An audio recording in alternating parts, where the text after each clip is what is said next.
Temen jual 180.000. Kalau lu beli toko TD juga 200.000 doang. Oh, yang dual fan doang adanya kemarin. Coba di pembelian Kyo yang 4 hit pipe deh, atau emang yang cuma ini doang ya adanya ya? Oh, yang dual fan doang adanya kemarin. Coba di pembelian Kyo. Pembelian, Cok. Oh nih, Kyo. Kyo 275.000 nih. Yang 4 buah heat pipe ya, 4 heat pipe nih. 275.000 ini udah bisa lah ngademin prosesor Core i7 6700 ya. Ini udah cukup lah, ini cooler 200.000-an. Cooler sekarang murah kok. Motherboard yang rekomen buat Ryzen 5 5600X plus RTX 4070 B550M Gaming Plus. B550M enggak, B550 Gaming Plus aja. Buka aja Kyo official, Bang. Bang, Intel Arc drivernya udah oke belum? Mau beli nih. Sejauh ini sih udah oke ya. Kebetulan aku ada PC buat nge-script aja ya, buat ngetik-ngetik. PC ku tuh pakai Intel Arc A380 ya. Sejauh ini sih aman ya, cuma pas install driver tetap aja ada problem black screen ya, 2 kali ya. Jadi gimana tuh Bang cara ngakalinya? Jadi kemarin tuh aku ganti ya dari GTX 960 ke Intel Arc A380 ya kan. Karena GTX 960 kan TDP-nya gede banget, sedangkan Intel Arc A380 itu cuma sekitar 53 atau 75 watt gitu. Jadi pas aku install driver itu dia black screen 2 kali. Terus aku inget, nah kalau kejadian begini kalian tinggal cabut HDMI-nya, terus pasang lagi, ntar dia muncul gitu. Ya dibilang drivernya udah bagus sih pastinya tidak sebagus Nvidia gitu kan. Ya mirip-mirip sama kayak AMD lah.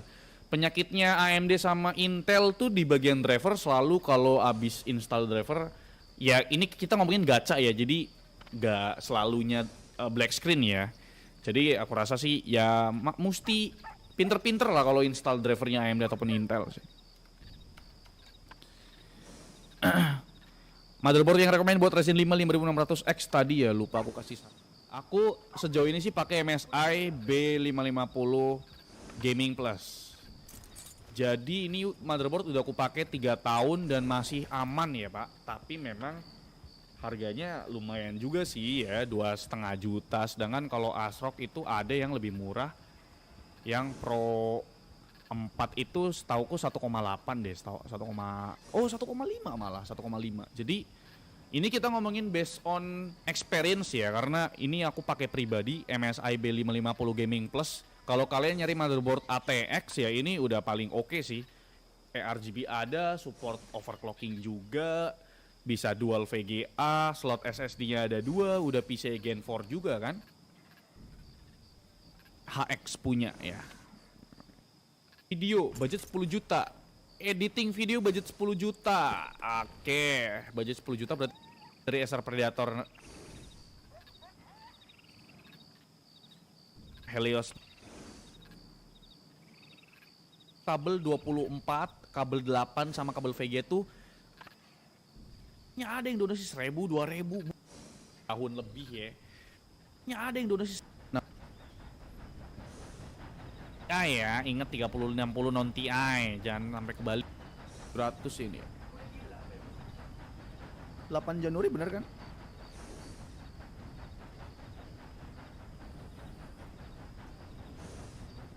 Super sih yang announce sih.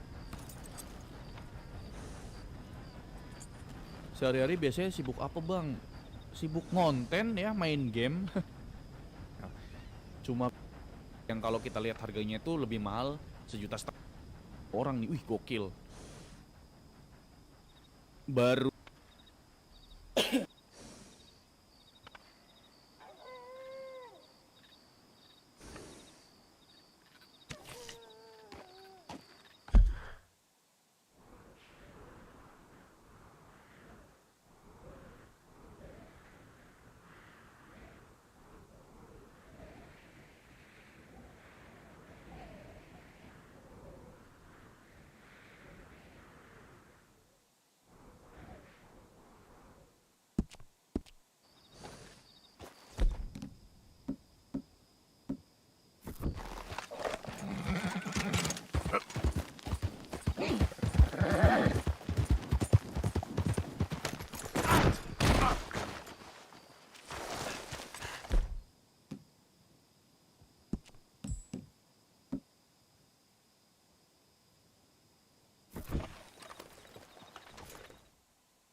Old Dodge's chain, Sally!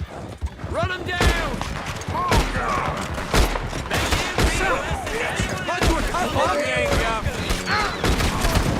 If you have any gold teeth, they're mine! Gonna watch you die, Morgan! Best case you'll be losing. May you be a lesson to anyone else that comes at the O'Driscolls!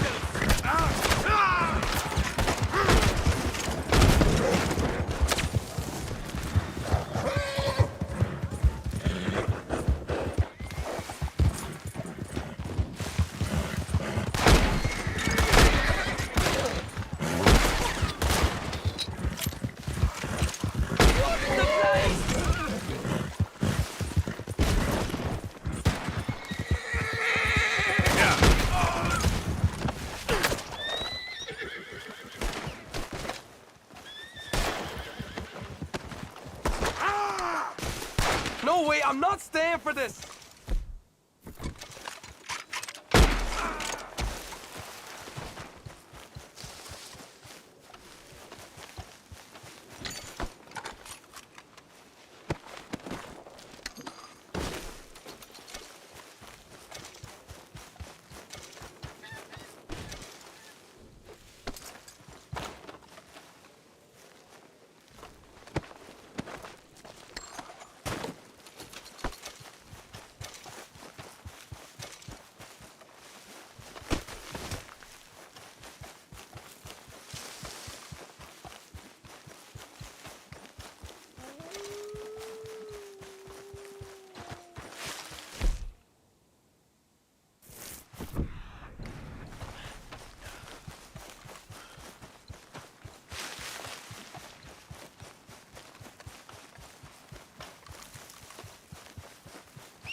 Yep. Come on.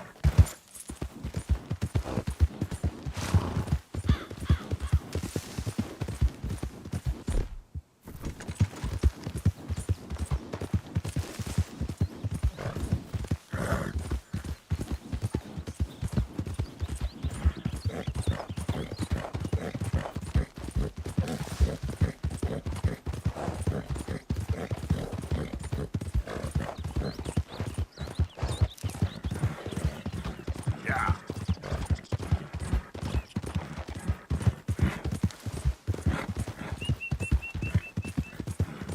Who's that?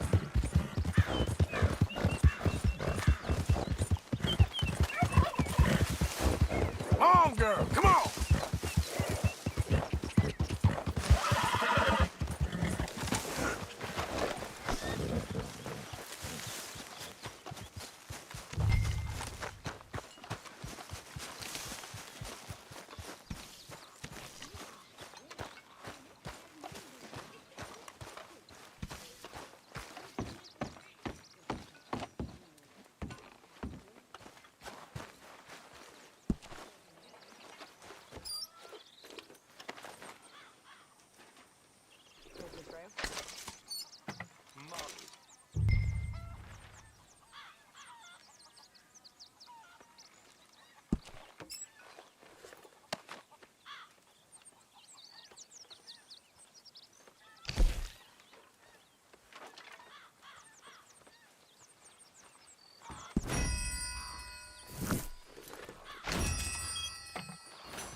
Hello, Dutch.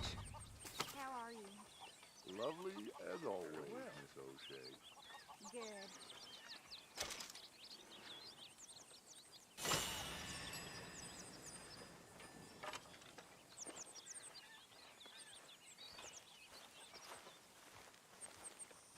How did you get on, Herr Morgan? Called in on the small. I love you, Dutch.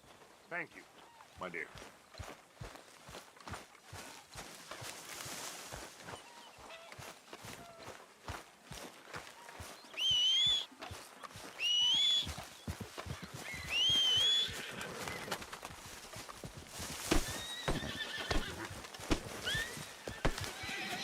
Okay, girl.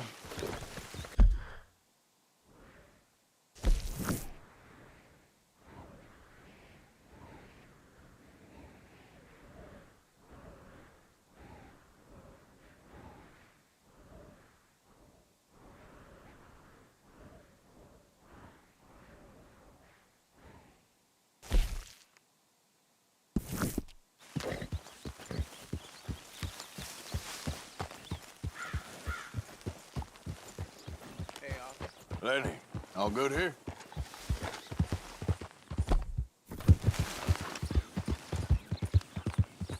Yeah.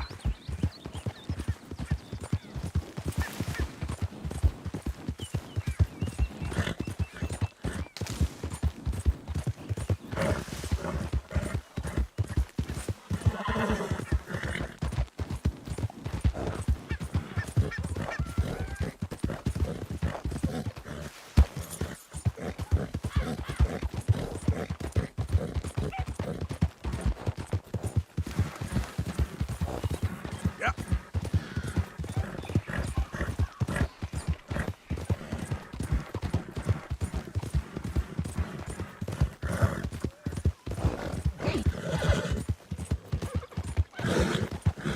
Work now, girl.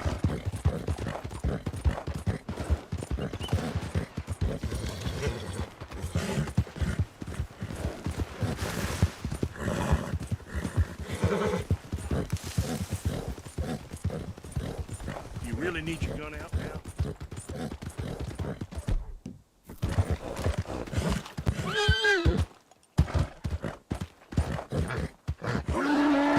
Why don't you put that thing away? Hold him steady now. Girl. You're pretty goddamn got issues with me? The heck is your damn problem?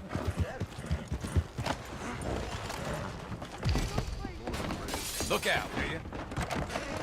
Good to see you again, sir. Have a look around. Big Tommy's still in a bad way from that fight.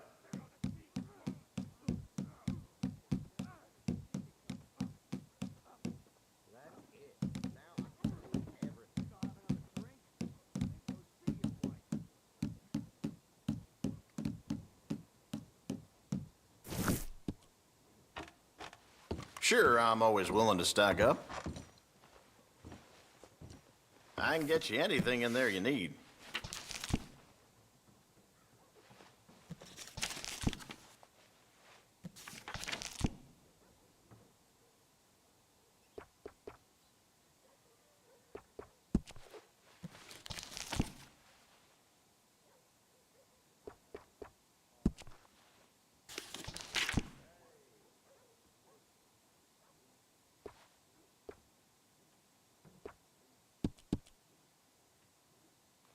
The smell of sheep shit in this town never goes away.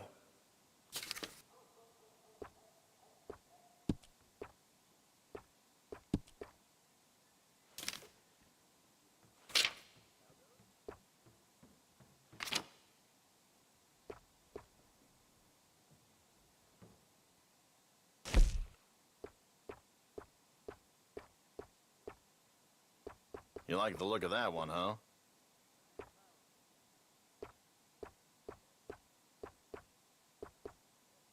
All right.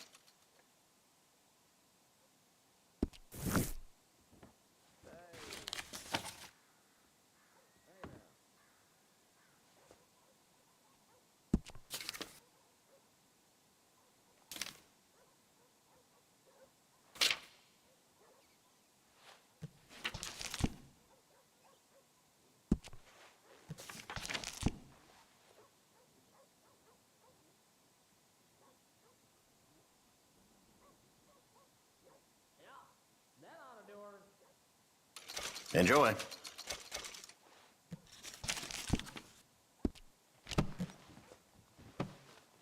That should be good.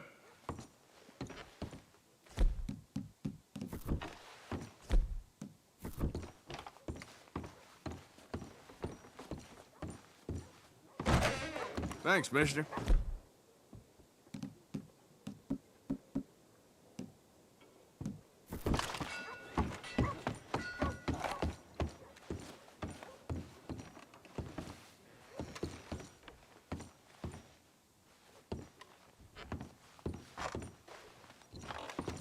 Hey, You you ain't ain't allowed scaring here. This is for nobody. employees only.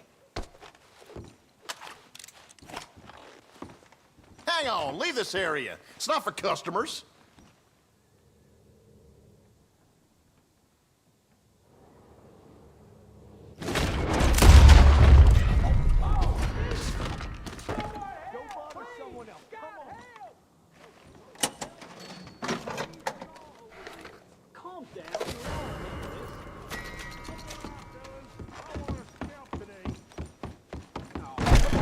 Leave me alone. Hold on there. Hold it right there. It's a law. Best be frozen. Now you're dead. Get in there! Easy, it's okay. Shoot the goddamn bastard. You'll have me.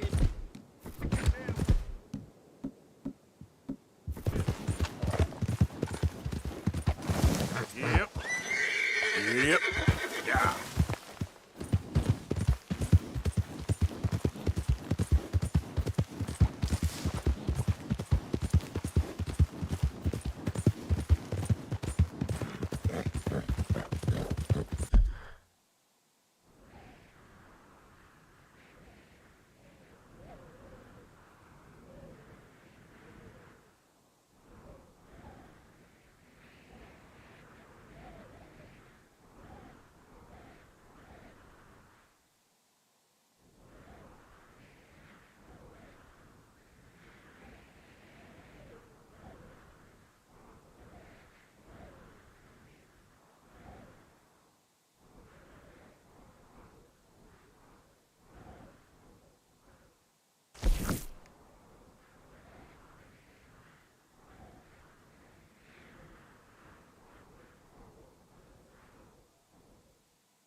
can't let that Don't you bastard slip dare away. let this boy go!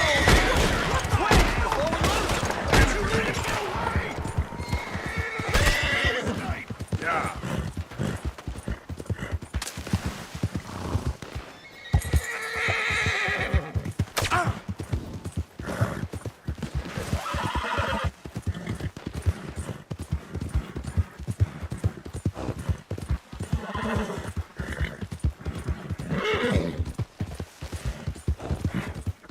Come on!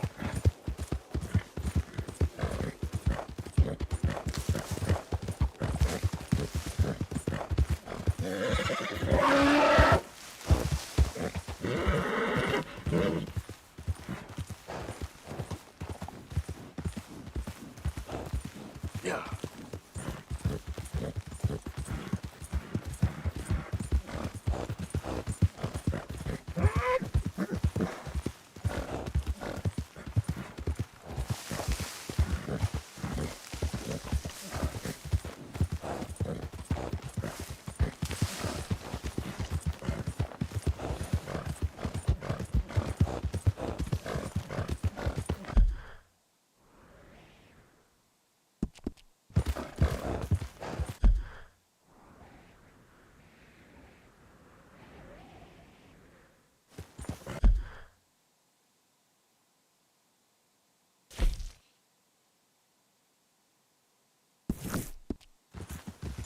Yeah.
Come on, girl.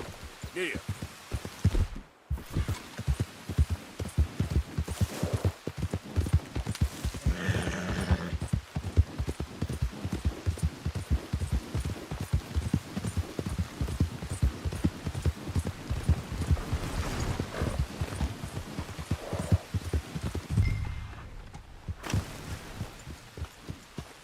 Downs! Where are you?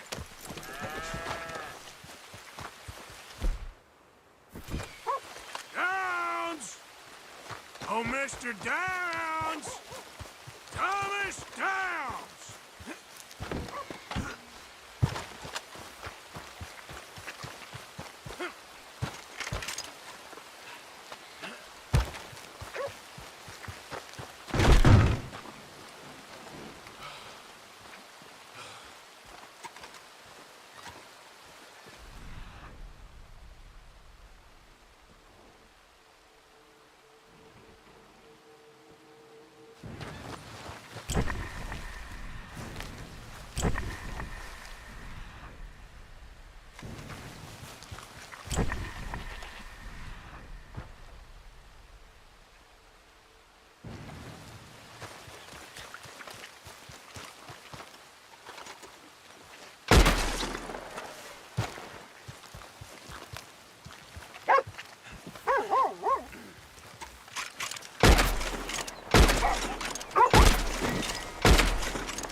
Whatever do you want?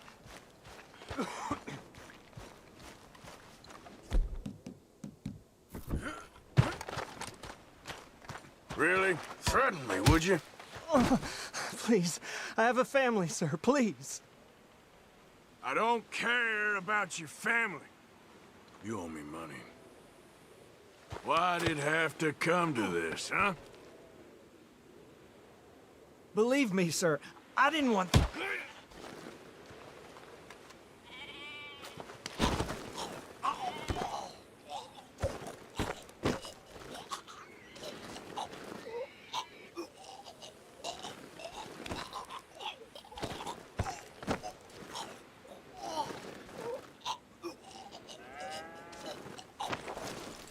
A little patience is all I require. Be reasonable.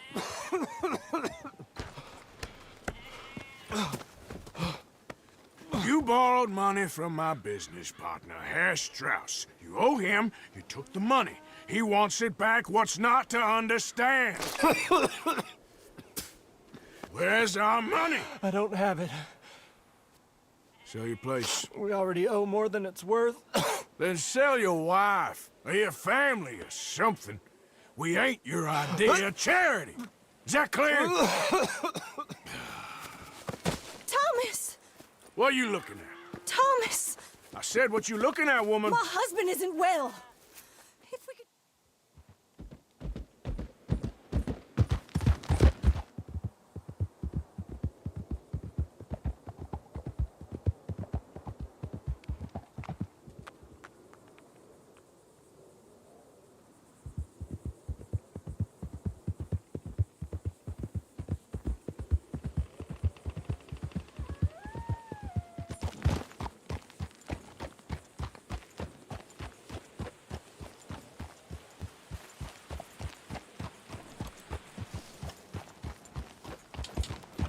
Yep.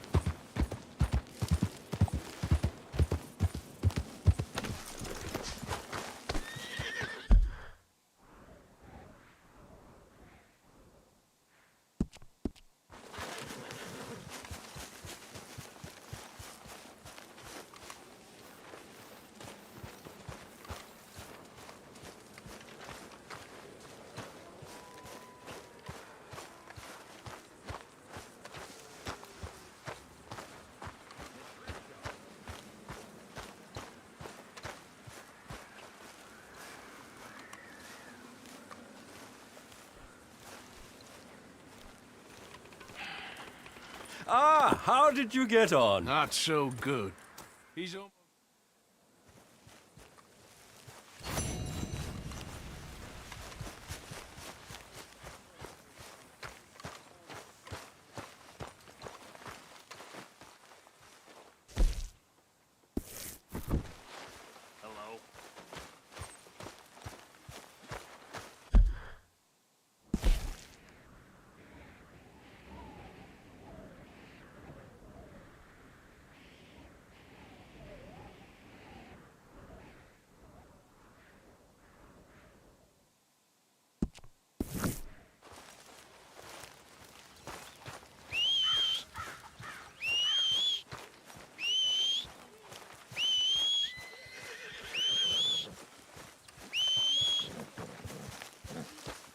All right, girl.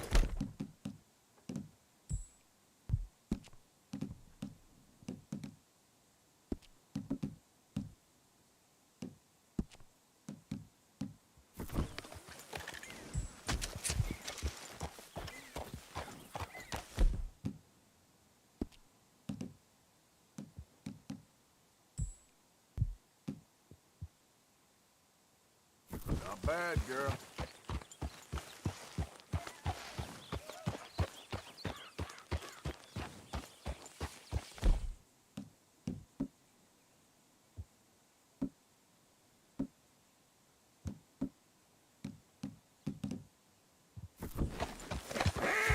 Yeah.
Hello there, and welcome.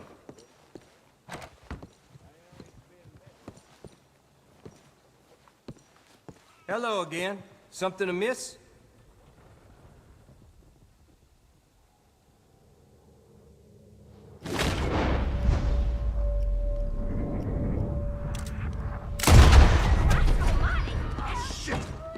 I'm getting the law.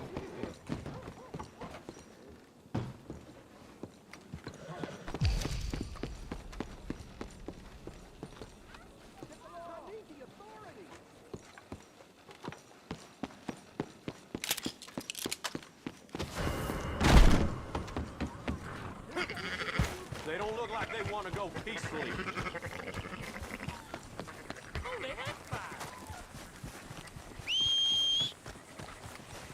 Rest assured, we'll handle things.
Someone gonna help a fella out? Somebody, please. Hello, sir. Money! Now, lady! Hey, no, wait! What's going on here? God damn it! Will you leave me alone?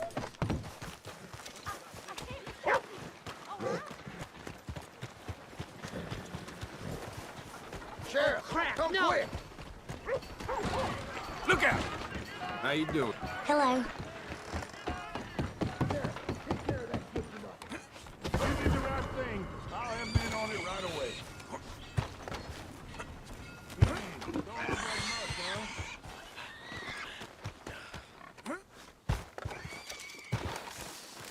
All right, the law's gonna look into this.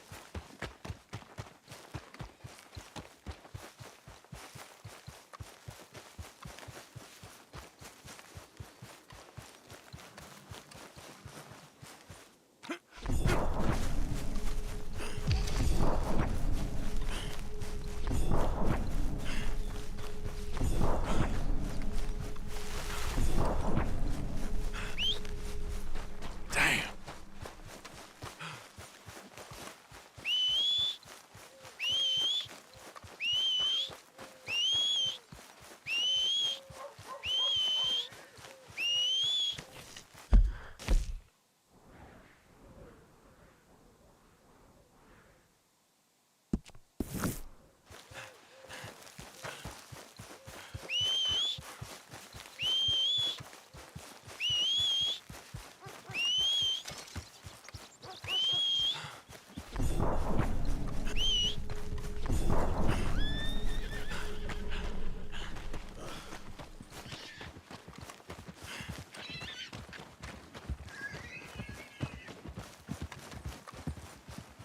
Hey, you! Slow up now. Easy now.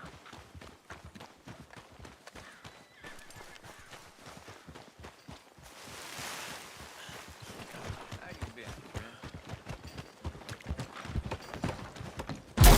Howdy, partner. First time? Come. Candies, tobacco? No reason for you to be over here. Get back to the rest of the shop. Everything's all good?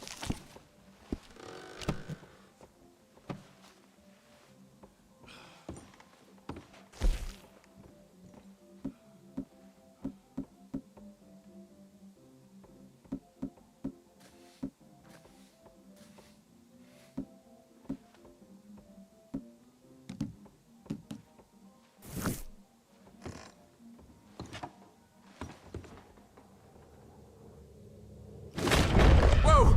What the hell's the gun for?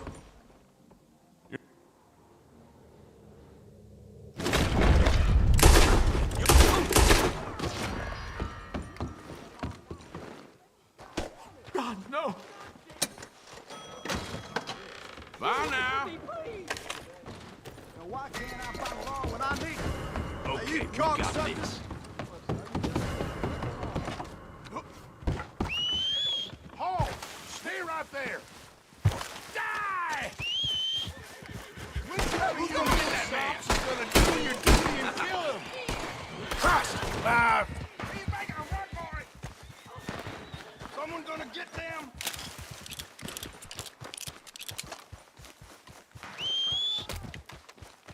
Ain't no one gonna remember your name, boy! We're country folks with country justice.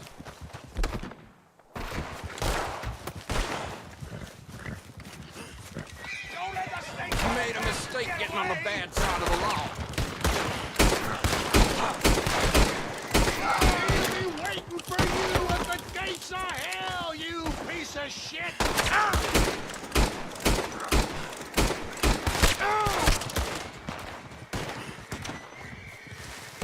He's on the move! We're fixing to lose him!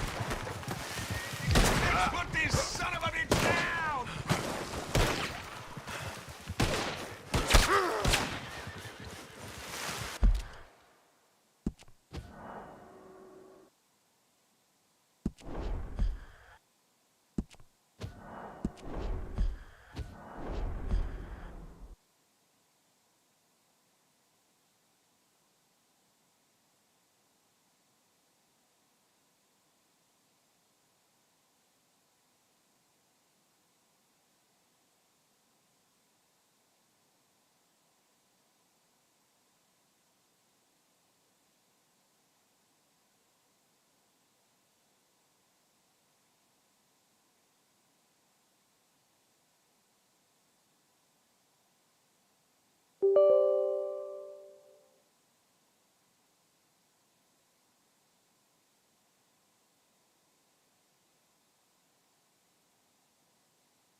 Jadi kita akan membahas per-VGA-an duniawi ya, mau itu AMD, Nvidia ataupun Intel ya di malam hari ini. Tapi sebelum kita bahas ya, langkah baiknya buat teman-teman yang belum subscribe, di-subscribe dulu pastinya. Kalau kalian udah nonton sih udah subscribe sih pastinya ya. Di-like, di-share juga gitu. Dan sebelum lanjut,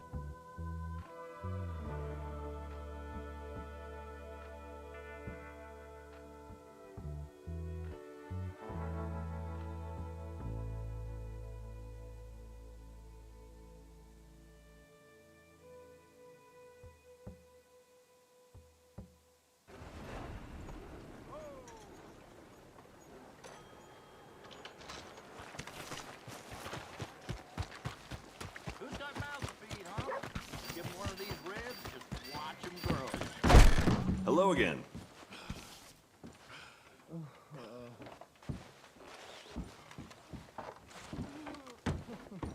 Thank you. Really. Partner? Easy. Just got into town, mister? I'll tell you, place ain't Hello. what it used to be. The place ain't. Don't think I've seen you here before. Welcome. I'm sorry. So, what are we Wouldn't doing? have killed all them redskins for this, I tell you. I wouldn't have watched my family freeze to death in the winter of '72. If I'd known. Known about it. Thanks.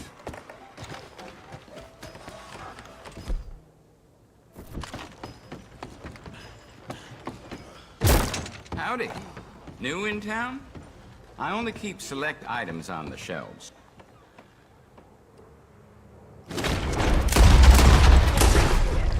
Shit! We need law on this one. For the love of God! He's right there, stream up! Could be. All right, stay calm. It's in good hands now. Dear Lord, protect me. No, please! Stay right there. Looks like they ain't coming quietly. Now get in there.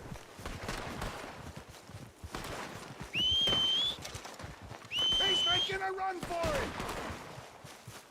Go on. Christ Love alive. and mercy, boy.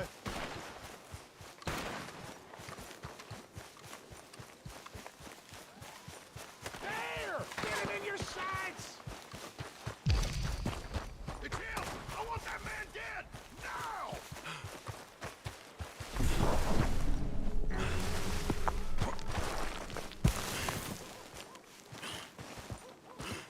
Go! We got him! That's our man! Look! This'll learn you! Obey the law! He'll be waiting for you at the gates of hell, you piece of shit! You're next, you son of a bitch!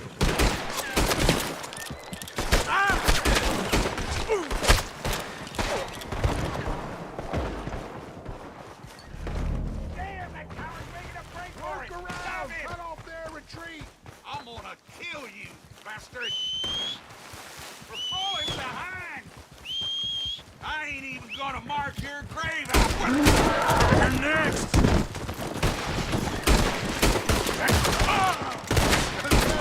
And you died screaming! He's making a break for it! I want him dead!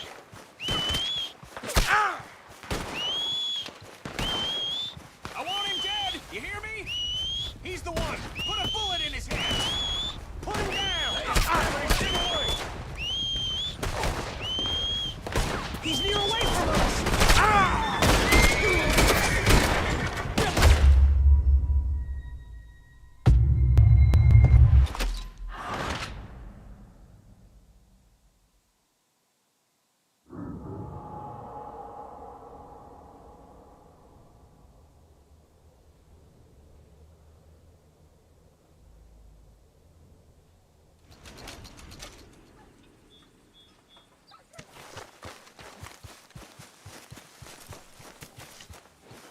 Yep. Yep. Let's get. Wait. Here. Can't complain. Come on.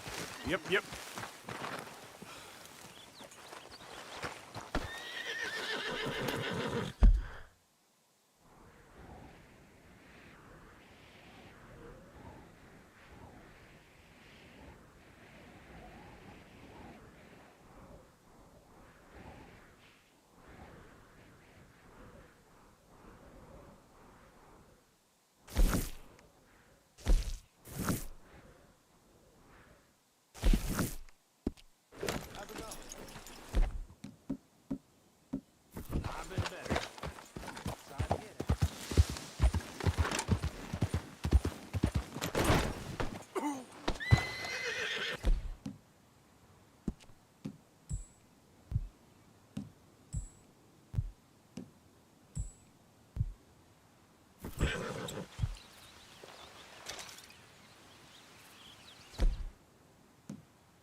What's your problem here?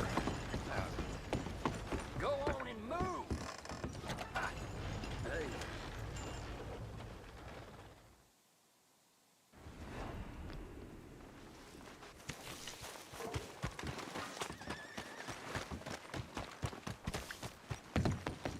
You may be a dirty, rotten thug for what you did to me, but I'll still take your dirty, rotten money.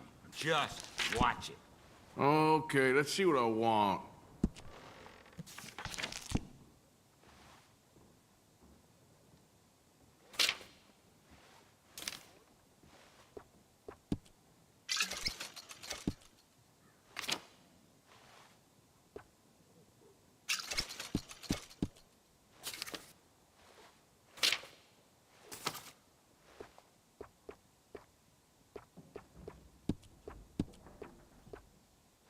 I got better things to do than wait on you.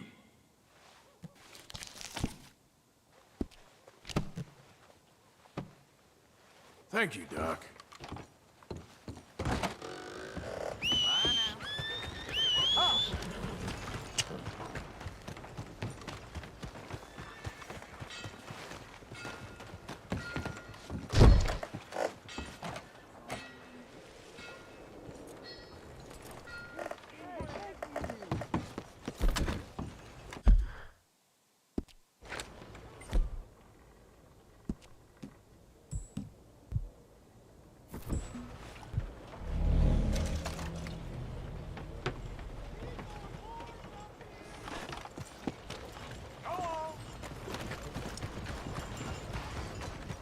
Look out!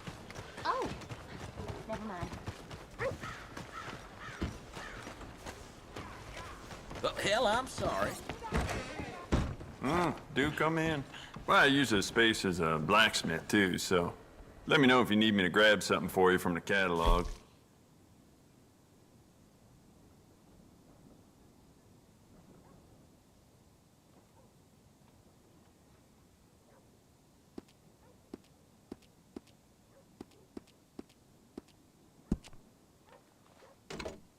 Shit, you gotta treat that thing as good as your horse, all right? It's a nice piece and all, but I'd personally add some rifling. Take it or leave it.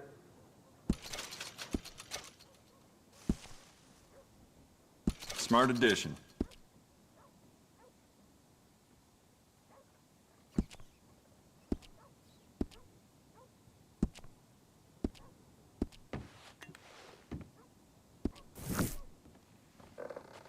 Oh, wait.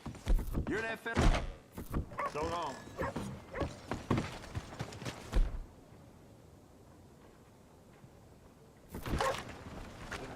Why are you holding that gun? Yep.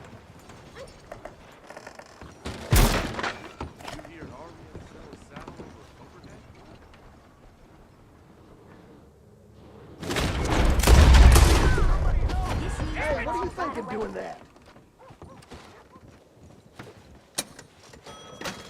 You just ain't got it in you, huh? You did the right thing. I'll have men on it right away. That's... Why always me? Stay where you are. Unbelievable. I'm giving you a final warning. Now, come on. Okay, girl. Leave me be, okay? No!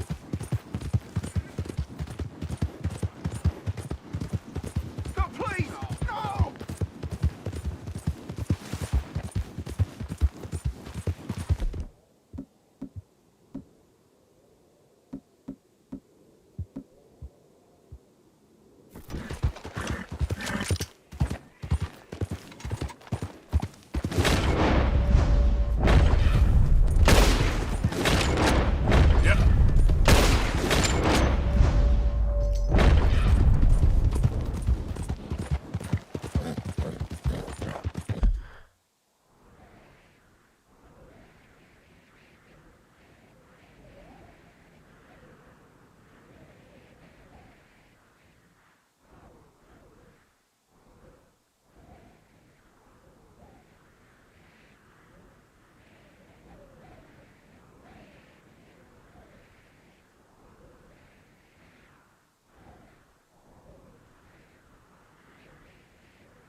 Yep. Yeah.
Yeah.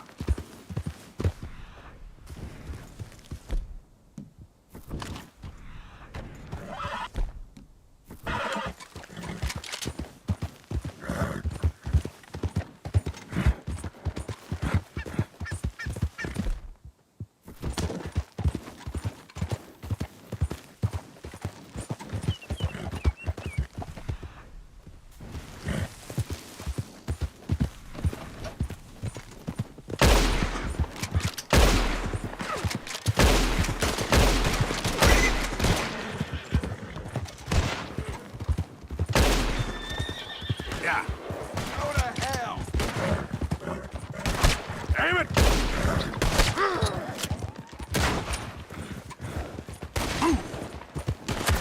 Kill you!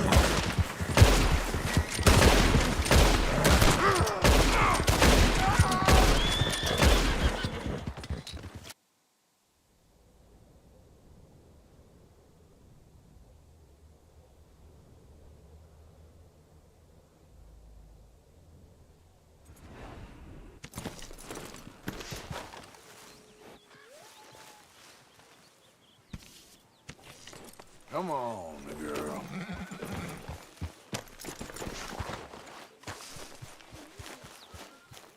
Morning, Arthur. Your tongue must be red raw from licking Dutch's boots. That's a bit harsh, ain't it? I'm only joking with you. Okay then, Arthur. He likes to play favorites.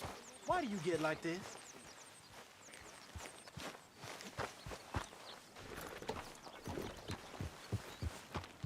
Yeah.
Waltzing through here like you own the place. But the O'Driscoll's got designs on it.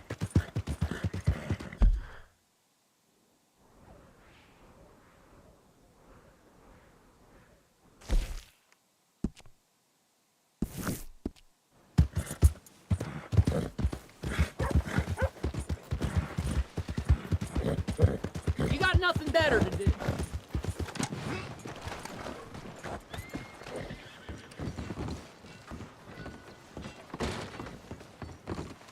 Well, looky here.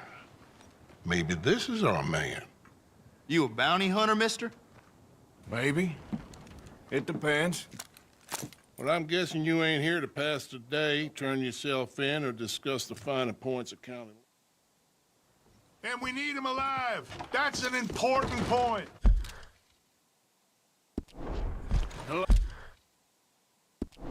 Alive, I got it.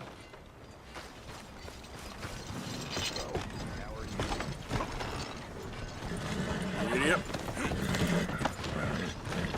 What are you waiting for?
And we need him alive. That's an important point.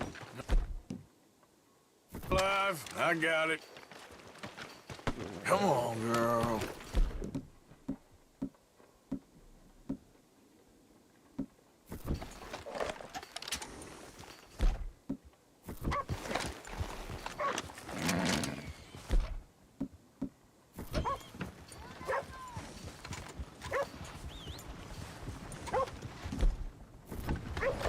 enough. Damnation. Yeah!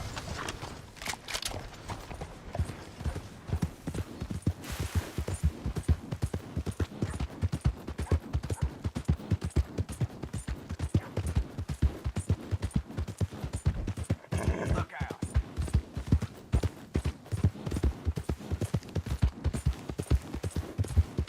Yeah.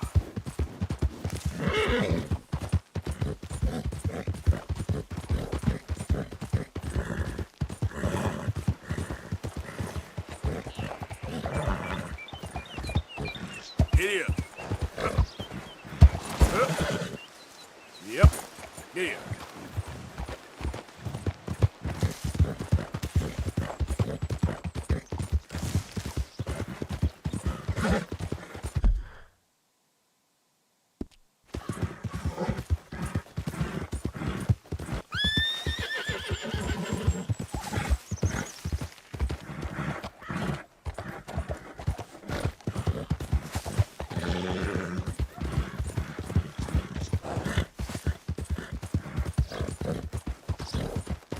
Yeah.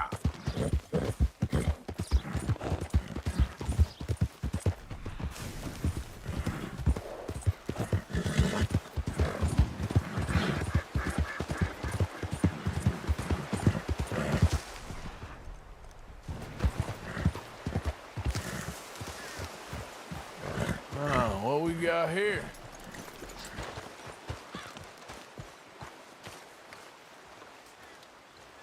Are you Benedict Albright? Oh, sir? Huh. Kinda look like him. And I was told he'd be up here. No, not me, sir. It's because... I'm slipping! Shit! Wait! Please!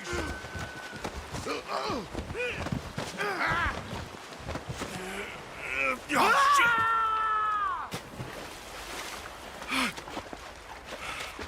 Sorry.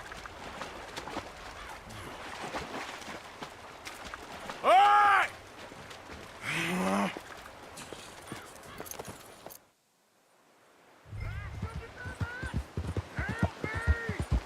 Yeah.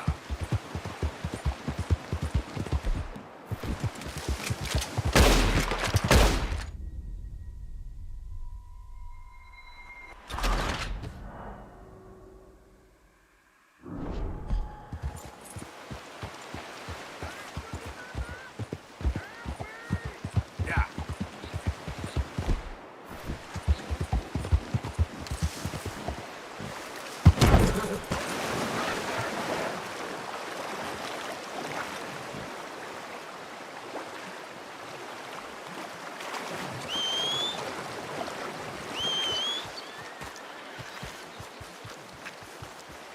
Shit.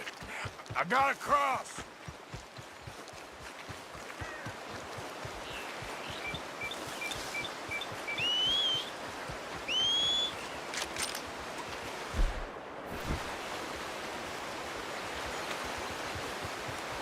Swim to the edge. Or grab onto something.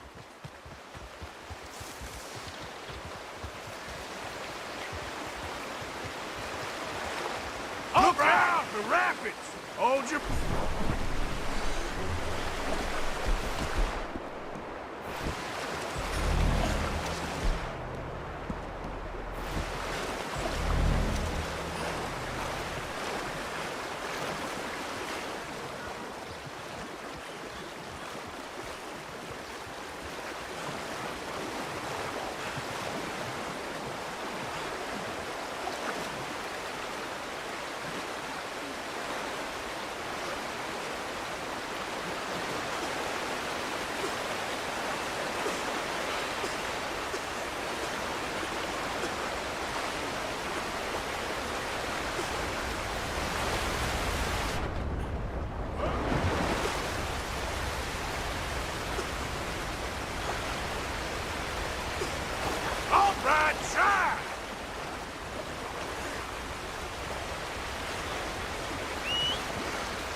throw a rope or something, please!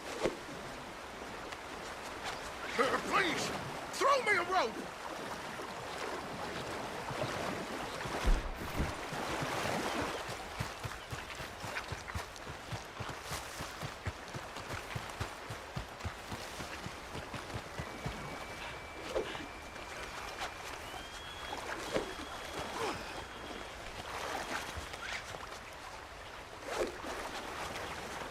Let me go! I'll disappear!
Sir, I think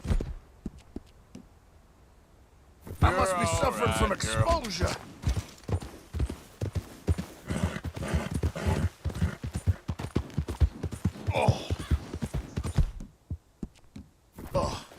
I seem to keep blacking out.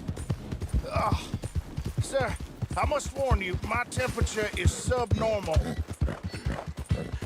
I have medicine in my pass it to me, please. Leave me alone!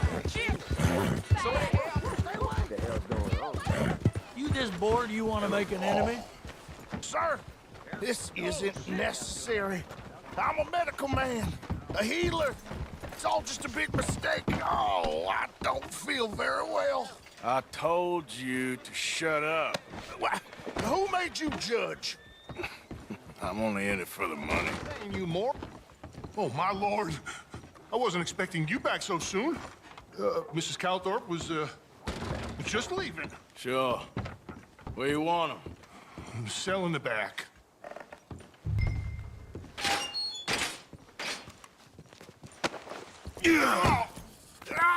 There's been some terrible mistake.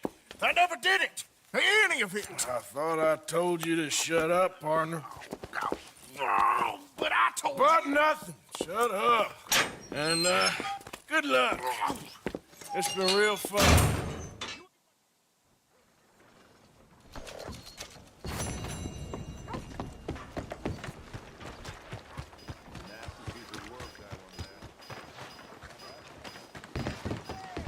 Good God. Welcome back. You best not cause no more shit around here. Good morning.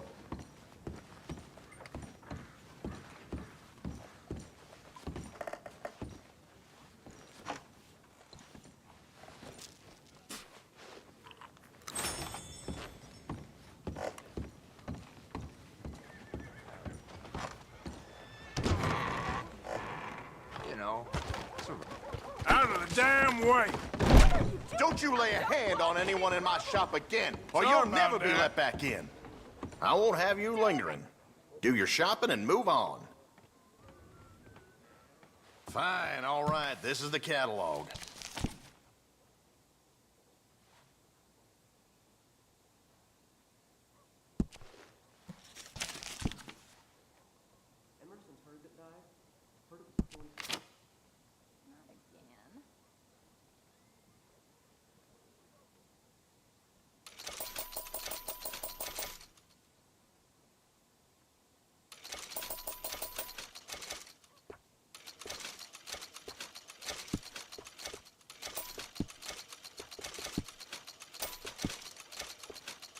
I ain't gonna stay patient forever. Get down to business.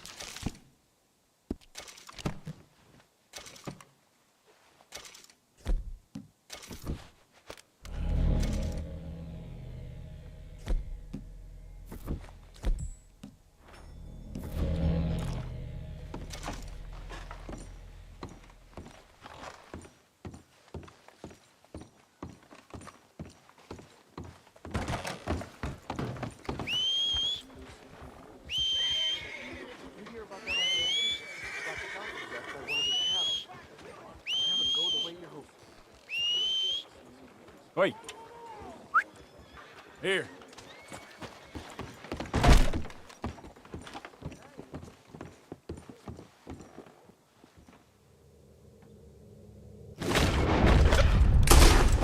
Don't kill me!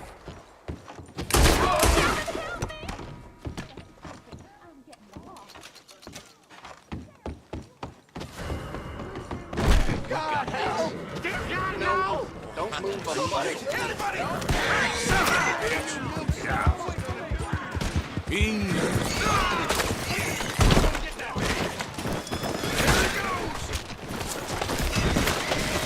want this cocksucker dead at my feet!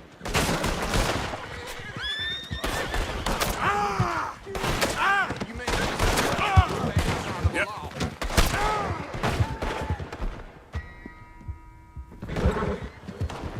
Can't let that bad slip away.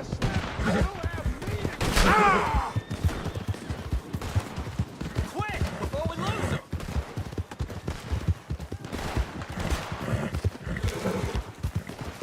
Bastard is as good as dead. Shit! Don't you dare let this boy go! Stop him!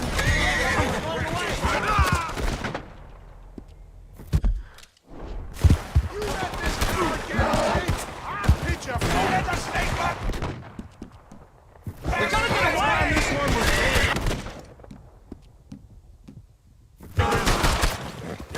Someone drop that bastard!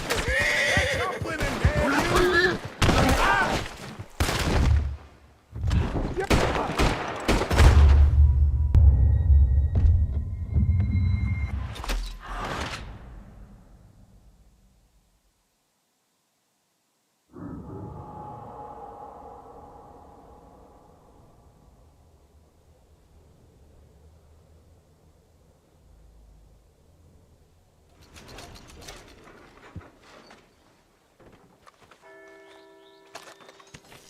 No meal is complete. Don't stop.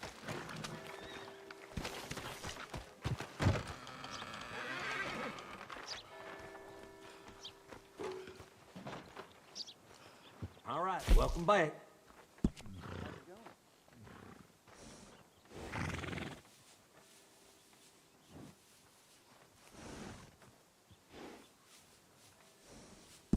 Hey, it costs more for a reason.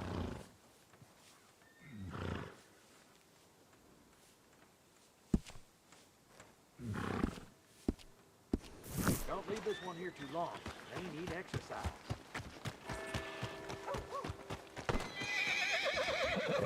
How do you do? Well, ain't you a idiot?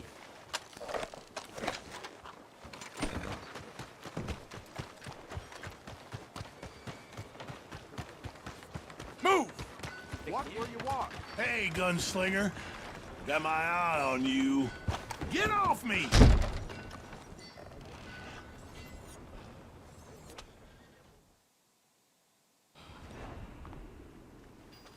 I got real bad nerves. I can't work. Can you give me some money?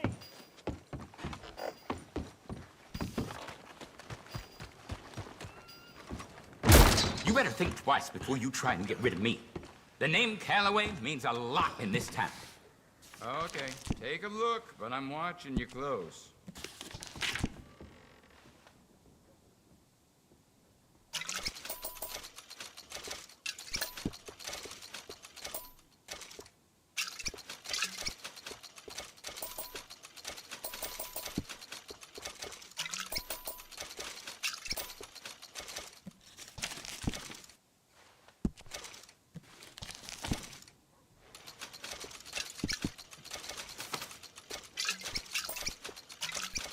They brought a feller in here with a railrod stuck through his foot.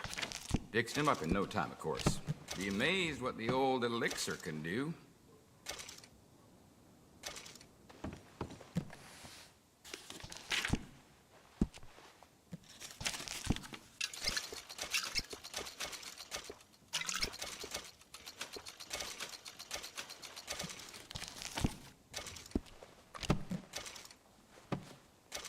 Thank you. This should help.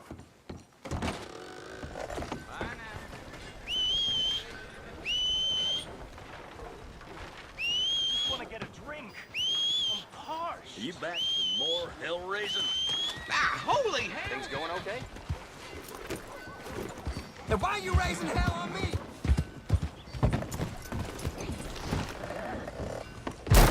Hey, looky here. You got a want to problem? catch another sinner bounty hunter? Take a gander at the poster there. Help a fella out.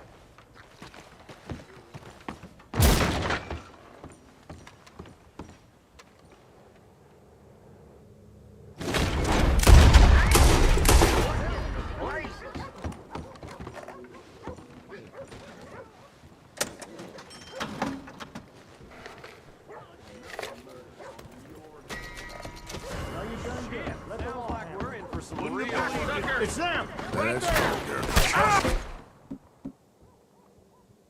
Son of a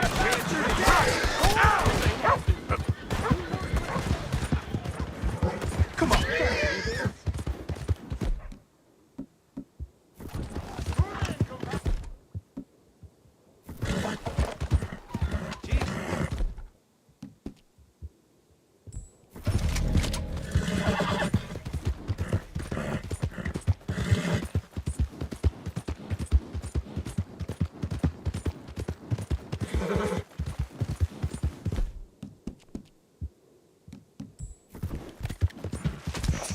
Easy, girl.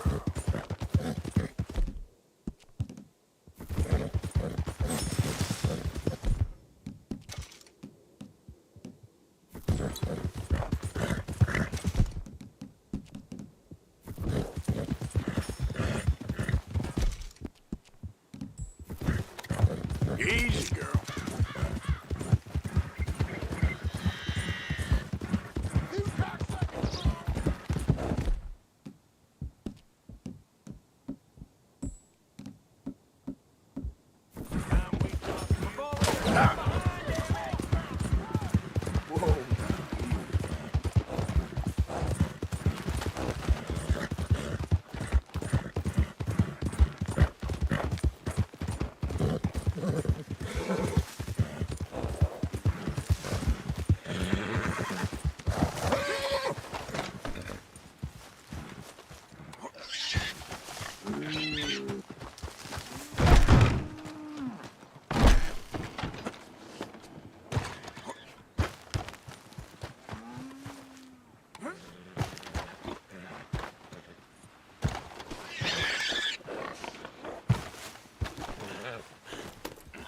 Yep.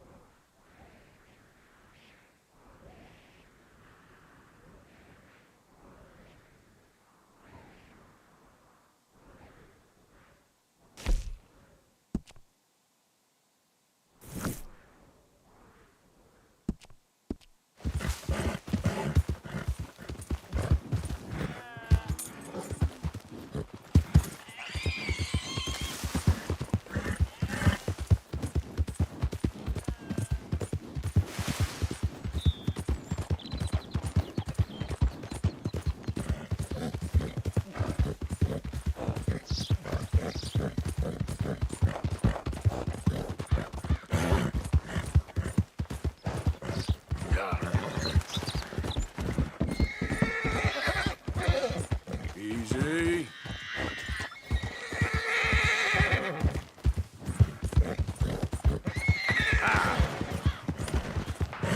Whoa, whoa, easy. Should have paid up, stubborn old fool.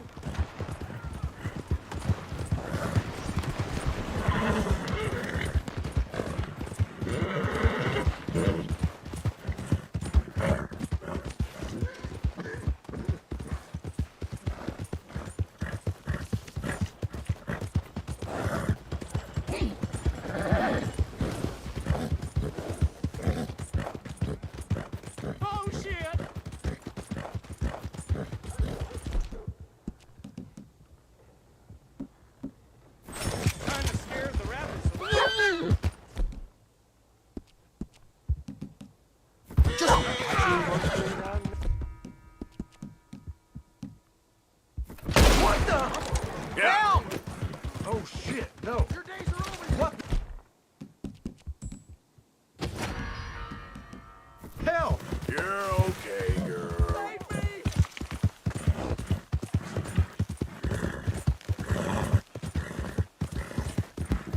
Yeah. Get up.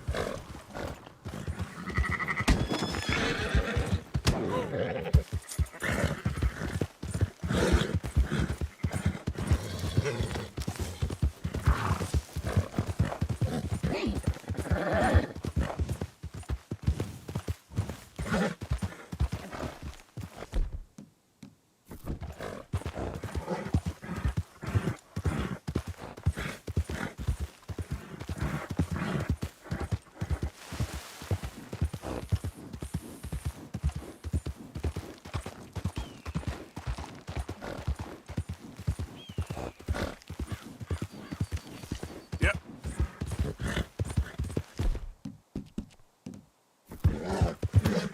It's all right, girl.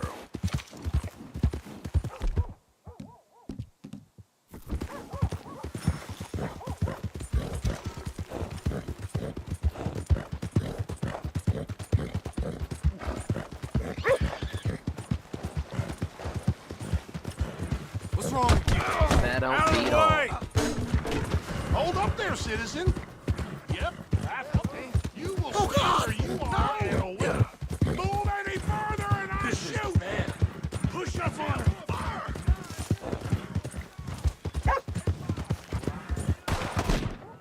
Shit! Go! Let's go get him. You cock!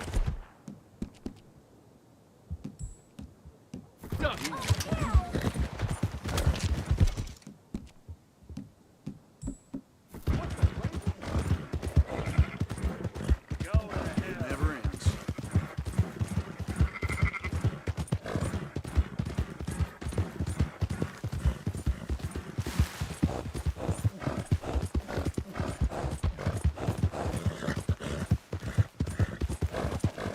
Come on now!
I ain't moving. You got a problem with me? Welcome back. What you riling me up for?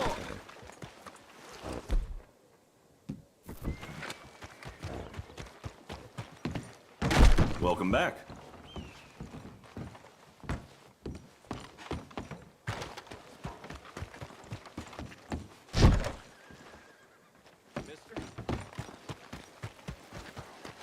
Hey, just a minute! God damn, Someone bastard! have a new Hanover sheriff's office. Someone help me! One more chance! Damn it! Move! What the hell? Get that man! Oh, God, no. Get in there!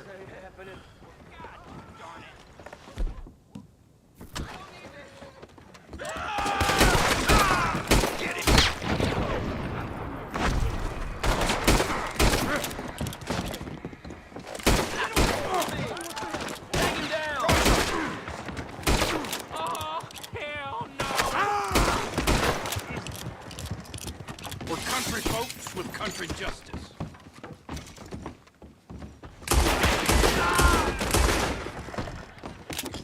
What are you waiting for? Take them! Law's gonna bury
Hey! I do not believe it.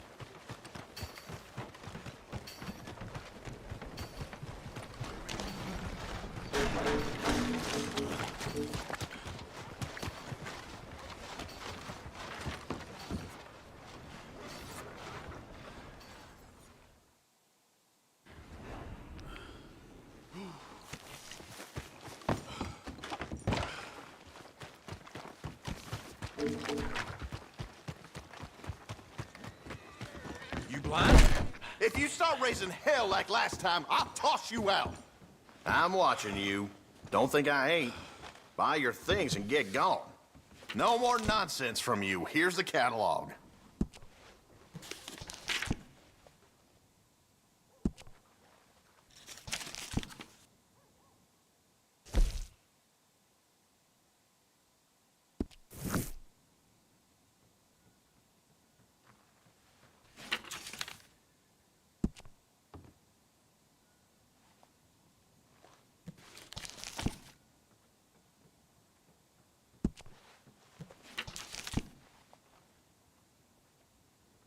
I got things to tend to, so get on with it.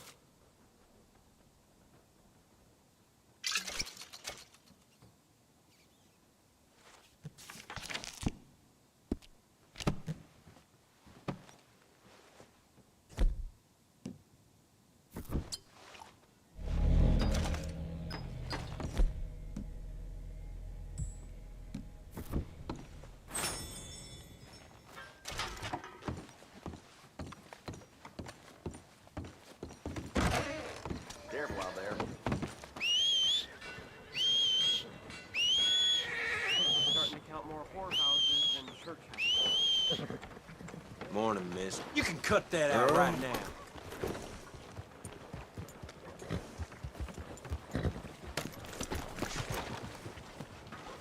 I'll shoot you down if I got to. You could have died today.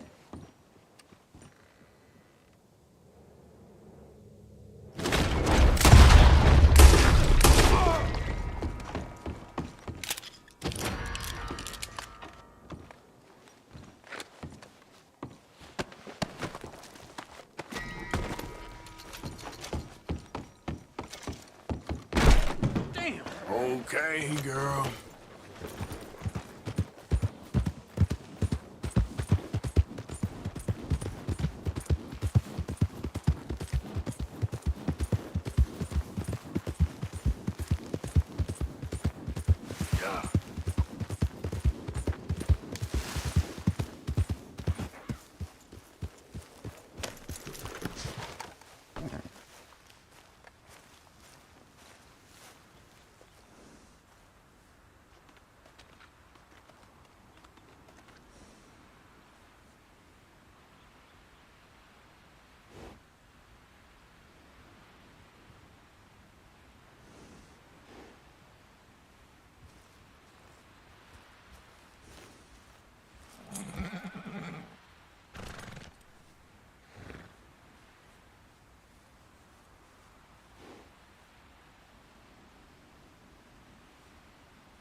All right, girl. Yep.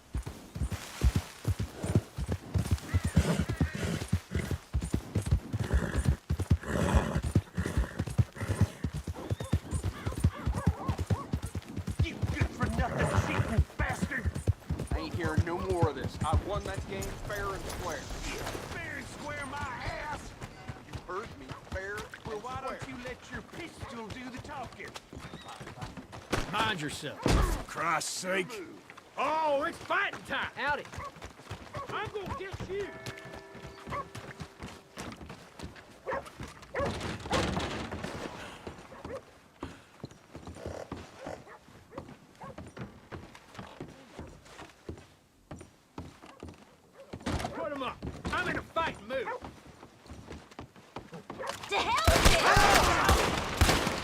blazes. Don't do it. Reward for the man who brings me his head.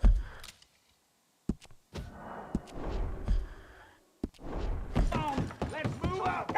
Good God! What are we doing? This piece of shit is no match for us. Sweet Jesus!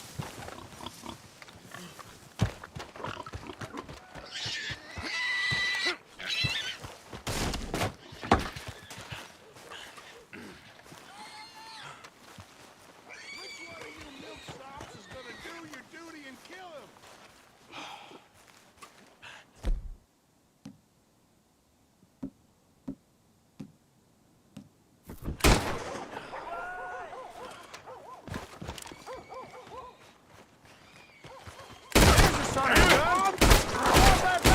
Dead! Go on!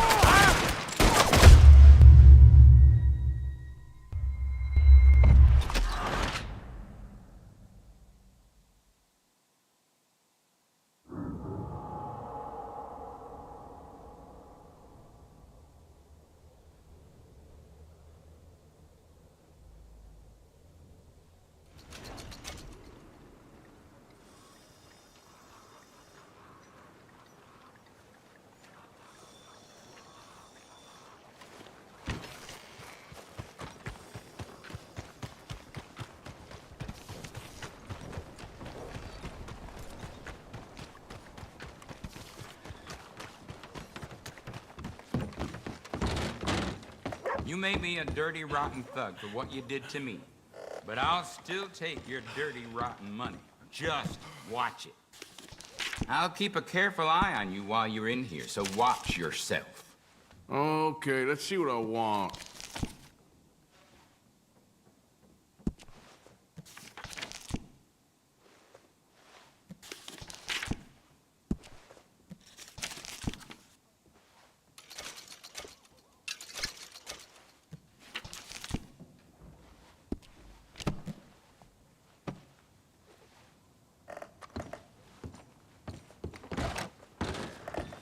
Next time. Read about the hunt for the Leviticus Cornwall train robbers.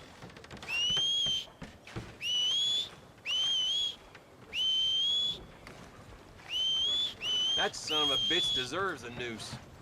Sure thing.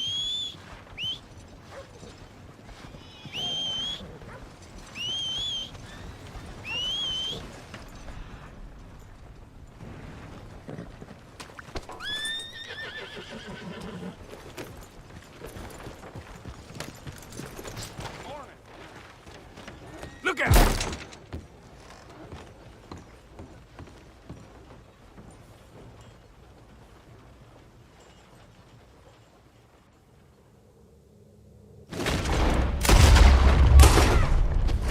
This calls for lawman. Look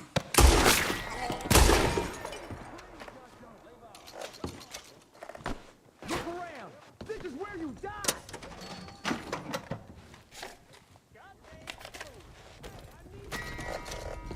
Calm down. We'll take care of it.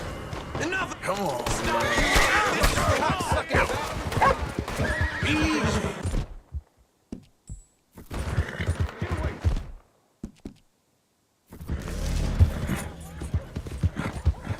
Oh my good God!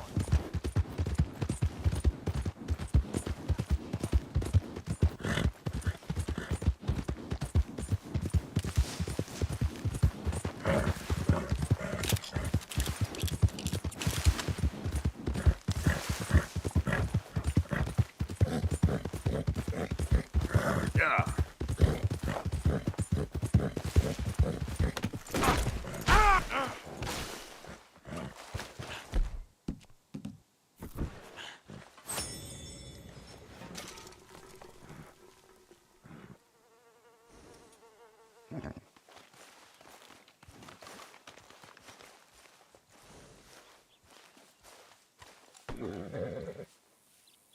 Yeah.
Captain. I'm ordering you to stop. Come on.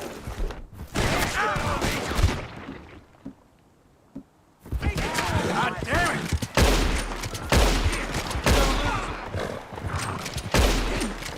Yeah.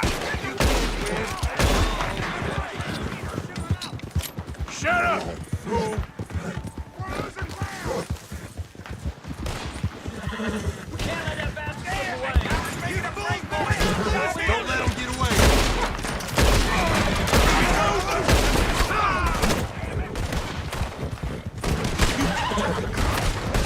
That son of a bitch is a dead man. You got it?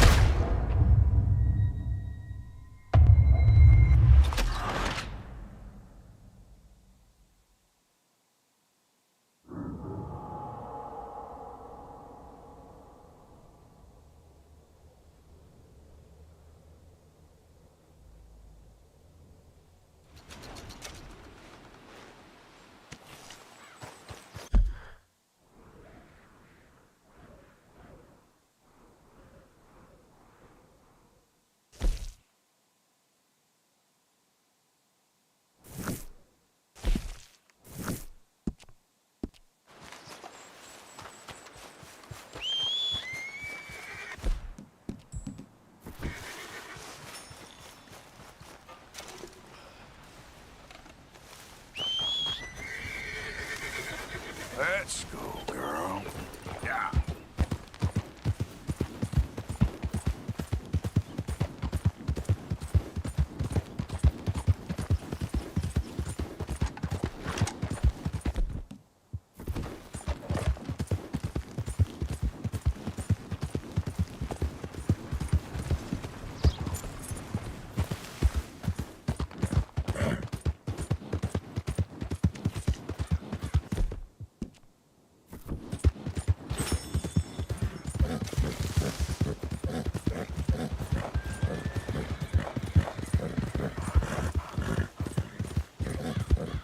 No matter where. Hey, you!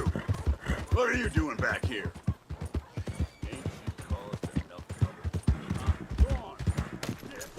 Howdy, sir.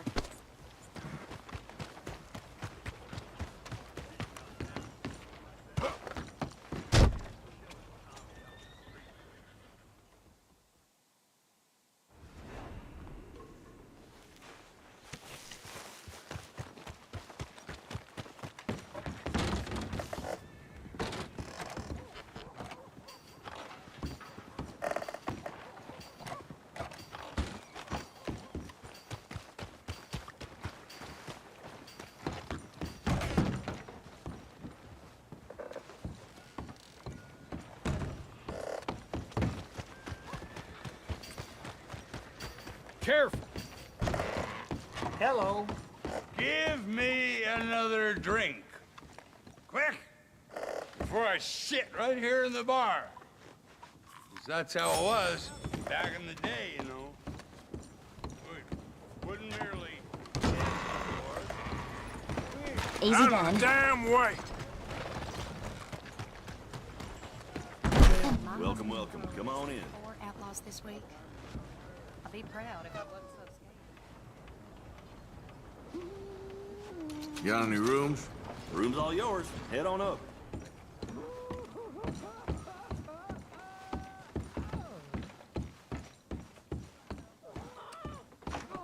I'm trying to concentrate. Oh, I hear you up there.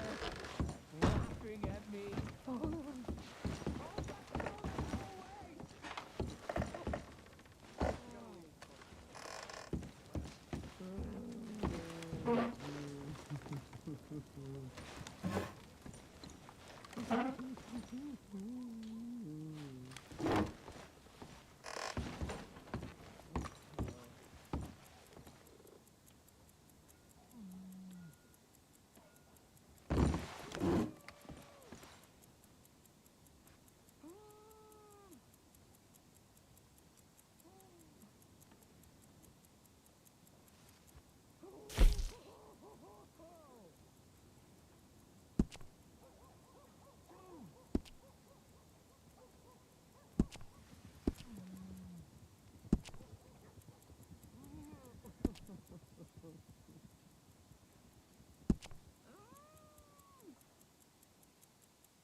Oh, come on.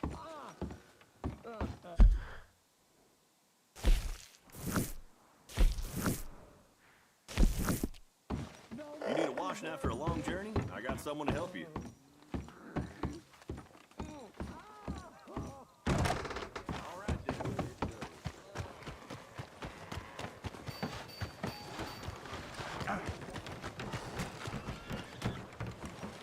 You had to come back after all the misery you caused?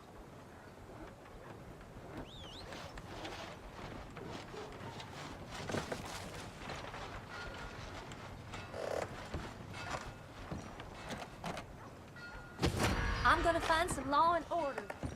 Arrest that man right away. Ain't it, mister? Well, hello there.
Okay, Sheriff. Here they are. Tell the Marshal this ain't how we do things here. But I'll oblige him this once. All right. Let's see what we got.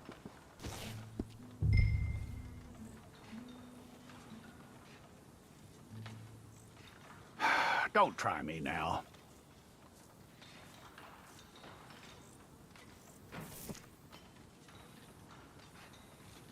Come on.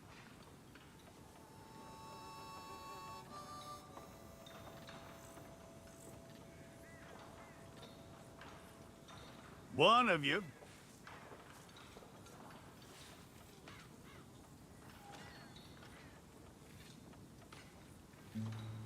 Who's it gonna be?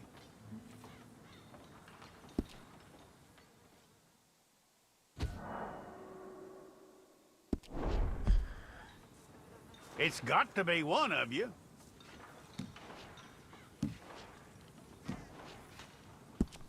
Okay, you, head through there.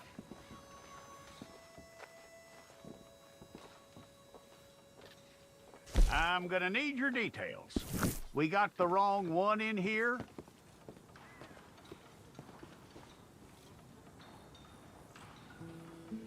Well, let's get you in there then.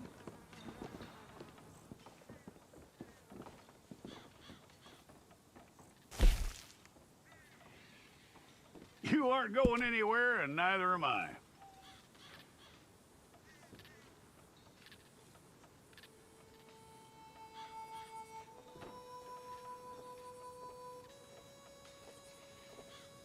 Take the time and get this right.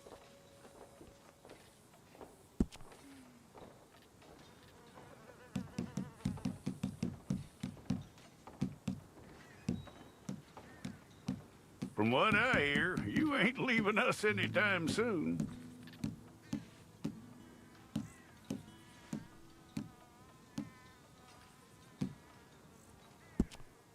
We're gonna need a fair record of you.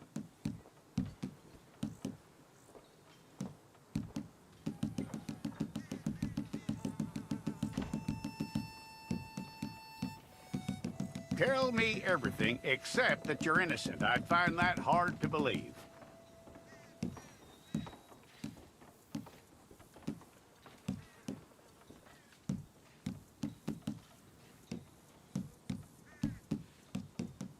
Quite a record we'll have on you.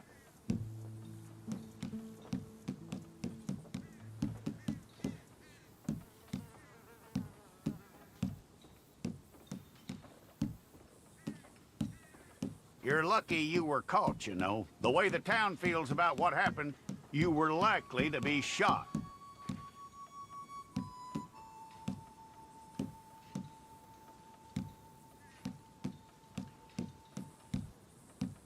It's a process, all right, but a necessary one.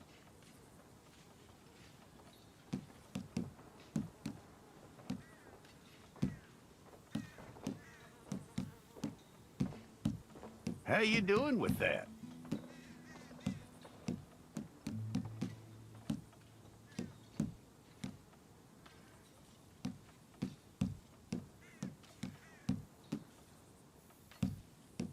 Okay, then.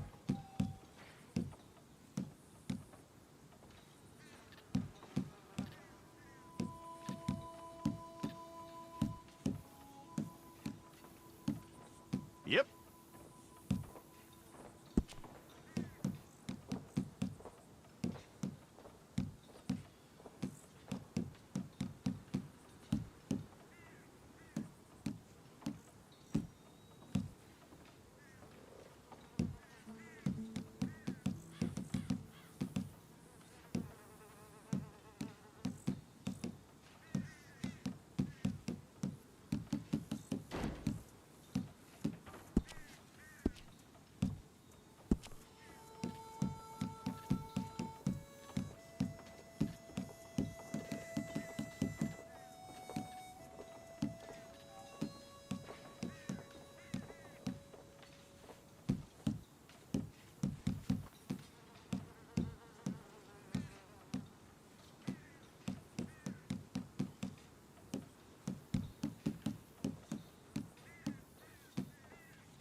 Well, then you need your portrait took.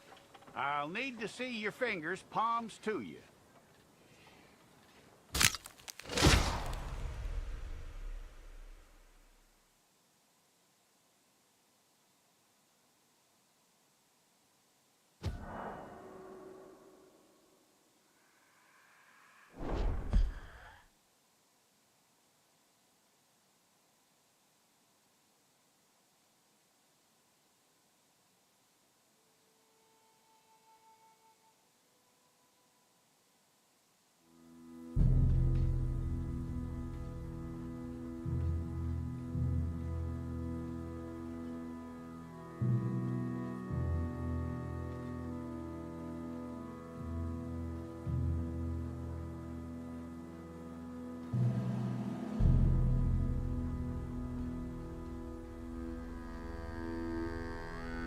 Jackson! Officer Jackson, move those prisoners!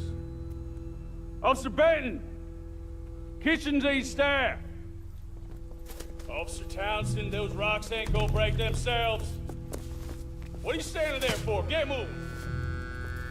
What are you looking at? Go on, get moving! You with the hammer? And you'll do. We need to perform a work detail out in Rhodes. Come on, get in. Open the gate. Come on, Milliken.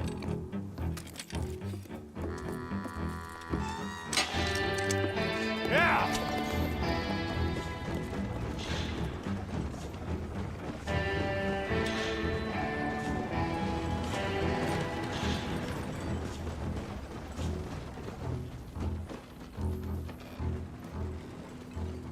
I tell you what, old Jameson is a wretched, sour old bastard, and no mistake. You lot stay calm in there. We weren't saying nothing. Well, you are now. Shut up. You know, my wife has acquired ideas significantly above her station. She's been reading too many goddamn books. Personally, I'm against education. Of women, I mean. And men, I guess. Unnecessary.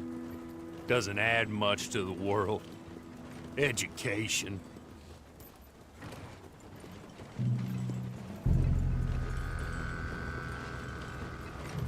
Good day, gentlemen. Oh.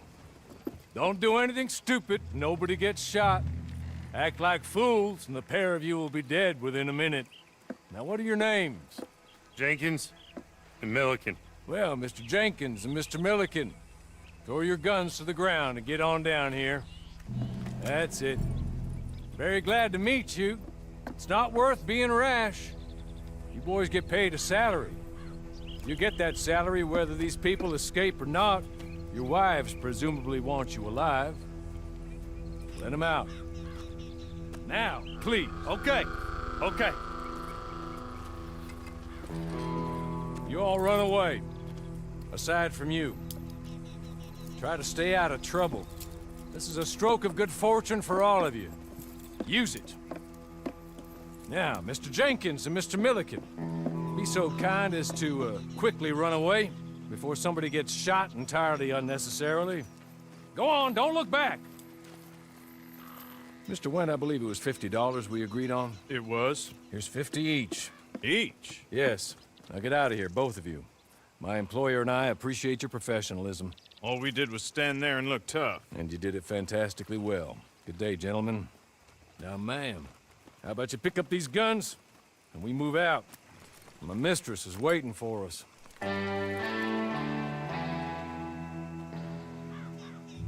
Come along. And you better get on this horse.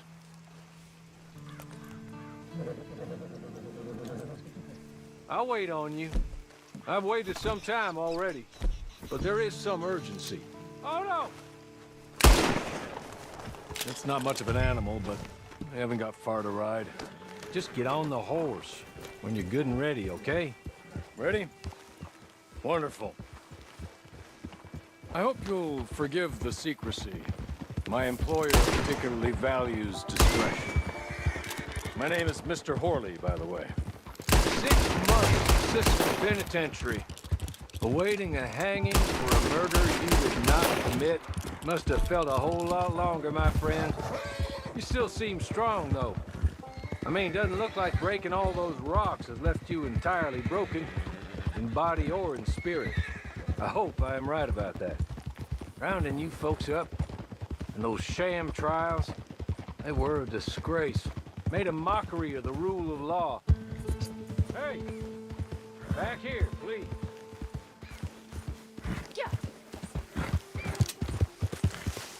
Can we go now? Okay. As soon as we're done, you can find your old posse. Or try and start a new one. You'll have money. She's just up here. There's the camp. Hit your horse.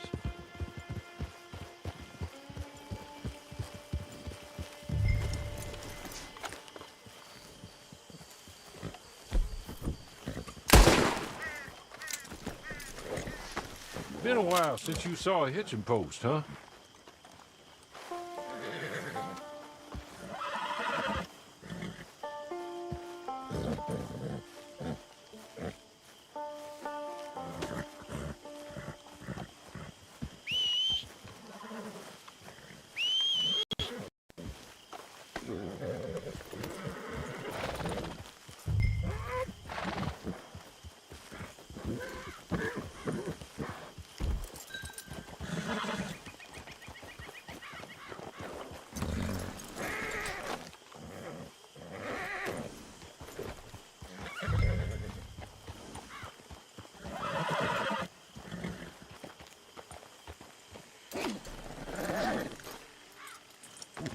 This way.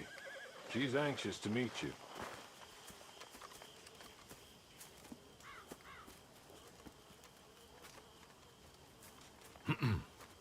Madam, we're back. Hello. Jessica Leclerc, how do you do? What did you tell her? Nothing, as we discussed. Thank you, Hawley. I do hope we haven't inconvenienced you dreadfully. But seeing as you were due to be hanged in a week, I'm sure you don't object too strongly. I know you're innocent. Well, not perhaps exactly innocent, but not guilty of what you were accused. I know you and those who were with you that died were little more than patsies, and that you were set up by one of 3 men or a woman, possibly by all of them. I can't be sure, but that is all I know so far. And one of these people also made Mrs. Leclerc a widow. And I will avenge my husband's death, so help me God. But I will not avenge it upon them who did not cause it, or caused it unwittingly. Anyway, I'm sure this is all a touch confusing and melodramatic. Where are my manners? Hawley, please show our guests to their tent and give them some fresh clothes to put on. Very good, madam. Then serve us both a little refreshment. Certainly, madam. This way. You'll find a change of clothes in there, alongside a few other items you might need, a lasso, a knife, and a lantern, I believe.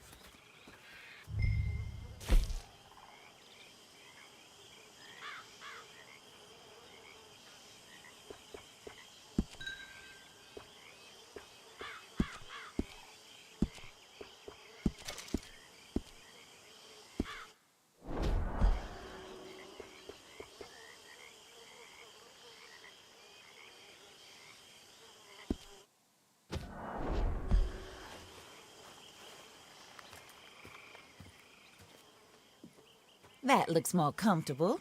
Hawley? Here, madam. Your very good health. I suppose it beats dying, hmm? Mrs. Leclerc's husband was murdered by one of his business partners. And I intend to find out which one. Or rather, I intend for you to find out. And kill them. You're the only person I could possibly trust to do whatever it takes. Because you and your accomplices, you're the only other victims of their lies still alive. You see, you walked into the town at approximately the same time my husband was shot in the back, but by another gun, firing different bullets to those you possessed when you were arrested. These bullets, this was their mistake. You were rounded up and sentenced to death, all because you came to town and didn't talk too much and seemed like you were nasty. Anyway, here they are. the people who run Blackwater. Mr. Jeremiah Shaw, banker, real estate speculator, and crook. Mr. Amos Lansing, ranch owner, speculator, and crook. Mrs. Grace Lansing, his wife, society patroness, lover of the arts, crook, and my former best friend, Teddy Brown, her disgraced brother, outlaw, wanted man, and still in contact with them. All I ask of you is your help in finding out quite what happened. Mrs. Leclerc would like to help you get back on your feet. Get back to work. Whatever your work may be, I don't judge. You want to rob? Rob. You want to save innocent folk? Do that as well. But you need me just as much as I need you. I think we all understand each other. I hope we do. Good. I look forward to rewarding you for killing those who made me a widow. My husband was a true believer in this country and in the West. He was killed for greed. Foul greed when there's quite enough for everybody. I don't care what your scruples are as to killing. I will take the full burden of that sin upon my shoulders. Goodbye, for now. Then Hawley, go introduce her to nice Mr. Cripps. I think you'll like Cripps well enough. He's long past his prime, of course, but he hasn't gone entirely crazy just yet. And he will help you, better than most of his ilk. Cripps! Get up! Hello, partner. Harley. This is your new boss. Oh, pleased to meet you, partner. J.B. Cripps at your service. We'll pay to get your camp established. Mrs. Leclerc is a generous benefactor. And, where are we headed?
Oh, and madam, while Cripps is establishing your camp, perhaps you can go to the station and see the clerk, then head to see Clay Davies.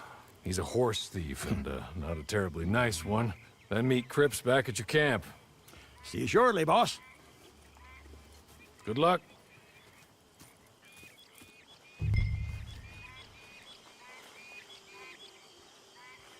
I'm sure you're tired. Get this done and you can rest.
Kami kedatangan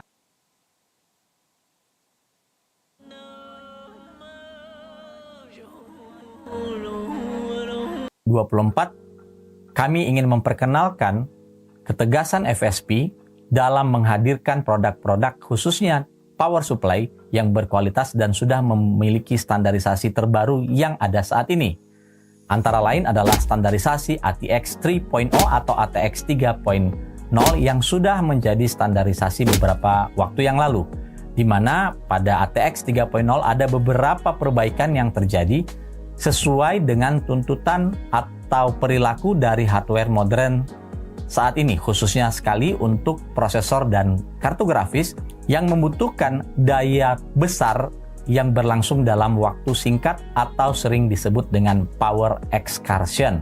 Nah, ATX 3.0 mengizinkan power excursion hingga 200% pada power supply yang sudah bersertifikasi. Sedangkan tambahan dari ATX 3.0 adalah kehadiran konektor PCI Express Gen 5 atau biasa juga disebut dengan 12 volt high power. Lini FSP mulai dari yang paling entry level, kami memperkenalkan FSP HV Pro yang ada di kapasitas 550 dan 650 watt yang sudah mendukung ATX 3.0. Power supply ini sudah mendukung power excursion hingga 200% meskipun tidak menyertakan kabel PCI Express generasi kelima. Garansinya sendiri diberikan oleh FSP selama 3 tahun. Di atasnya ada seri FSP Hydro K Pro, ada di kapasitas 750 dan 850 watt. Power supply Hydro K Pro juga sama-sama sudah mendukung power excursion hingga 200% tanpa menyertakan kabel PCI Express generasi kelima. Perbedaannya terletak pada desain yang ada di dalam power supply tersebut serta garansi yang lebih panjang 2 tahun, yaitu total garansinya menjadi 5 tahun. Bagi pecinta mini PC, FSP juga menghadirkan seri FSP Dagger Pro yang berada di kapasitas 650 dan 750 watt. Power supply modular ini memiliki form factor SFX yang kompatibel dengan semua casing mini ITX. Bahkan dalam paket penjualan tetap menyertakan adapter agar tetap bisa digunakan pada casing yang berformat ATX. Untuk garansinya sendiri, Dagger Pro diberikan garansi selama 10 tahun dengan efisiensi 80 plus gold. Di efisiensi 80 plus gold lainnya, tersedia pilihan Hydro G Pro yang sudah mendukung ATX 3.0 dan juga memiliki konektor PCI Express generasi kelima. Power supply ini ditawarkan dengan kapasitas 850 dan 1000 watt. Hydro G Pro dikenal dengan fitur anti-wet teknologi, di mana power supply ini didesain khusus agar bisa tetap tahan pada kondisi yang ekstrim, terutama mengenai kelembaban yang cukup tinggi. Untuk garansi, Hydro G Pro dilabeli selama 10 tahun. top of the line dari FSP power supply ada di level Hydro TI Pro yang memiliki efisiensi 80 plus titanium. Tidak banyak power supply yang ada di market yang memiliki sertifikasi setinggi ini. Tentu saja Hydro TI Pro sudah mendukung ATX 3.0 dan juga memiliki konektor PCI Express generasi kelima dan dilabeli garansi selama 10 tahun. Dari full range yang ditawarkan oleh FSP, kita bisa melihat FSP menawarkan mulai dari entry level hingga high-end sesuai dengan kebutuhan masing-masing. Hydro TI Pro diperuntukkan untuk workstation ataupun HEDT atau high-end desktop PC. Lalu, untuk pilihan di entry level tersedia HV Pro yang menjadi salah satu andalan FSP di market khususnya di Indonesia. ATX 3.0 memberikan banyak kelebihan selain dari power excursion, perbaikan yang nyata pada teknologi, serta tentunya proteksi yang jauh lebih lengkap untuk melindungi investasi atau komponen PC kita yang lain yang jauh lebih berharga atau lebih mahal daripada power supply ini. Garansi FSP sendiri seperti yang sudah disebutkan di masing-masing model bergaransi tukar one-to-one replacement. Pastikan selalu produk FSP power supply yang dibeli itu bergaransi dari PT Nusantara Jaya Teknologi sebagai tanda keaslian dan jaminan layanan garansi. Tahun 2024, FSP Power Never End.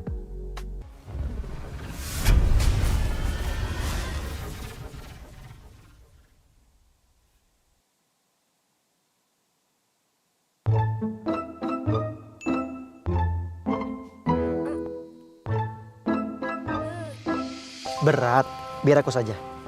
Pasti ada syarat dan ketentuannya. Dih, belum kenal Bayu. Udah sini. Yakin kamu dibagi? Yakin.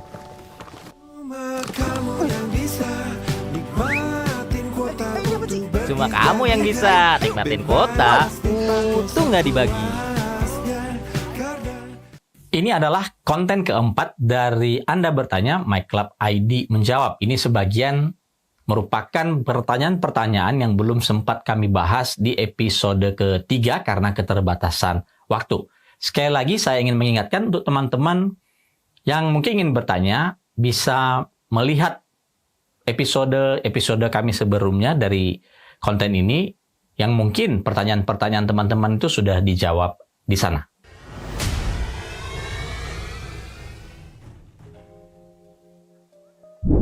@Hakiki Maulana Fadila 7741.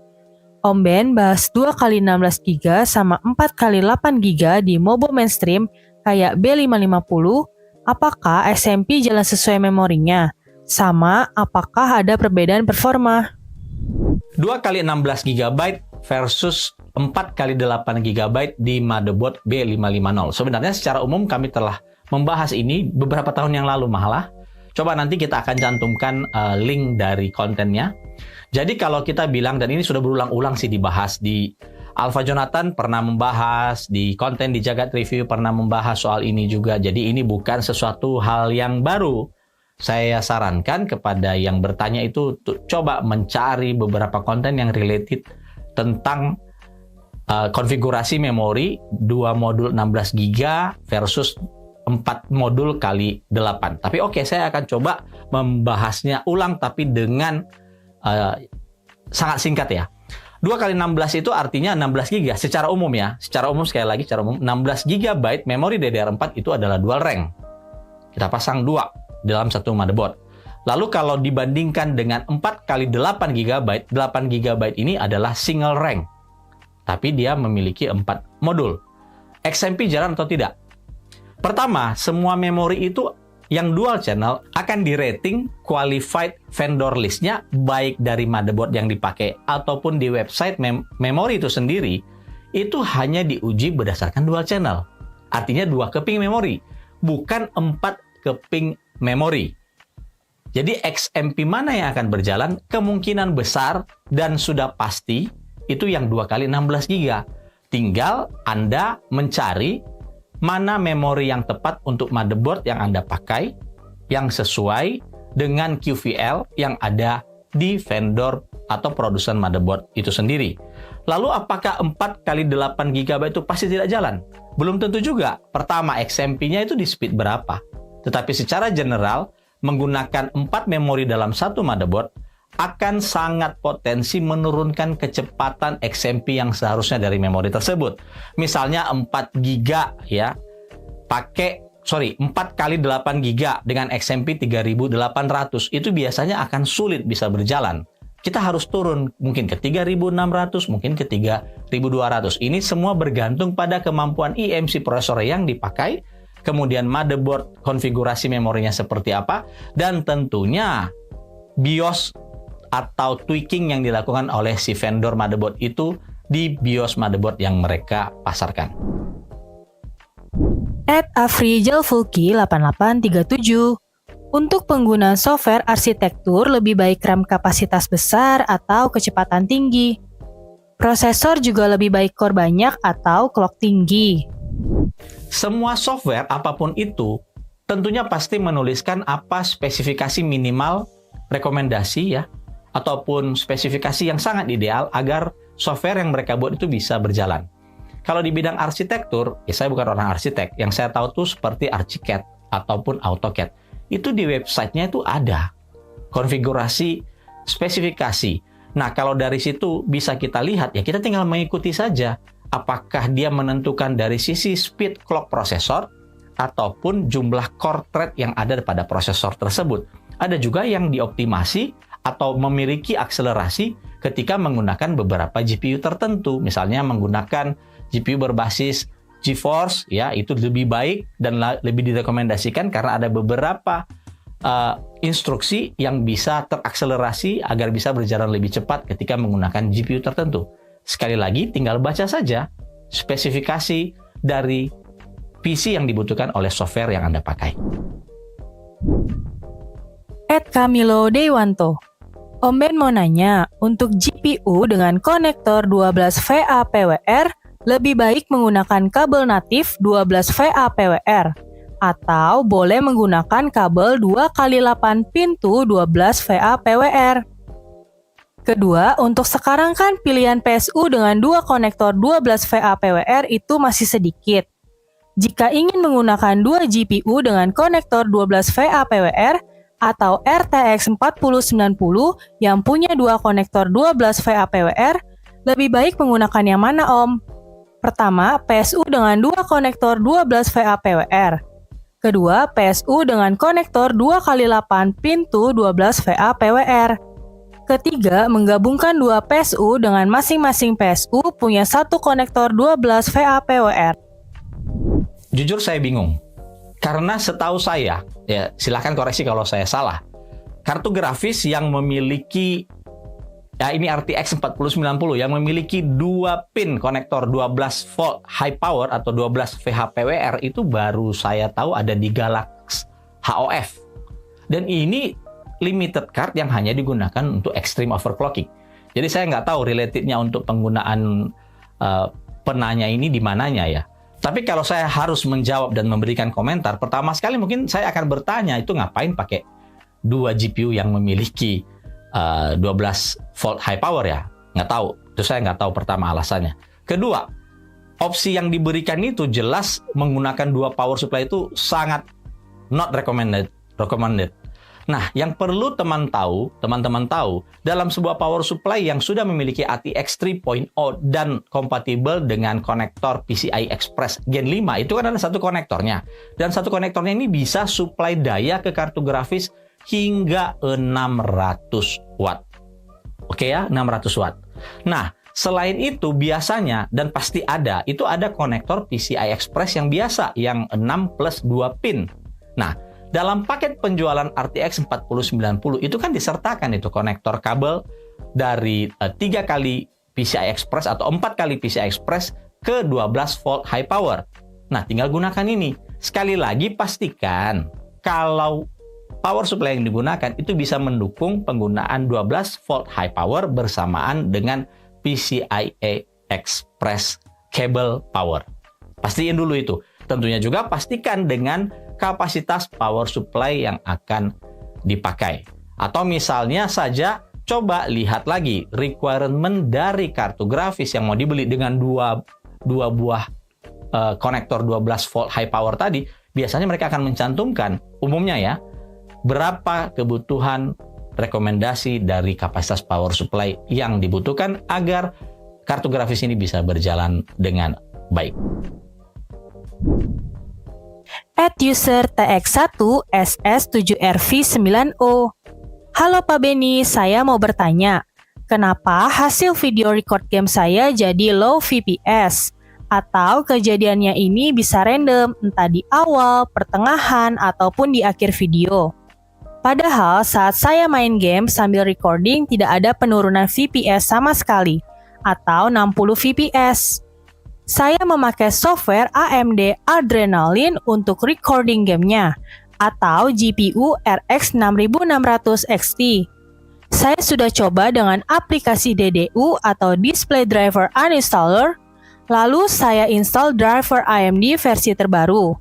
Tapi hasilnya tetap saja tidak ada perubahan saat hasil recordnya, tetap turun low FPS atau random. Ini kan yang dipakai softwarenya hanya menggunakan Adrenalin. Apakah pernah dicoba dengan software lain? Kemudian apakah ketika menggunakan Adrenalin tersebut, settingan dari bitrate-nya itu sudah disetting? Ya biasanya dia digeser ke kanan itu supaya bitrate-nya lebih tinggi, itu akan menghasilkan kualitas yang lebih bagus dan tentunya juga kapasitasnya akan atau ukuran dari file yang direkam tersebut akan jauh lebih tinggi ya atau lebih besar. Lalu kemudian apakah output saat perekaman itu sama dengan gaming? Ya kadang-kadang ada yang pada settingan secara defaultnya itu berbeda. Jadi dipastikan dulu. @miktakun 2000. Dengan berkembangnya fitur-fitur baru pada prosesor generasi baru, atau seperti Intel dengan NPU-nya atau Nvidia dengan AI Core, apakah masih relevan membeli produk-produk generasi lama seperti Intel Gen 13 ke bawah atau non-4000 series Nvidia GeForce? Sekali lagi, kembali lagi kebutuhan. Kalau teman-teman membutuhkan dan itu bisa menunjang produktivitas, ya beli. Jadi kita jangan hanya ikut-ikutan melihat, oh yang lain pakai ini nih, pakai ini. Anda pakai nggak sih? Anda gunakan nggak untuk produktivitas atau menunjang berbagai kebutuhan Anda?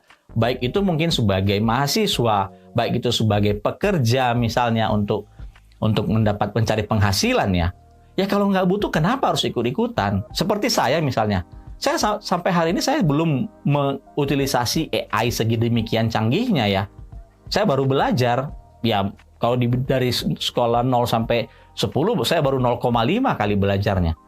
Berarti saya belum butuh itu dong. Terus kenapa saya harus berpatokan pada orang lain yang sudah expert dan mereka mampu dan mereka membutuhkan saat ini, lalu saya harus meniru mereka gitu.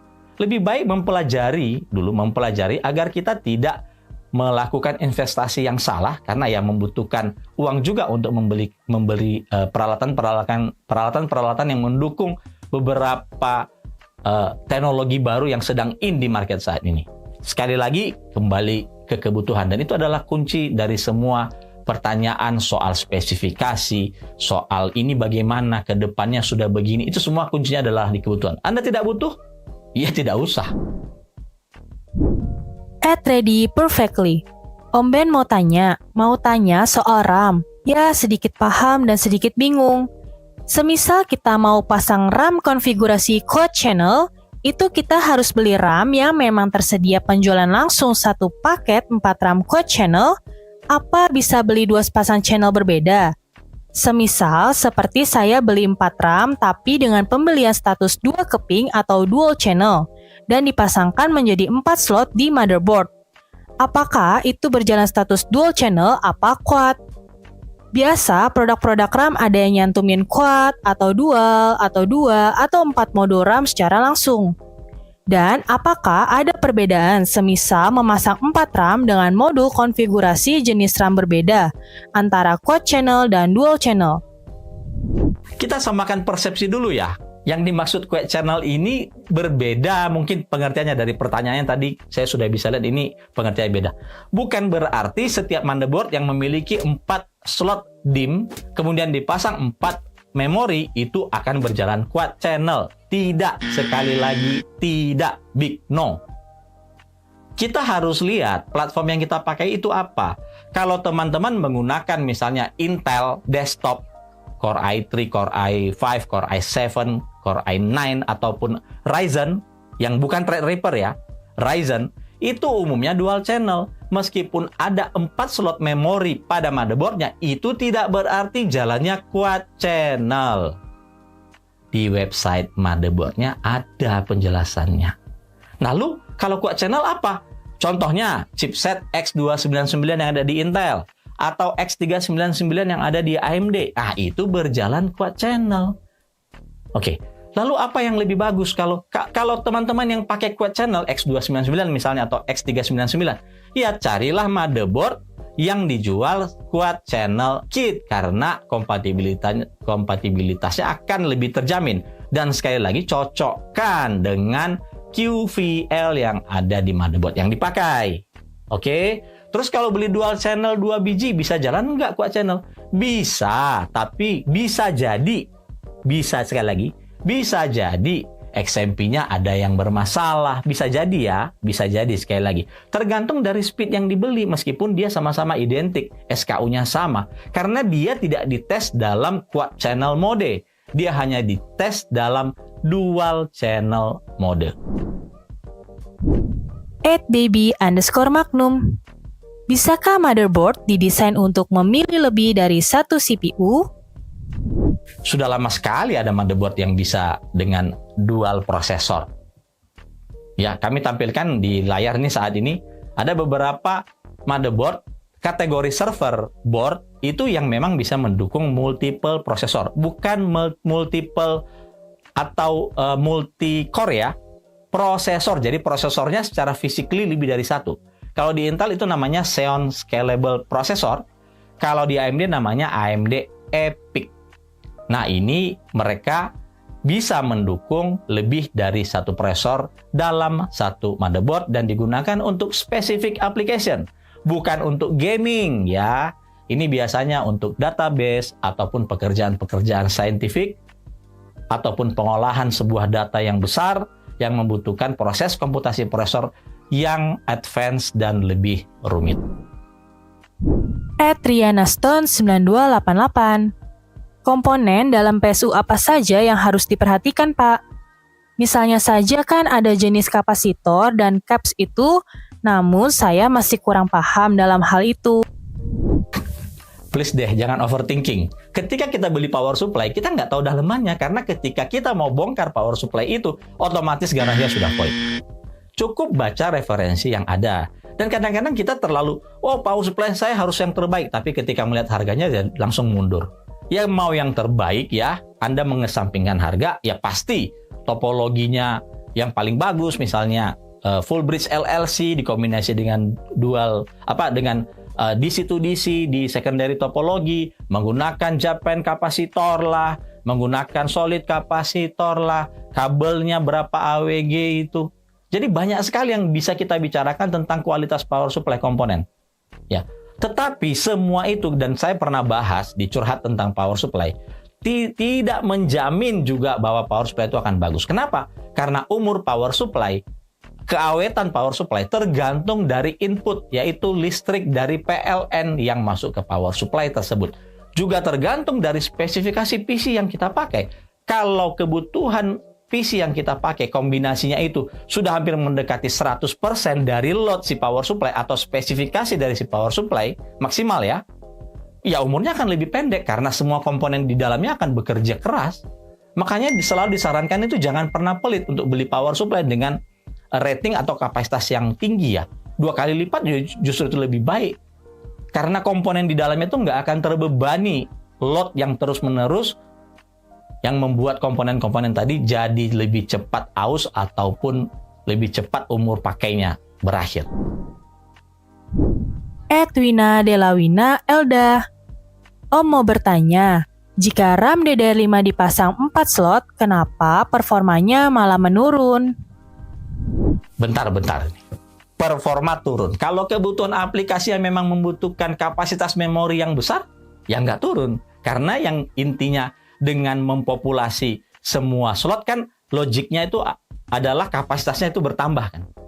Memang ada penaltinya di mana kecepatannya tidak akan secepat dari penggunaan 2 keping memori. Kenapa? Ya karena sudah pernah dijelaskan.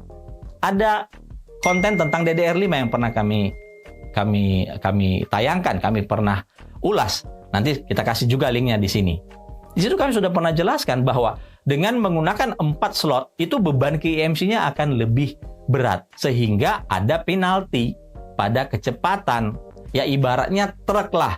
Truk dengan beban 2 kali lipat, otomatis kecepatan truknya itu akan berkurang. Tidak bisa seperti ketika bebannya itu setengah dari apa yang dia jalankan sekarang. Misalnya beban maksimumnya 10 ton. Ya, maksimum 10 ton. Kita kasih 5 ton, ya dia jalan truknya akan jauh lebih cepat dibandingkan ketika dipasang dibebani dengan 10 ton. Ya, logik simple saja sebenarnya soal memori ini. Mau detailnya ya lihat di link yang kami sertakan di atas ini. Danang AP. Kenapa brand HDD tidak sebanyak brand SSD yang akhir-akhir ini sangat sering bermunculan? Apakah karena QC dari HDD harus lebih ketat atau bagaimana? Tahun 90-an ketika saya pertama tahu PC, itu brand harddisk tuh banyak banget. Ya, justru saat itu tuh tidak ada yang namanya Western Digital. Saat itu adanya Seagate, ada yang namanya Quantum, Maxtor, Corner, Samsung ya. Bahkan Samsung tuh pernah buat harddisk, Hitachi, Toshiba, banyak sekali. Tapi pada akhirnya hari ini kita hanya bisa melihat ya 2 major ya. Toshiba itu setahu saya masih buat harddisk sih. Hanya dia Hitachi dan Toshiba masih buat harddisk. Hanya mereka lebih ke spesifik ke OEM, misalnya ke branded PC atau di laptop misalnya. Tapi kalau kita lihat untuk consumer itu ada 2 brand gede, Western Digital dan Seagate. Kenapa mereka tinggal menjadi 2 pemain besar? Karena brand-brand tadi satu-satu itu diakuisisi sama kedua raksasa ini. Quantum itu dibeli, Maxtor itu dibeli, ya dimatikan. Sehingga pada akhirnya hanya ada 2 vendor harddisk consumer yang paling besar di dunia saat ini. Jadi bukan karena soal QC, nggak ada related sama sekali. Ini pure bisnis, di mana seleksi alam mengatakan ya kalau kamu tidak bertahan dan tidak bisa berkompetisi ya kamu akan tersingkir. Dan biasanya ketika tersingkir, dia punya pilihan membangkrutkan atau menutup bisnisnya totally, atau menjualnya, atau diakuisisi oleh pabrikan lain yang jauh lebih besar. User GG5JD8ZZ3I. Pak Ben, jika menggunakan motherboard B760 untuk Intel Core K-series maupun non-K-series, apakah bisa melakukan undervolting atau mengubah power limit untuk menghemat daya dan menurunkan temperatur?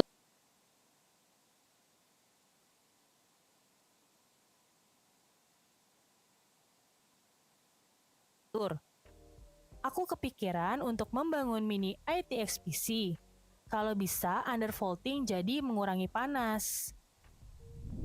By default, officially B760 tidak mendukung overclocking prosesor, sehingga tuning untuk tegangannya termasuk undervolting juga tidak ada.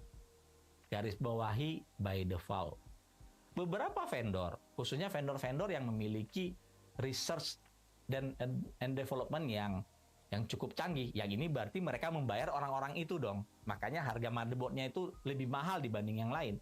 Mereka berinovasi, mereka mencari cara bagaimana agar chipset yang tidak mendukung overclocking prosesor ini bisa memiliki fitur undervolting. Bukan fitur overclocking ya, fitur undervolting. Contohnya saya di Gigabyte, itu ada BIOS beta yang dirilis di mana kita bisa melakukan tuning undervolting pada prosesor yang dipakai. Tapi sekali lagi ini juga limited biasanya. Tidak semua prosesor, jenis prosesor K atau jenis prosesor KF yang bisa menggunakan fitur undervolting di chipset B760. Muhammad Habishi 2519.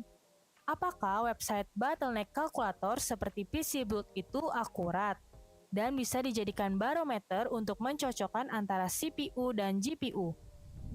Jawabannya tegas. Jangan pernah pakai itu sebagai referensi. @marcelh9820. Pak Ben mau tanya, untuk pengguna Ryzen seri 3600, supaya kerasa peningkatan performa gaming 2 kali lipat, Upgrade ke Ryzen seri berapa? Skip i9 atau Threadripper? Atau better nunggu Ryzen generasi seri 8600 keluar? Performa gaming 2 kali lipat dengan mengganti prosesor. Lebih baik ganti kartu grafis, Mas. Pakai GPU yang lebih tinggi. Karena tidak semua penggantian prosesor itu akan berdampak pada kenaikan FPS game. Tergantung FPS game, tergantung dari gamenya itu. Gamenya apa? CPU bound. Kalau dia CPU bound, ya dia ada kenaikan. Kalau dia GPU bound, ya hampir tidak ada kenaikan. Atau kecil sekali, tidak signifikan. Resolusi terutama 1080p. Ya ketika mengganti prosesor, ya kelihatan. Tergantung lagi gamenya. Tapi ketika kita pakai di resolusi yang lebih tinggi, di mana itu lebih ke GPU bound, ya kenapa pusing-pusing upgrade prosesor? Upgrade aja kartu grafis dengan menggunakan GPU yang satu level di atasnya. @ayamngesot1331. Cara klaim garansi ke NJT dong Om. Gimana caranya? Khususnya untuk kita pengguna komponen Gigabyte yang berada di luar Jakarta. Soalnya garansi beli di toko kan cuma setahun. Sementara garansi NJT kan ada yang sampai 3 tahun. Cara klaim garansi ke NJT itu sudah ada di Facebook, ada di IG ya, kontaknya. Oke, kita tulis lagi deh, bisa WhatsApp. Ingat ya, hanya chat WhatsApp di 0855 1200 300. Nanti di deskripsi itu sudah ada. Roman It's Me. Saya mau upgrade kecil-kecilan CPU dari R5 5500. Nah, yang jadi masalah, saya bingung harus ke R5 5600X atau R7 5700X. Secara harganya sama, tapi ada keuntungan 2 core 4 thread kalau saya ambil 5700X. Itu kedua CPU kenapa harga bisa sama seperti itu ya mas? Oh iya, saya menggunakan untuk live streaming game. Dan lebih baik mana, saya menggunakan X264 atau H264 untuk live stream PUBG Battleground stream. Dan juga saya bingung pakai X264 atau H264 di PUBG. Secara saya mau menggunakan dua monitor, satu untuk game dan satu untuk monitoring aplikasi live maupun Discord. Saya tidak mau berkomentar tentang harga 5600X yang sama dengan 5700X. Logika saya 5700X harusnya lebih mahal dari 5600X. Kalau enggak, ya enggak laku 5600X. Jadi mungkin ada faktor X lain kenapa harganya itu bisa disamakan oleh si penjual, dan itu bukan sesuatu yang harus diperdebatkan. Kalau memang benar harganya sama, ya beli 5700X ya. Tapi harus ingat ya, term and condition-nya sama, misalnya garansinya sama, bla-blanya sama, sama-sama dari distributor resmi. Itu catatannya ya, bukan hanya soal, oh ini barangnya lebih tinggi daripada ini, speknya lebih tinggi dari ini. Term kondisinya sama. Kalau itu sama, ya ambil lebih tinggi. Nggak usah butuh rumus-rumus macam-macam gitu untuk memutuskan mana antara dua ini. Ambil yang paling tinggi kalau itu harganya sama. X264 dan H264 ya, keduanya sama-sama video codec yang digunakan untuk kompresi video ya. X264 ini lebih open source ya, dan memiliki kustomisasi yang lebih luas dibandingkan H264. Tapi kalau kita ngomong soal standar kompresi video, H264 ya jagonya. Jadi kalau teman-teman ingin itu lebih kompatibel dengan banyak device, ya gunakan H264. Tapi kalau ingin enhance, bisa menambahkan kualitas lebih bagus lagi, ya X264 itu mungkin akan lebih. Atau sekarang tuh X265 atau H265 juga sudah ada saat ini. Jadi kalau compatibility, tentunya kompresi yang video sudah lama itu yang ada di H264 untuk compatibility dengan hampir semua device untuk bisa memainkan atau memutar konten tersebut. Bayu Darmawan 4133. Setiap saya baru mencolokkan kabel power PSU ke soket listrik, MCB di rumah selalu turun. Tetapi hanya di awal colok saja. Setelah itu, jika PC dihidupkan sudah aman dan tidak turun lagi.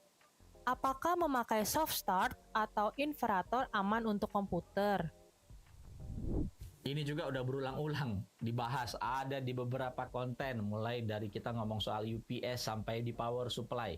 Bahkan pernah juga lebih dari 3 kali kayaknya membahas ini. Jadi mau pakai soft start atau inverter itu aman. Tapi ingat, mereka tetap punya limitasi ketika tegangannya atau indera sekarangnya terlalu besar juga, ya bisa jadi mereka tidak berfungsi. Jadi harus cari inverter yang memiliki toleransi kapasitas untuk terjadinya indera sekarang yang lebih besar juga. Cara paling benar sebenarnya adalah yang memastikan bahwa tidak terjadi itu indera sekarang. Satu, yang menaikkan kapasitas listrik di rumah, ya. Kedua, mungkin MCB-nya udah bertahun-tahun tidak pernah diganti.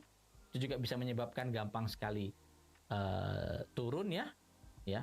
Jadi bisa coba diganti dulu. Kalau saya sendiri pribadi, rata-rata dalam 3 tahun atau 2 tahun saya akan mengecek MCB saya. Ya kalau perlu diganti saya akan ganti gitu. Tapi tergantung kalian juga. Tapi base dari itu semua atau yang mendasar dari itu semua, ya yang wajar lah kapasitas listriknya yang digunakan untuk PC yang mau dipakai. Muhammad Nur Iksan 19. Ketika memilih motherboard entry level semisal seri H6 10M, aku melihat ada motherboard yang memiliki banyak choke, semisal 10 choke, ada pula yang memiliki di bawah itu. Bagaimana cara memilih motherboard di kelas entry dan mid, misal seri H dan B? Apabila dilihat dari potensi mengoptimalkan performa dari prosesor kelas entry dan mid, misal i3 dan i5. Untuk motherboard entry level, yang namanya prosesor entry level itu juga pasti kompatibel dong. Ini mulai akan bermasalah, bukan bermasalah. Kita tidak mendapatkan performa yang sesungguhnya dan bisa berpotensi yang merusak si motherboard karena dia sudah over dari kapasitas yang bisa diterima. Misalnya core i9 dipakai di H610 misalnya. Dan semua motherboard entry level itu rata-rata 11-12 konfigurasinya sih. Paling beda 1-2 fasa. Dan itu tidak akan banyak berdampak pada prosesor entry level loh. Makanya ada chipset di atasnya. Dengan alasan bagi vendor untuk membuat motherboard yang memiliki konfigurasi atau arsitektur VRM yang jauh lebih baik dibandingkan yang entry level. Agar prosesor-prosesor high-end itu benar-benar bisa diakomodasi dan teman-teman bisa mendapatkan performa prosesor yang sebenarnya. Tentunya di zaman sekarang itu juga harus dikombinasikan dengan solusi pendingin yang sesuai untuk tiap kelas prosesor, terutama prosesor high-end. Ferry Marshall 5346. Soal OSI RAM saya tanya ke Om Ben. DDR4 saya 3600 2x8GB dengan 1,4 volt. Di HW Info baru setengah jam gaming, sensor memori tembus 50 Celcius. Apa ini masih batas oke? Ini mulai soal temperatur lagi. Suhunya 50 derajat Celcius. Tapi oke, kalau itu benar temperatur dari memori DDR4 yang dipakai, Anda pakai memori DDR4 yang decent. Kenapa? Karena memori DDR4-nya menyertakan sensor suhu. Sekali lagi, tidak semua DDR4 menyertakan sensor suhu. Dan kalau benar 50 derajat ini adalah benar dari sensor temperatur dari memori, ini sangat aman. T-junction untuk chipset DDR4 itu rata-rata di 90-95 derajat Celcius. Jadi masih jauh sekali. Nggak usah terlalu takut dengan angka 50 derajat Celcius di memori. For your information, DDR5 itu jauh lebih tinggi temperaturnya dibandingkan DDR4 ketika di load secara intens ya, bukan hanya sekedar game. Misalnya menjalankan sebuah aplikasi yang memakan semua kapasitas memori atau yang mengutilisasi semua kapasitas memori yang ada. Ya contohnya memtest itu memakan semua ya, kalau kita set dia untuk all out ya semua memori akan dipenuhi dan ini akan berdampak pada kenaikan temperatur dari chipset atau si memori itu sendiri. Exorcise Saga.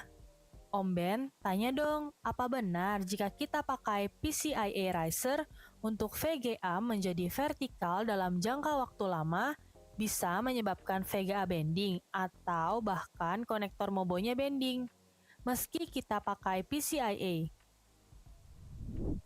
Ini saya nggak paham sih, logiknya dari mana sih? Kalau kita pakai PCI riser, setahu saya PCI riser yang benar itu punya pengunci. Dan di slot VGA yang ada di motherboard, itu umumnya di motherboard modern sekarang itu sudah ada penguncinya juga. Terus kalau itu bisa bending, ya berarti pemasangan kita ketika memasang VGA-nya menjadi vertikal dong. Apakah panjang risernya itu kurang sehingga harus ada yang sedikit dipaksakan yang membuat itu bending? Saya nggak paham itu. Itu tergantung bagaimana kita cara kita menggunakan atau memasang. Karena yang namanya vertical GPU ini kan bukan hal yang standar. Sekali lagi nih, bukan standar. PCI Research itu bukan standar. Bukan standar komponen PC gitu loh. Kompatibilitasnya juga masih tanda tanya besar. Bisa jadi bekerja untuk kartu grafis A, bisa jadi tidak bekerja untuk kartu grafis B. Jadi untuk sesuatu yang nggak standar, ya tergantung bagaimana cara kita untuk membuat supaya sesuatu yang negatif seperti bending tadi, jujur yang saya nggak paham istilah bendingnya itu ada di mana gitu ya. Ya, kecuali di logik saya itu yang berpikir adalah, oh ya kurang panjang ini kabel researchnya sehingga harus ada bagian yang tertekuk. Ya saya juga pakai, so far saya nggak melihat ada yang bending ya. Dan sekali lagi ya, yang namanya komponen PC itu tidak dirancang untuk dicabut pasang loh. Komponen PC itu sebenarnya sekali pasang. Seperti prosesor segala macam termasuk slot VGA dan juga PCI registernya. Semua tidak dirancang untuk bisa dicabut pasang.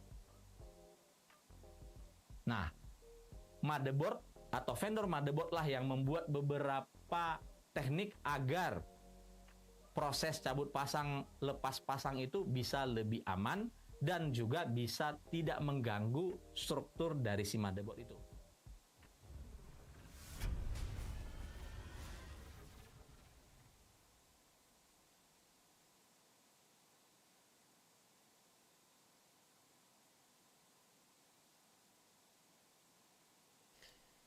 Alright, thanks everybody for tuning in for this Tech Notice live stream. What we're going to be doing is actually building a PC live here. And what will happen is you're going to see this without any cuts. So sometimes seeing a PC built without any cuts or anything like that is absolutely fine. Just a little distortion, someone's saying. Now it should be fine. Okay. So there's a few things that I want to get out of the way first of all. If you are a first-time builder or you've never built a PC before, then this stream is for you. Perhaps you're thinking, look, I've seen all the Tech Notice videos, but there's no chance I can build a PC. Well, watch this live stream and you'll see it's actually easy. Everyone can do it, no problem. Step-by-step guide. And once you build it for the first time, you can see people will comment this on the comments as well. You'll know that you'll never go back, because you realize there's this whole other world of building PCs, so many different parts, you can mix and match them. It's just absolutely amazing, and you can really configure it to your budget, to your needs, to your workflow, especially as a creator. So that's what I want to show you here now. And like I mentioned, it's good to see someone else do it live without any cuts, without any editing. If there's going to be some issues coming across, you're going to see them as well, and we'll try to sort them live. And that will give you confidence that, look, actually maybe I can do that as well. And if you don't know which parts to choose for your PC build, perhaps you've got a set of lists already out there, right? Or you've already put something together, you know what you want, then great. If you don't, then I've got best bang for buck build guide videos in the description below. You go check them out. I'll leave a link down there for you. And there's 4 videos there, 4-part series. You pick the one that's closest to your budget. By the way, those links will always lead you to the latest videos that I have uploaded about the series. So go check them out in there, and you'll get your PC part, or what do you want for whatever budget you have. You've got a PC part list then set, and then you can come back to this video and then see how the PC is built. Even though you've got slightly different parts, it essentially really works the same. You'll know what I'm talking about. Also, if there's anything else that I'm using in this video, I'm gonna leave it linked in the description below. And if you have any questions, I can see Merciless Rascal is already asked one question for me. If you have a question, tag me at TechNotice. Now, this is going to be my secondary priority, because I'm going to have to man all the cameras, do the talking, what we're going to do, and then try to interact with these questions there as well. So, yeah, tag me at TechNotice, because then I'll see a little orange, me tagged, and then it's going to be easier to know when and what question was asked. But let's start then. By the way, this PC is not for me, and this is actually one of the subscribers who reached out and said, look, should we build a PC? And I don't accept all of the builds and what we're doing here as a subscribers. I'm not asking any money for this, and then he's gonna get a PC, but I just wanted to accept some of them so that I can show you some of these builds, and I don't have to either get brands to send me lots of stuff or get lots of stock that's just stocking up on the shelf here after the build is done and things. Sometimes it's not very efficient, but this way we can build a PC, give it away, and then we can move on, but you can see how PC is built. So if you have some interesting, you know, ideas what PC to build, you can contact me on the email. All the parts that I'm using here as well are linked in the description below if you want to check this particular PC out. There's going to be a beautiful fractal North case here. Oh, look at this case. This is one of my favorite, well, I think this is my favorite case ever. The white one and the black one. I kind of like the black one here a bit more with the dark brown wood and golden accents. It's very, very nice. So, the PC building starts with the motherboard, and the thing that you probably need is... where's my screwdriver going from here? 1 second, I left it there. My screwdriver.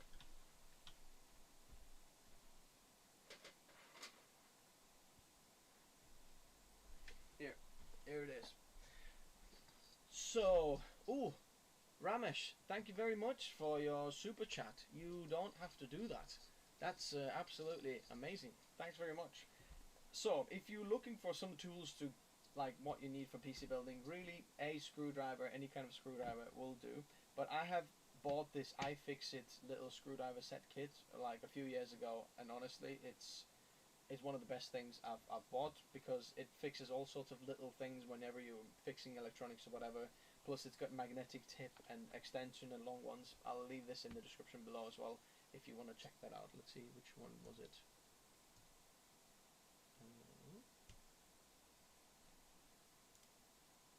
I've taken them off, never mind. So, the motherboard.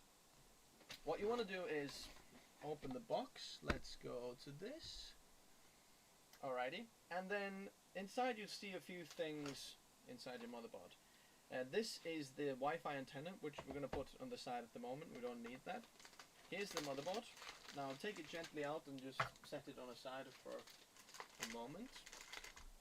Underneath you'll see other accessories, and like this is going to be your main guide as well. If you don't know how to build a PC, honestly these manuals, don't underestimate them, how useful they can be. And here's all sorts of little screws and things. Let me see, which do we need here. Okay, there's a front panel connector. We're going to take a few of these pads out as well. They're little square standoffs. We don't need these, don't need these, don't need the rest of them. Okay. I'll leave the Wi-Fi antenna on the side for a moment. Okay, and then close the box, because we're going to be building on the box. What you want to do is take this motherboard out from this little sheath. What I like to do is put your hand underneath in there, and then you'll see the fingers here will stick on the back of the CPU back plate there, so you can easily hold on to this one. And then on the other side you've got your thumb in there, and then you can pull it out without really touching anything odd or weird, and then just lay it down on the box here. Another trick also here is that when you lay it on the box, try to overlap the back cover slightly, so that the back cover kind of slots down there. I'll show you this here, because this is a little bit higher. If you put it over here and you start putting RAM in or whatever, you actually start bending it slightly. So put this slightly over it, and then everything else is flattened. You know that you can press on the motherboard and it's not going to bend anything else, if that makes sense. This anti-static you can put on the side for now, but try to keep track where things are and what things are in which box, if you mean. What I mean is, like, the motherboard things stay in the motherboard box and so on. There is a lag with what? Is it with audio?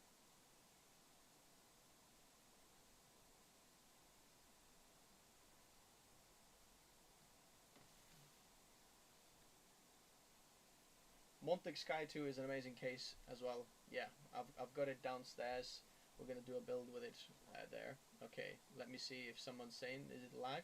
Shu is saying is lag. I don't see. Is the audio and video in sync? Let me know. Okay, people saying he's tripping. Ah, okay. So then, we've got it. We've got the motherboard laid out in here, and then we're gonna do a few things, right? First of all, you want to get out your CPU, okay? We've got, I'm gonna put this on the side. We've got the Intel i9-13900K, which is one of the best creator CPUs that you can actually get for now.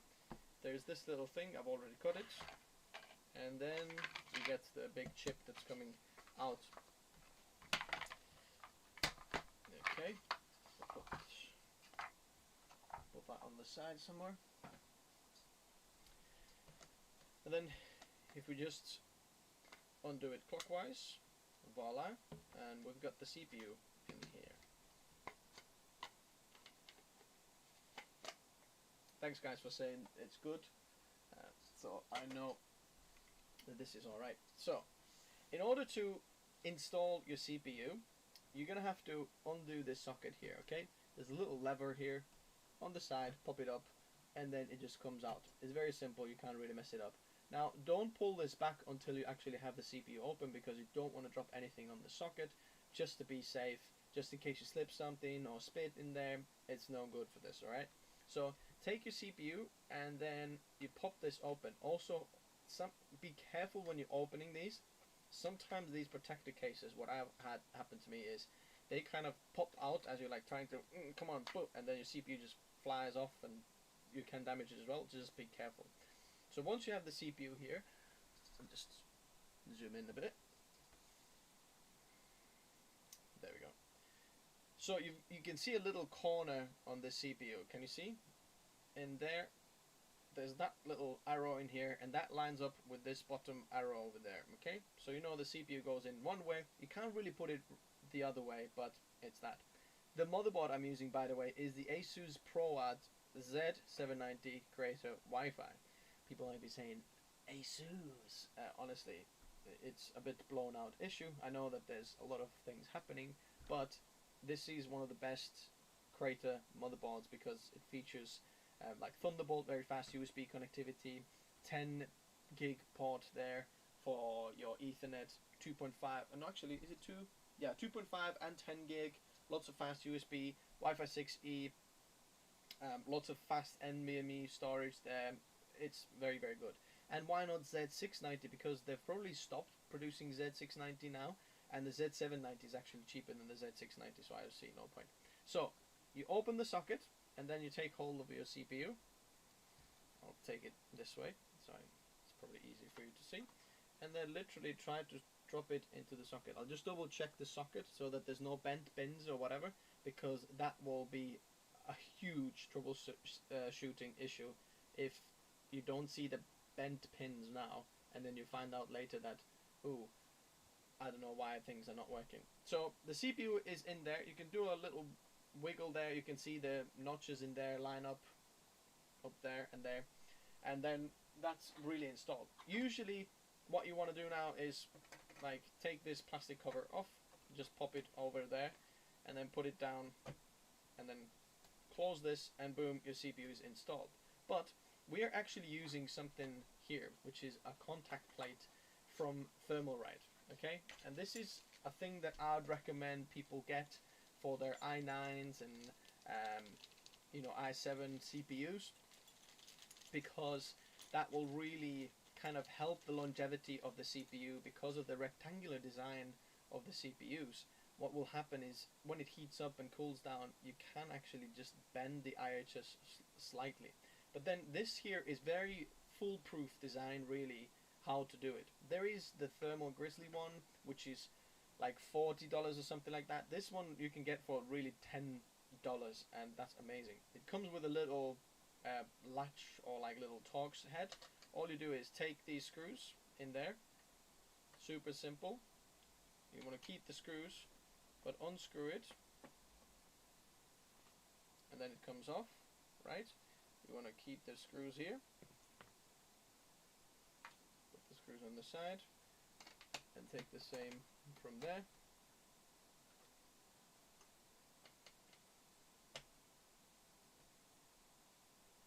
Trying to get my fingers out of the way. Okay.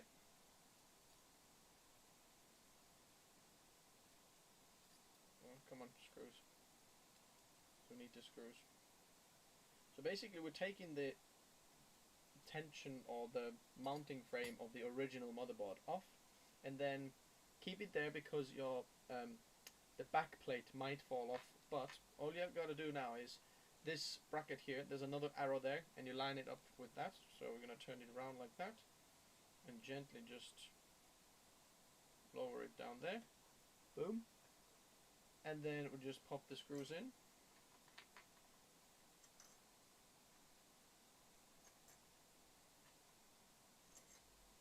And then you can screw them down in, do like in a star pattern type of thing, but don't tighten them all the way there. But this is really a foolproof contact frame because it's got a hard stop. So it's been designed so that the back of the contact plate will just be stuck to the motherboard. So you can't really over tighten it because it just doesn't go any further. It will put the perfect tension there. The thermal right contact frame, what will happen there is a little gap in there, and there's a special tension and special amount of like turn you'll have to do, which potentially gives you better performance in some kind of very specific overclocking ways, but this one doesn't. Let me know if you're using the contact frame there, but basically you just now tighten it all the way until you just hit hard stop or hard end on stand pattern. There we go. Because it's now the bottom is hitting the motherboard. This thing, by the way, will keep your CPU cooler and better as well. The thing is that you might, I'm not sure about the warranty, it shouldn't lose the warranty, but you might do when you take these things off your motherboard. But there's no real, you know, instructions and things when they say, oh, if you remove this, you'll lose the motherboard, you know, warranty or something like that. So I'll put it back in the contact frame there box. Oh, sorry, I'll show you. I'll put them back in the contact frame box, and then put that back in there. Okay, and then the CPU is now installed. Next, we're going to be taking out our RAM, and we've got 64 gigabytes of Corsair Vengeance DDR5. This is Intel XMP ready, by the way, so when you're getting the RAM, even though you have the same model, there is Intel and AMD kind of specific RAMs. One of them is AMD X-Ball ready, and then Intel XMP, which is basically like an overclocking profile for your RAM. One for AMD platform, AM5, and then one for Intel's one. Now, even though they theoretically work across the board as well, so you can really get the Intel working on the AMD and AMD one on the Intel, but they only have one Intel XMP profile stored on this RAM kit there. So when you put that in the Intel system, it will just load that and it's going to be fine. But if you install this on the AMD system, it will kind of load the Intel profile, which is not ideal in the long sense of long term, you know. So we'll just pop that one there.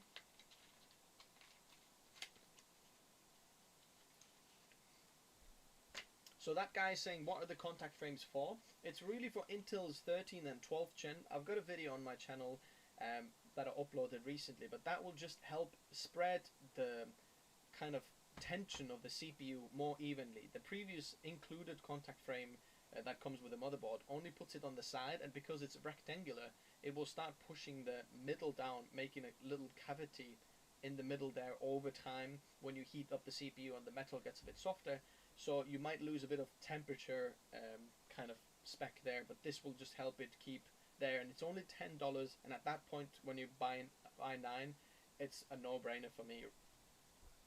So here again, it comes open this way. This is 5600 megatransfers per second, and when choosing the RAM for your system, there's few things. First of all, you want to know if your IMC, the integrated memory controller of your CPU, is able to keep up with the speed of the RAM. The Intel's 13th gen CPUs are all rated at 5600 megatransfers per second at really dual channel, or like 2 sticks and then single rank. If you got dual rank and all that, basically I've gone very conservative here. Even though the integrated memory controller of the 13th gen is able to push so much more, like 7,000, 8,000 sometimes, and overclockers get even like 10,000 megatransfers out of it, which is pretty much double what I'm using here. But this is still much faster than DDR4. DDR4 were 32, 3600, some of the faster ones 4,000. So we're getting close to double the DDR4 speed, but it's very, very affordable here as well. We found this Vengeance kit extremely, extremely affordable, less than $200 if I'm not mistaken. So let's get this installed. There is 4 sticks here, but if you only use, or 4 slots here, if you use 2 slots, what you want to do is make sure that you've got the right slots to plug them in. There is a little cheat guide in here, as you can see. They go A1, A2, B1, B2. So A1, A2, B1, B2. And it shows here that A2 and B2 are the ones that you should populate first. So the second one here, and then that one here. So you pop one stick out. It doesn't matter which stick goes where, so you can put it there or there. You open this on this side. Okay, now you can slot it in. This side doesn't open. And then make sure that your notch is the right way. Usually whatever the front of the RAM is facing that way. So like that. And then I'm going to pop it in here.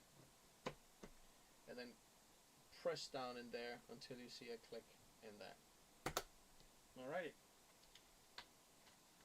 Then we'll do the same with the other one.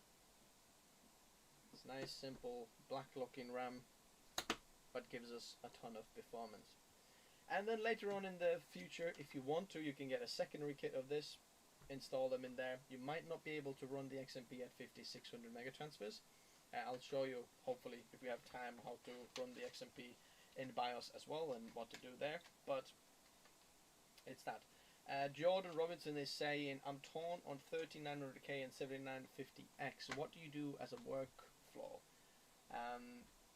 In Substance Painter, I think you might be better with, well, I'm usually saying 3900K just because of the single core performance, but and stability right now with AM5 platform and you know that stuff. Now we've got a cooler installation next. For the cooler, I am using a beautiful, beautiful Noctua cooler. The cooler I'm using is the Noctua NHU12A. This is one of the best Noctua coolers. In my opinion, the best one you can get right now.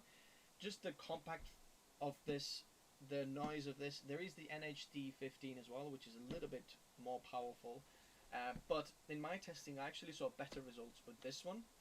And it's just looks beautiful. It's very high quality.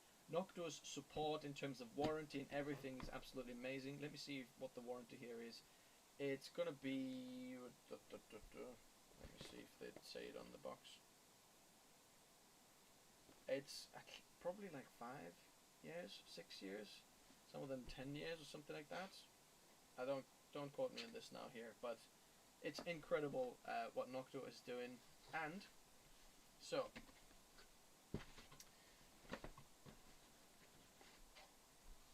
is DDR5 worth it as of 2023, or should I stick with DDR4 mobile? New PC build here, DSauce is saying. I'd say have a look at the prices. Have a look what the price difference is between DDR4 and DDR5. You might be surprised how affordable DDR5 is. And it's like, since a year ago, DDR5 is cheaper than DDR4 for the same amount, if that makes sense. So a year ago, I saw DDR5 like be so overpriced, and DDR4 was, you know, 64 gigabyte kit like this, what we have here, was priced about $250, something like that. And now to get DDR5, much faster, newer technology, less than $200 is crazy deal to me. So the cooler here, I'm going to put it upside down. What you want to do is get the fans off. There's these little clips on the sides, so you pull it this way and then up, and then it opens it up, and then you can get the fans, both of the fans off for now. These are one of the best fans you can get in the world as well. So this cooler already comes with like incredible fans. So some of the coolers have a weakness of fan speeds, or they have like a lower quality fans, but this one very high quality fans. So we'll put the fans on the side for a minute at the moment, and then you've got the contact plate on the bottom here. Keep the plastic cover on, protecting it. Mine came loose in the box, so I put it back on there so I can stick it on the side and leave it up like that.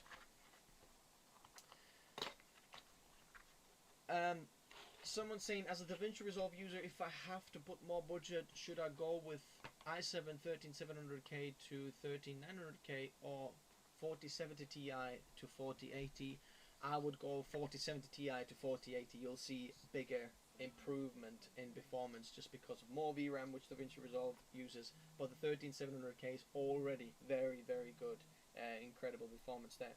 So now we're going to have to find out our platform kind of mounting kit for this, because this cooler goes to all sorts of different, so you can use it on AMD, Intel, previous generations.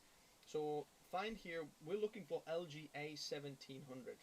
Okay, we're gonna find this, and I always double check this, because you can never remember like which screws or which washers did you always use in this here. But first of all, where is our back plate here? Okay, here. So on the bottom here, there's this, it says here LGA. Let me see if you can see that. Come on, focus. There we go. LGA, and there's 1700 in the back there. Can you see? So we can use this for our build. And then these are the right pouches here. We're looking for the blue standoffs, and then little black washer things. And okay, we'll do that one later. We'll do this first.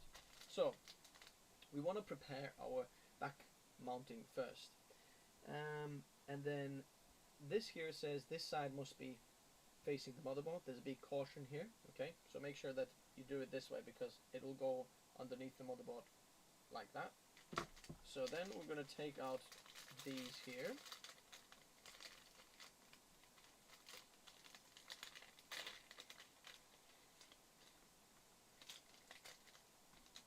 Okay, and then there's these metal screws, and these metal screws will go in the outside of these, if that makes sense. There's like little triangles, and the triangles can be like outside or a little bit inside. We're gonna go with the outside ones, and then you take the little black washer, and then you click it in on the side there, and then that metal washer will hold the screw from not like falling out from this metal frame. And then we're going to do it on all sides. The triangle is like pointing outwards, so going to the outside frame, that, and then the black washer across.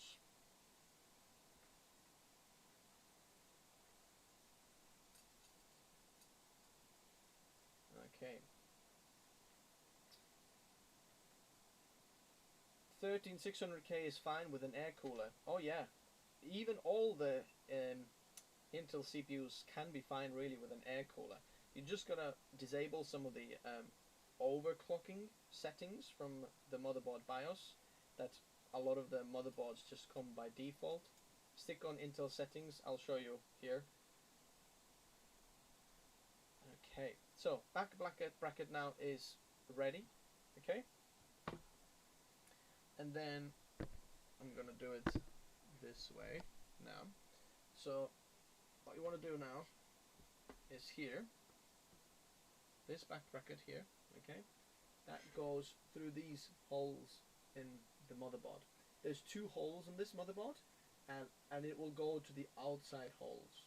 And then gently just push it through, and it will just go on the back of this. And then now you can put the motherboard back down, just like that, and then I'll stick it around there. Alrighty. Next, we're gonna have to install. Okay, I'll put these extra black washers. Put it back in there. Next, we're gonna install the bracket on top of this here. I'll show you what I mean. Put this on the side a bit. Okay, so we'll take the blue washers. It's very nicely color graded there for Noctua, and then throw them down these screws that you push through the other side of the motherboard. Doesn't matter which way you're going to put them, it works exactly the same. And then, if I'm not mistaken, it's these here. Yes. So these little bendy brackets, whatever you call them, metal clips, we're gonna need 2 of these. And then let me double check.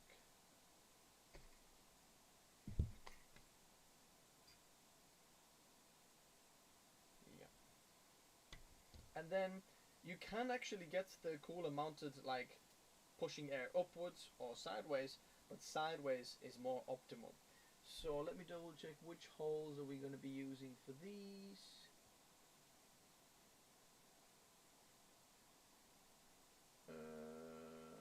Number 2.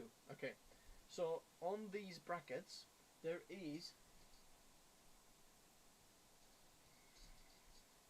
3 holes in here. Okay, 1, 2, 3. And these screws here, we're going to have to go into the second middle hole. And then the bend goes outwards, just like that. Okay, I'll put it in here like that. So the bracket will go in.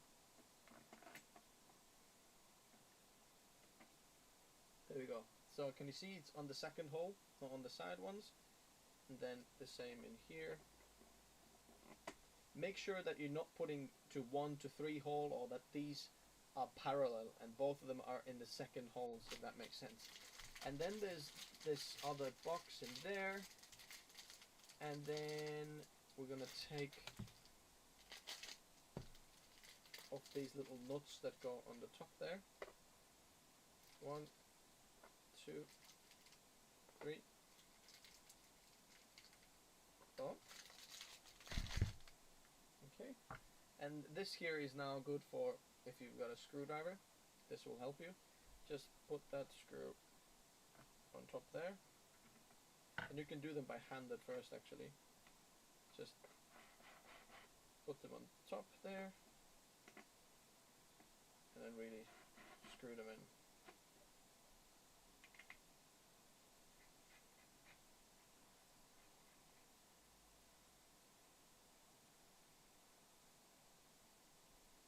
Is 13600 good enough for 4K color grading?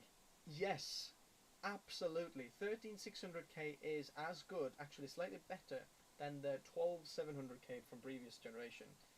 Have a look at my video between them two. It's absolutely incredible. So now once you put the screws in there, you just tighten them up so that, not like mental tightness, but kind of, yep, they're quite tight now. It's not gonna go anywhere.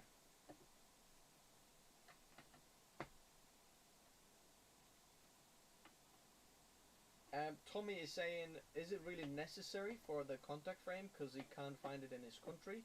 I'd highly recommend like check out like AliExpress and stuff like that as well, because you might get it very cheap from there, but it's not really necessary. Like, it's a little bit extra that we can get, but you're completely fine without it as well, so don't worry about it too much.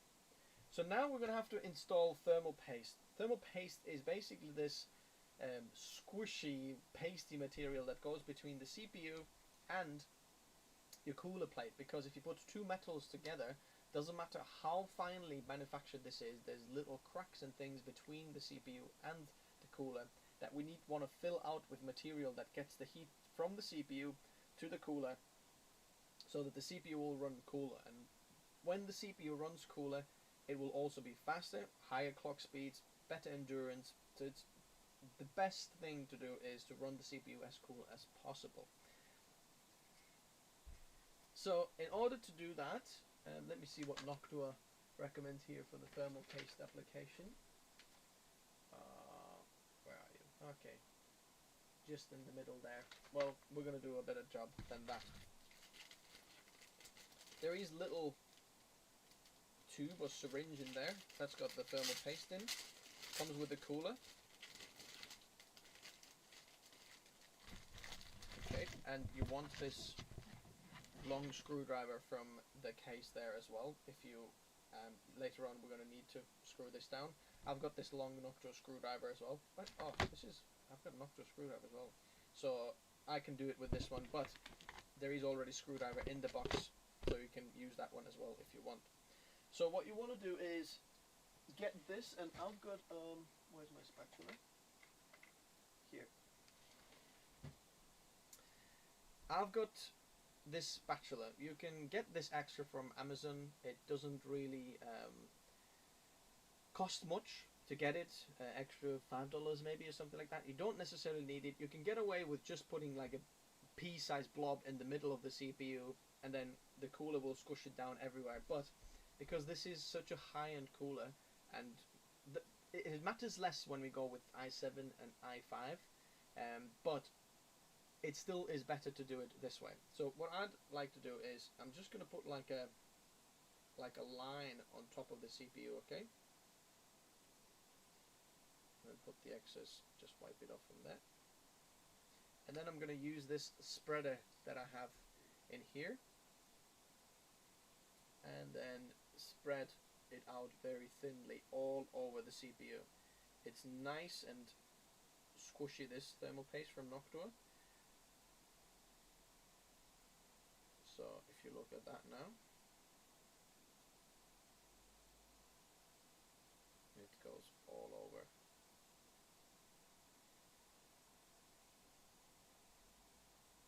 CPU. Perfect. And then the leftovers, I've always got a bit of toilet paper around. Make sure that you don't get any fibers or anything in there now. That's good coverage. Just going to wipe my spatula clean again.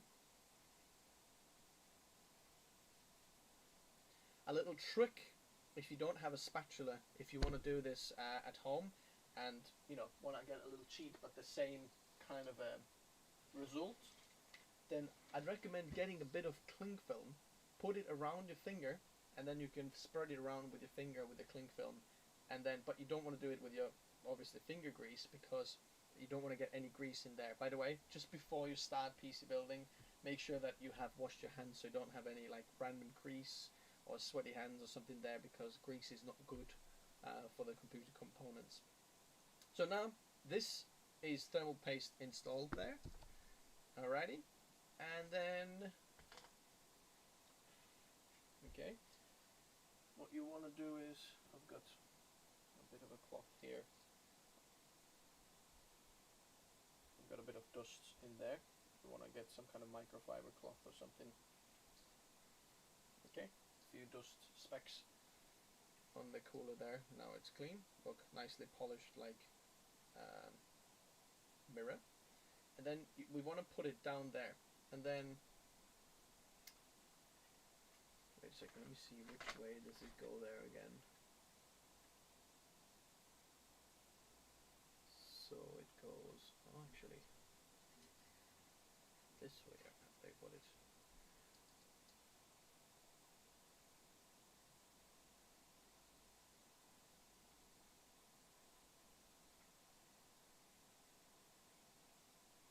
Alrighty. Just because it's not the same, as you can see from the top there. Cool. Just because the coolers don't go here, so the Noctua is kind of red from that side, so the gap of this is actually on the back, right? Yeah. So we're gonna push it down this way, because if you put it the other way, as you can see, it's not equal in terms of the fan.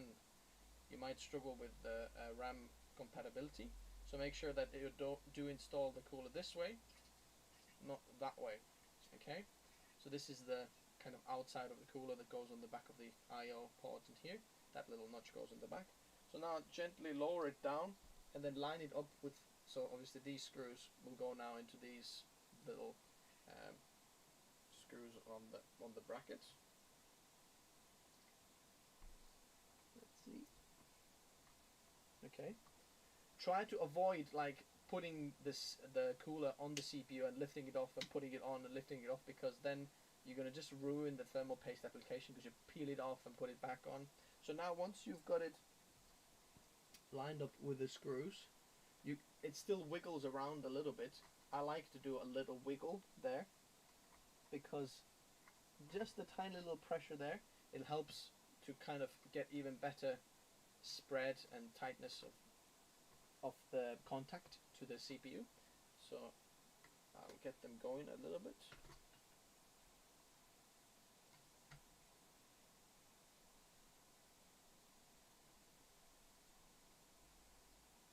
Okay, so now tighten these screws up in a kind of equal way, so they go down.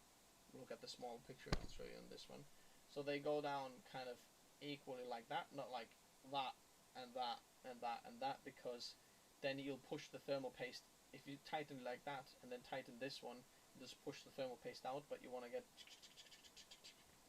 slowly down like that. So let's do that. Let's have a look at some of the comments. What material is a no-no to place the motherboard on? Well, the box of the motherboard is like the best one. I guess something that can ruin the back capacitors of the motherboard, on the back of it, that will be a no-no, but thermal and electricity conductive materials, no good, but cardboard is good for that.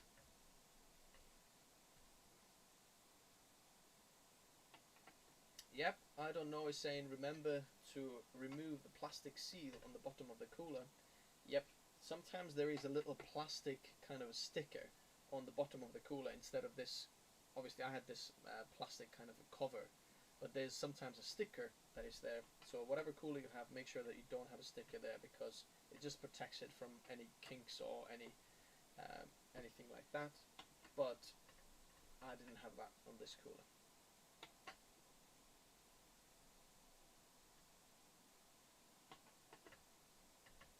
Someone is saying, is liquid metal good?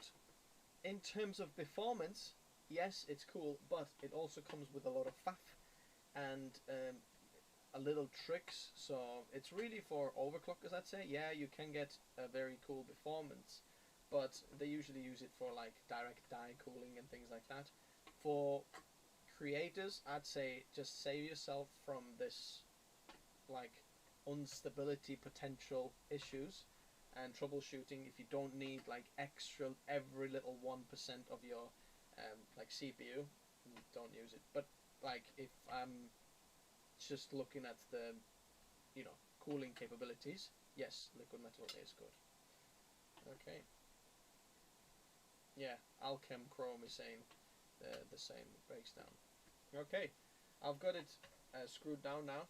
I've hit hard stop, and then that's basically it now. Make sure that you've got all your cooler things, all the screws and things that came with the cooler back in the cooler box, and then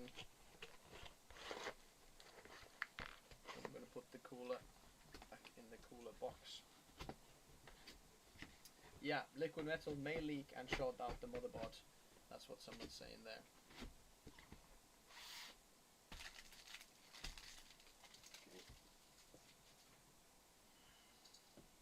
Alrighty, so now the cooler is installed. Let's install some SSDs next. So we've got two SSDs here. One of them is a Crucial P3 Plus, links in the description if you want to check any of these out. And then one of them is a 2TB Western Digital Black SN770. Now these are Ender 2 SSDs, and these will go on these little covers underneath, what you can see. There is 4 Ender 2s that you can install here, and there's all of these slots support PCIe Gen 4 storage. And you can get as high of a SSDs or as low as you want, as many of them as you want. Right now we're going with 2. One of them for the operating system, and then one of them for the projects and programs and, you know, kind of your project drive, what I call it. And that will go on the second slot and on the first slot. The only important thing to know is that the fastest SSD that you have, you want to put on the top slot where your program and OS SSD is, because that will be directly connected to the CPU rather than through the chipset to the CPU, which will just delay a little bit, have a bit of a longer or higher latency to go to the CPU. But the front slot will just be directly to the CPU, so the programs and OS is what you want on the faster drive, so that you get the least latency and the fastest drive possible there. And these are the 2 drives that we got for here because they were in a very, very good deal. Now, you're going to see a video about them on my channel, but there are some new drives that I have found that are absolutely amazing that you should know about. This is Solidigm P44 Pro and then P41 Plus. They're not sponsoring for me to say that, even though the video that will come out on the channel at some point will be sponsored because they wanted me to check them out. But at first they said, look, can you do an integration on the channel about these SSDs? I said, yeah, that's fine. When I started looking at the SSDs, the specs, the performance, I said to them, look, can I do a dedicated instead of the integration, which you'll see very soon on the channel, because these SSDs are insane. If you didn't know what's going on in here, yo Aaron, nice to see you there.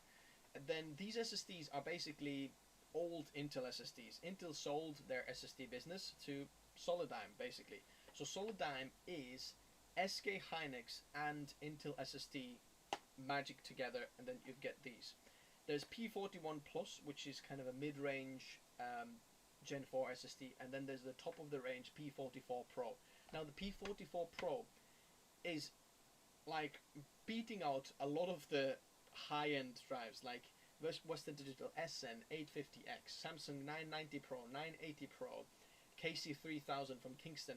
It's incredible performance, and a lot of it is due to the random read and write speeds of the SSD. I don't want to go too much in detail about these and why these are good, but these are definitely worth checking out, especially when you look at the price point of these.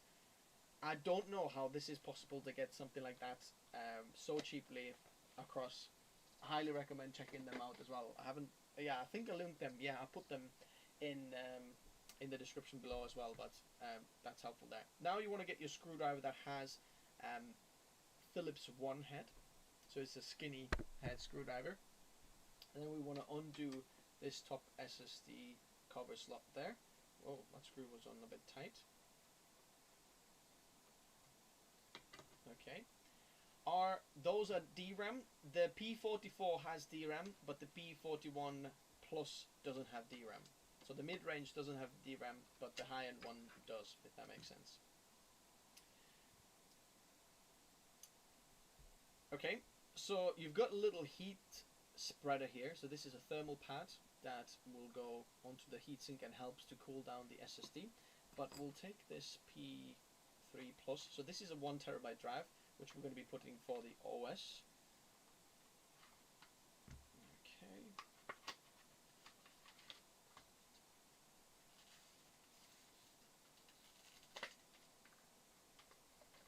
Okay, here it is. Don't take off the sticker on the top. Any of the SSDs, you don't need to take them off. It's just there for... They've also engineered this so that you don't lose any heat or anything. It'll go there.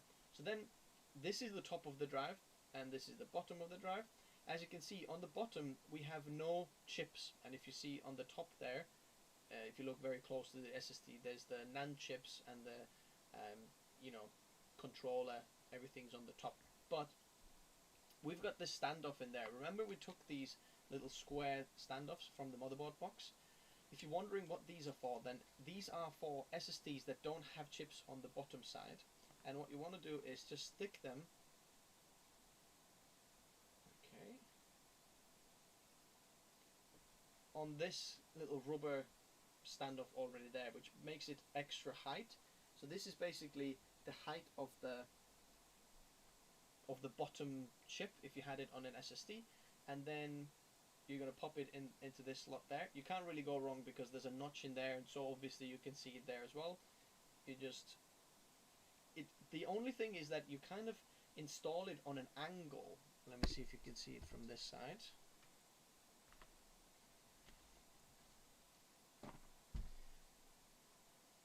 So it doesn't quite go like straight in, but on an angle. There we go. And then it keeps like going up like that. Can you see how it's poking up just like that? Actually the top cam is a little bit better. You can see how this is poking up there like that. And then now you want to push this down, and there's a little quick install on toolless design like holders there. So you're going to pop it down. Let's see if we can get it a bit closer for this one. And then all you have to do is just slide this. Boom. Do you see that? And now it holds the SSD down, and then the SSD is installed. Okay?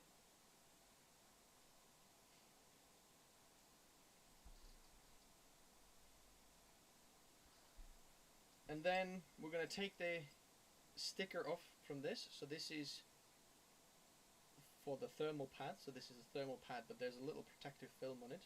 So we're going to take that off. Oh. Peel that off just like that, and that will stick to the SSD and get the heat out.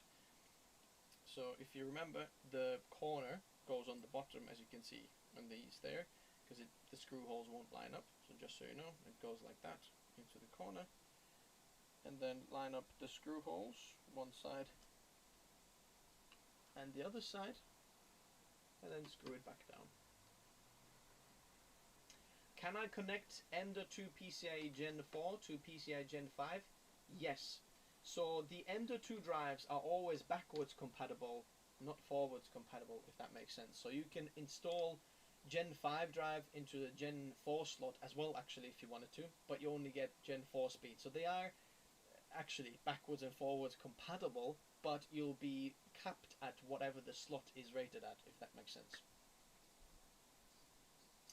And then let's do the same on the bottom drive here. Now I'm going to take this one, but then later on you can add some more in here. There's third and fourth slots on there, but because we only have two of them, I'm going to put the secondary one in here.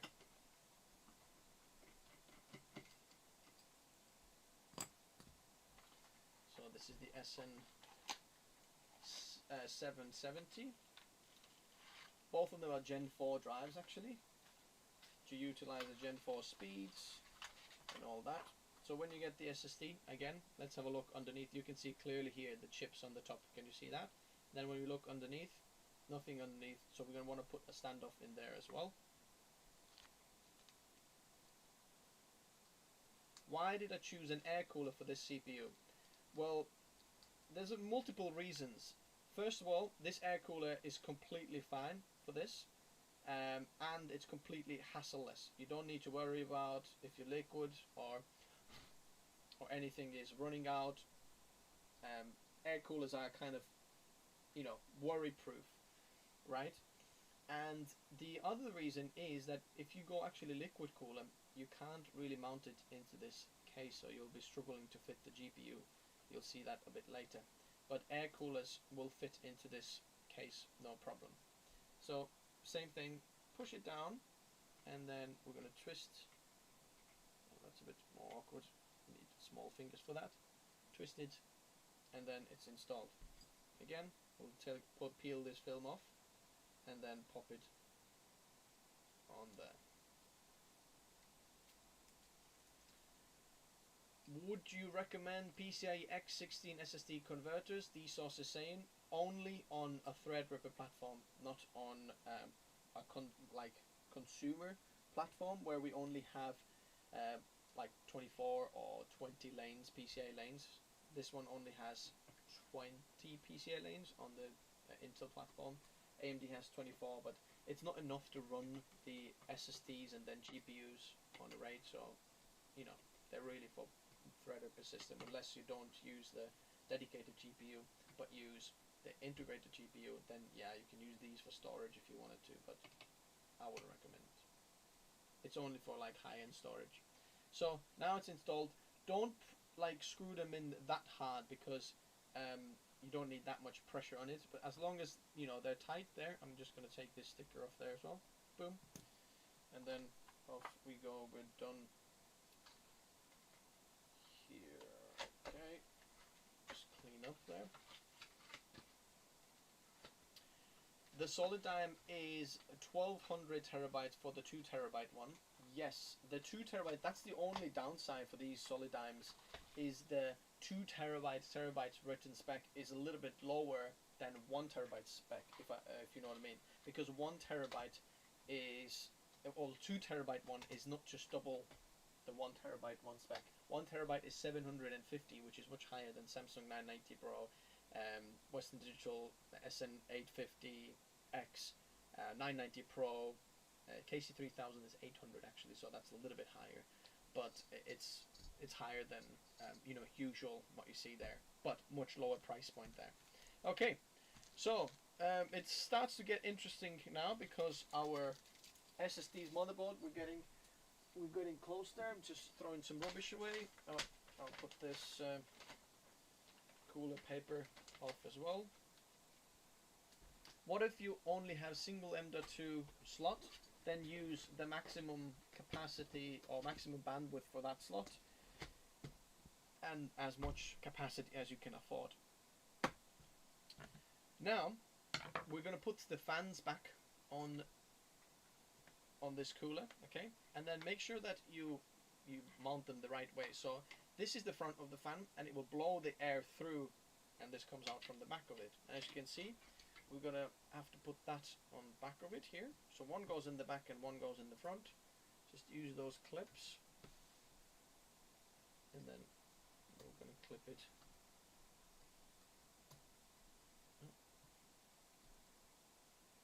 There. Just double checking. Yep. Went in, and you can see there's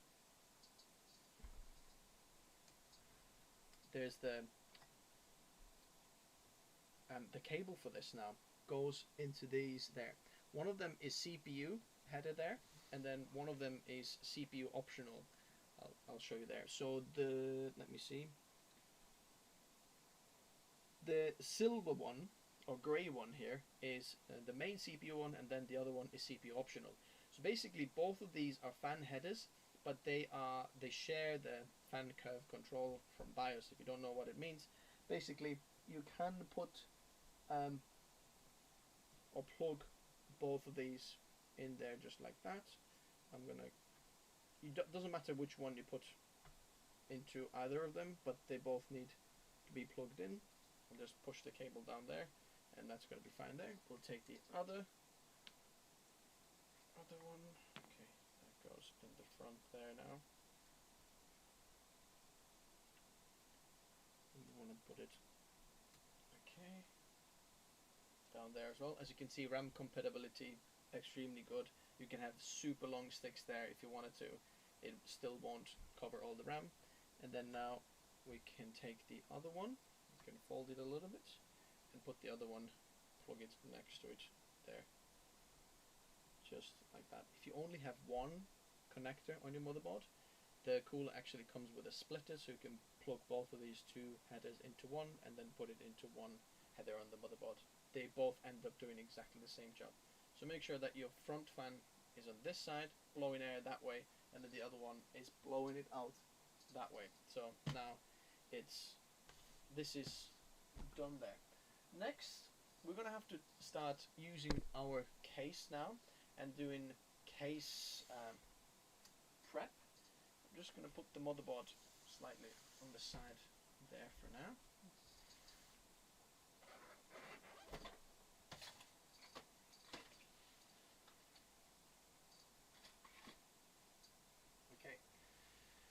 So let's do it there.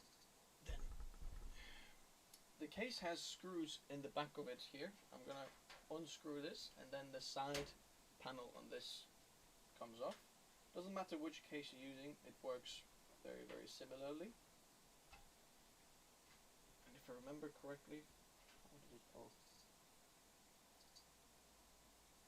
You did slide back, yeah, you slide it backwards and then it slides off just like that. Alright? And this is the one with the mesh panel there, and the person who actually gets it wanted tempered glass panel, but they didn't have that version, so they bought this version and then they're going to go with a tempered glass later. Alrighty. So the back panel off, the front panel you just pull from the bottom, boom, that comes off. We're going to put that on the side there as well. The top panel, let me show you this way. It comes off by just lifting it up, boom, and then we'll take that off as well.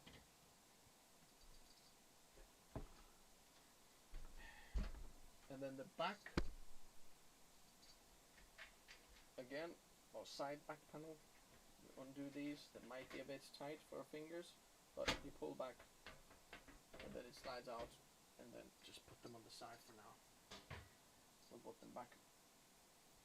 This case actually has an extra little thing. Can you see this kind of a plate on the front here? There's a little screw on the top there as well. I might need a screwdriver for this. If you undo that screw there,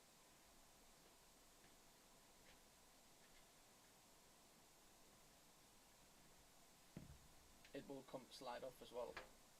You slide it that way and then it comes off. Not a lot of people know this about that case, that you can get take that one off as well. Whoa, was stuttering there. Okay. Then on the back of the case there's a little screw box which we're going to need as well. You can take it off by using. There's a little. Okay, how do I show you this? Can you see it from here?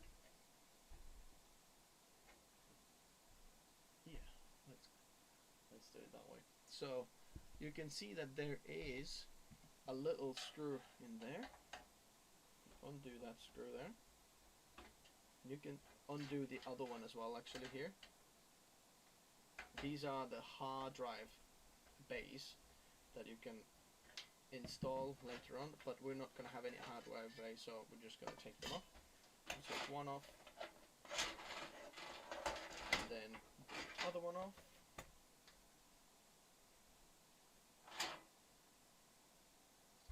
Okay, and you want to take this out there. The source is saying, are these 180mm fans in the front? No, they're just 140mm fans there. Okay, these are accessories to install the motherboard and things in there. You can throw this as whatever little it's not a zip tie, just some wire. Throw it away, right? Okay, I'm gonna take this screw back out. And then these you can put on the side as well for now, because we don't need that. And the next thing is we're going to have to find screws for the motherboard. There is actually a little cheat sheet here as well, so you can see which ones do we need. I think we're going to need the ones with the biggest head, the 16 of these, the M3 screws.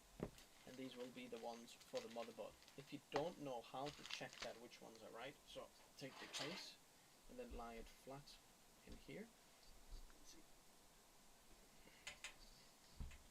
Okay, find one of the screws that you want to try to see if this is for the motherboard. Let me find these.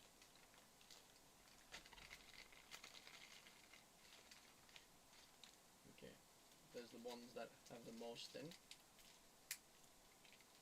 Okay, so take one of these and see those standoffs on the motherboard. That's where you're going to be screwing it in, but I'll just try if that's the right thread for this. Yep, these are the right threads. Okay, next we're going to have to lift the motherboard into this case, but there are standoffs on the case here. The little bits here that the motherboard will stand on, and then you screw the motherboard into these things. As you can see, the middle one has a little nubbin, or like a little, yeah, I'd call it a nubbin. So basically, this will not be screwed in, but this will help the motherboard to kind of just stay still because it goes into the screw hole you'll see in a moment. And you're wondering, are these in the right places for my motherboard? The short answer is, if your motherboard is the standard ATX size, so the same size as I have here, there are smaller motherboards that are slightly smaller, but for ATX size, this is an ATX size motherboard that I have. Usually most of the cases come with ATX size standoffs installed, but it's always good to double check if you've got the right ones. So what you can do is take your motherboard, okay, and then you can see the screw holes on the motherboard. Can you see? We've got some in there, some here, there, on the top, and then in there, and then there, and then one inside that hole as well. And then you just want to make sure that they're lined up there. So what you can do is take hold of the cooler. That's what I usually like to do. Put it down there, and then slowly lower it onto the standoff. Don't put it on the standoff and start sliding it around, because that's going to be not good either. But before you do that, actually, look, let's see if I can show you here. There is a little film in the back there. You might want to take that off. Might struggle to take that off later, but it could work fine later as well. But slowly down to there, and look, the back I/O starts to line up.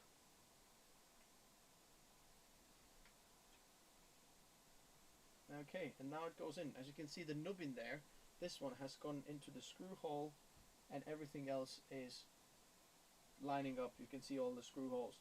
What you don't want to happen is that there are some standoffs in a wrong place. Perhaps if your motherboard has some not normal kind of screw hole layout, you don't want the screw holes to hit, or the standoffs to hit something on the back of the motherboard, because that would not be good.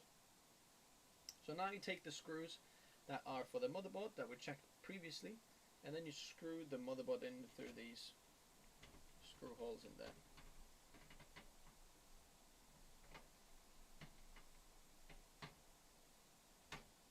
Wait a second.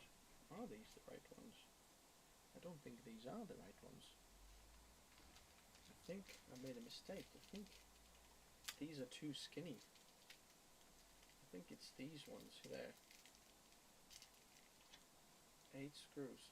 They've got like a mushroom head, not as flat mushroom head as we tried before. See, already made a mistake. So as you can see there, you put that in. Yeah, that's much better. If you don't know how to start the thread, or where the thread starts, what you can do is put the screw in, start screwing it the wrong way until you hear a click.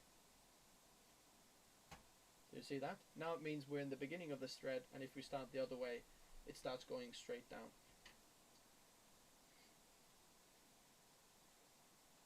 The CPU cooler, someone is asking what the name of this CPU cooler is. I've got a link in the description as well if you're not familiar with it, or if you don't know which one this is. But this is called Noctua NHU12A Chromax Black, because there is a silver heatsink version of this as well that has brown fans. But if you like the black version, that's what it's called.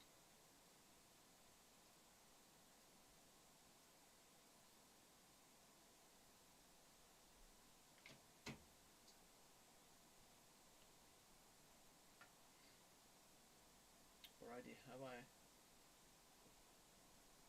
I... how many fans can you run out of a single header before you have voltage issues? Quite a lot actually, because there's single headers usually are rated at 2 amperes, so they run 12 volts, and to get the wattage it's 12 volts times 2 amperes, which is 24 watts. And for 24 watts you can run quite a lot of them, because usually a single fan is like 0.16 watts or something like that. Let me sorry, 0.16 amperes. Let me see, there's one Fantex T30 fan here. Let me see what this is rated. So this is 0.36 amperes at maximum speed. So you can run what is it, 7 of these in there, and these are quite like powerful fans. 0.36 is quite high amperage, so this is this will get you there. So these you can run, what did I say, 6, but then some of the other ones you can run a lot more. Okay, let me see, did I have, okay, I've got one screw, there it is, one last one.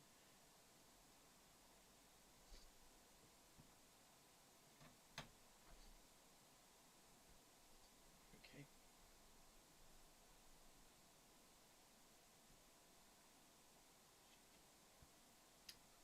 Alrighty, so now the motherboard is installed, it's in there, there we go. While we have this case flat in there, it's good time to also install some extra fans. I've got 2 in the front here, they're blowing air in, they're called intake fans, and they blow the air in from this way, then the cooler takes the air and then blows them out. But we're going to install another fan in the back here, which this, the guy who gets it doesn't actually know that I'm doing it. But I'm gonna install it there anyway because I've got a few extras of these, so I just want to make sure he gets good airflow there. This fan has, I need to install the black headers for it.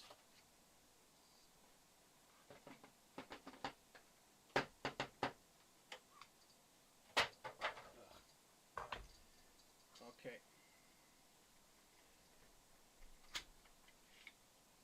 Take the black ones here, and the screws we need as well. And the rest we keep back for now. Wait a second. Yeah, only on one side. So it's going to go that way. So we're going to install them on the back of the fan.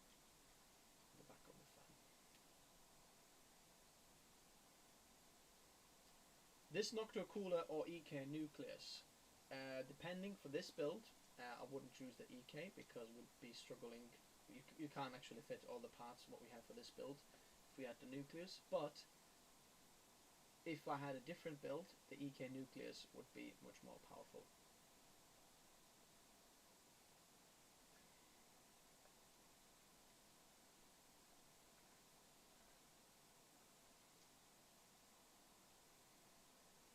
Oh yeah, get those power cables done. Good idea, Alchemer, because I just remembered these have so small holes in there, so I've got to get them done first. So before I'm going to put the fan actually there, we've got to get the power cables done. Thanks for reminding me, because I just remembered it's got very small holes for these. I'll just put these screws on the side. Okay, so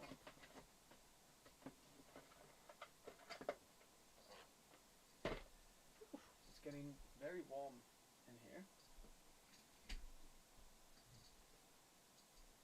Okay, we can put the motherboard box on the side now as well. Okay, we'll leave the cooler there. Snap this up because the motherboard's all installed. It's gonna be fine, but those. Alright. So for the power supply, we're using something that you might have never heard before. In fact, I had never heard before either. This is called the KOLINK Continuum 1050 watt power supply. And at first I thought, is this any good or what, you know? But it's got very high ratings on it. It's made in China, but it's actually made somewhere, or the manufacturers are in Germany. But some of the awesome things here about it is that the warranty isn't the longest for power supplies, 5-year warranty, which is kind of mid-range there, but it's got 80+ platinum certified power rating, which just shows that they have actually used quite high quality components there. And this was on an incredible deal. I think we paid about £50 for this or something like that to get a 1000 watt power supply, 80 plus platinum. This is a crazy deal for that. So let's have a look. Where's the cables here? So when you get the power supply, depending if yours is modular or non-modular, so this here is modular, which means that it doesn't have these cables installed on there. There's a motherboard cable, that's this long one here that goes onto the motherboard, 24 pin on one side, and you're going to need that cable.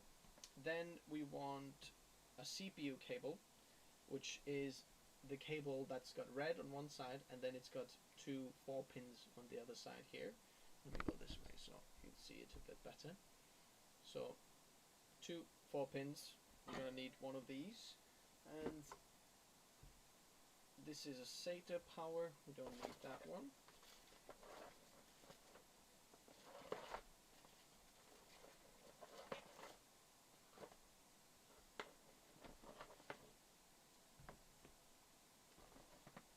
Okay, let me see, PCIe 1.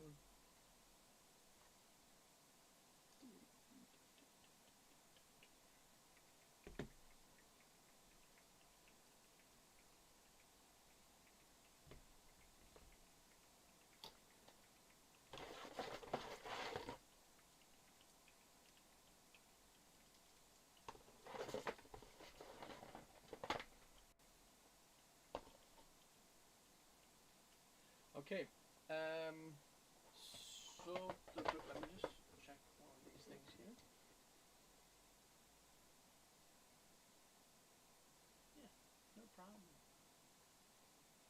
Make sure you put all that in the okay.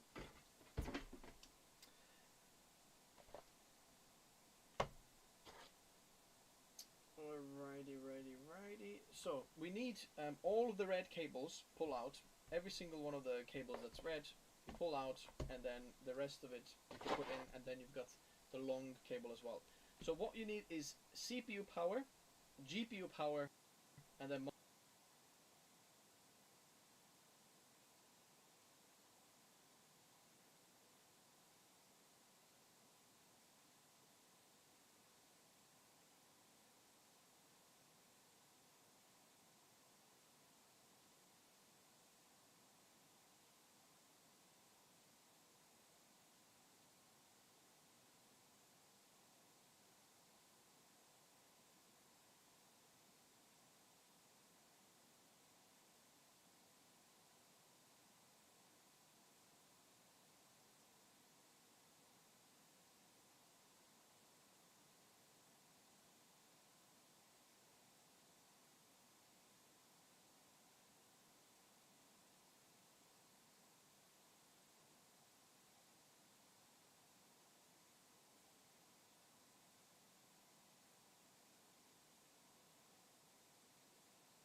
motherboard power really.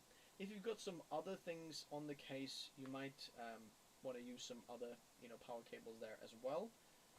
Does this come with any of the?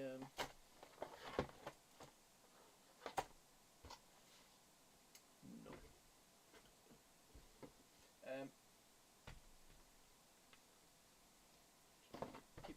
Get the zip ties out here as well. Sorry, I'm just going to open the window for a little bit because it's getting incredibly hot in here.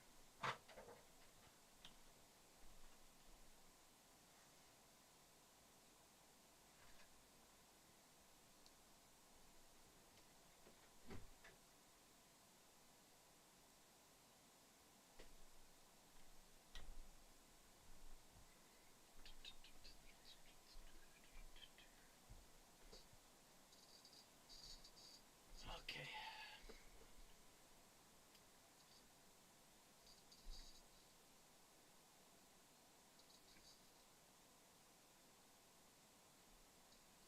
Okay. Okay. We'll leave the rest of it on the side. So for our CPU, if you're wondering like how many power cables do you need for your CPU, like how do I know which ones do I need for the graphics card, which ones do I need for the power supply? Now this is a bit of a, let's say, budget power supply, even though it offers quite good range, so we saved quite a bit of cash on this one as well, trying to make it as affordable as possible while going with some of the higher end parts that actually give us performance as well. But don't skip out on completely cheap power supply. Now this is the 80 plus platinum actually rated, so that will do us fine for now. Okay, we'll put this fan on the side because now it's I have to think about what's the right order of going about these. I'm going to install them on the box here first. So you take your big motherboard power cable. In fact, if you go with this build, you might want to get a different power supply, just because if you want all the features, you might want to use a different one. Do I have a different one for now?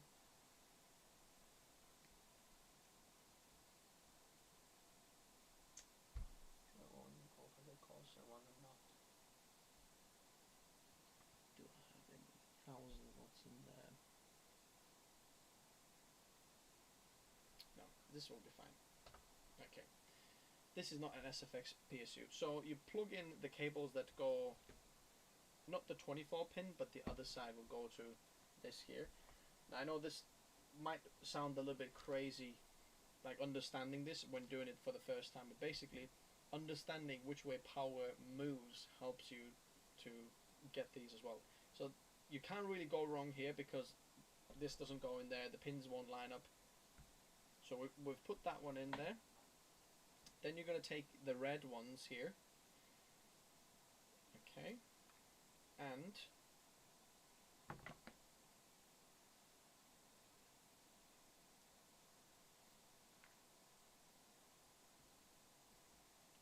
what you can do is plug them into any of the red ports here. Okay. Doesn't really matter which one goes to where. Just there we go. Just populate all the red ones.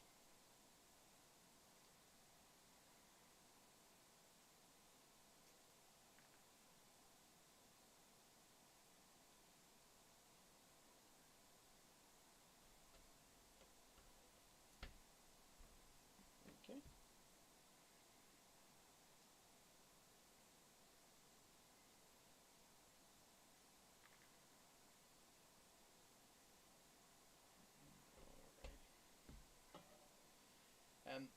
Just so you know, there is right now the red cables that we're plugging in there. There's like two separate ones, right?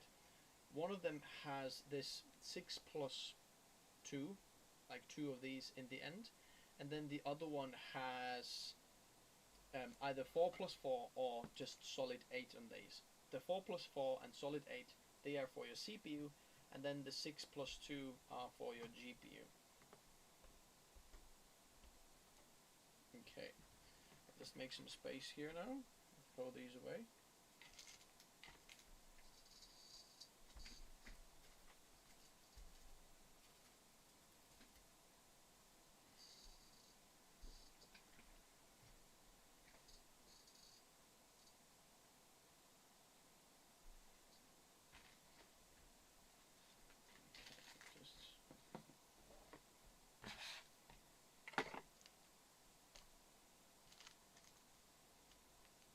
always trying to keep it as clean as we can when we're building. It just helps you understand what the heck's going on. Okay, the case, so for the case accessories, there's also power supply screws. If your power supply doesn't have them, you can get them out now as well. Put these all on the side for now. Okay, and then let's go here. Okay, so the back of this has a power supply shroud, so you can undo these two thumb screws. They're not so much thumb screws. Sometimes when you're doing it for the first time, you might need a little help for the power supply with your screwdriver. But when you open this, know which way does it line up here. You can have the power supply draw in cold air from the bottom or from the top of the case that's slightly hotter. So how can I show you this? So the air either can come on the bottom of the case, because there's a grill in here as well. Pull the air in from the top there and then out from the back here. Or it can pull it from the bottom and then out from there. And then I think this can go both ways. Right? Yeah. So we can just take this here now. And the power supply screws. There's 4 of these. And then put this bracket on the back of the power supply here. You can see screws will line up.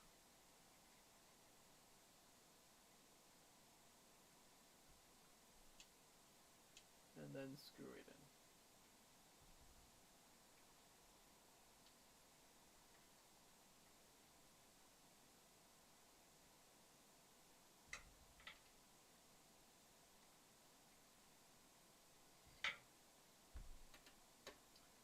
Daniel, hi, nice to see you. I've seen your comments.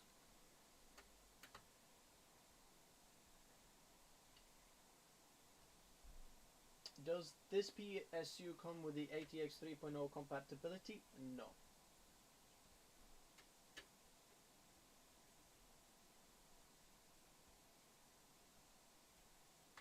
Maybe perhaps that's why it was cheap, but we can still make it work.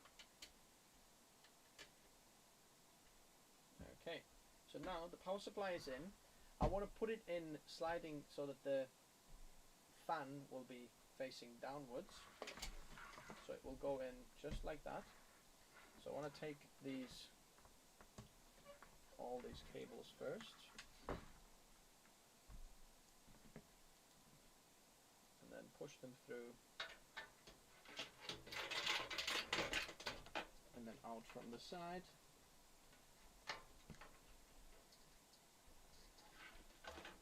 Okay.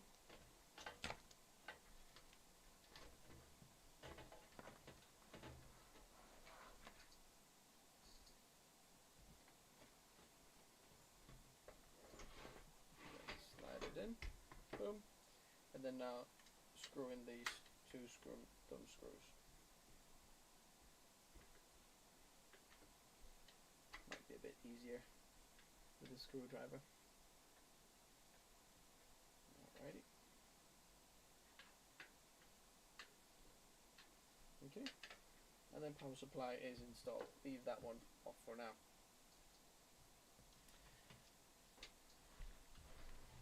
Okay. So now let's put some.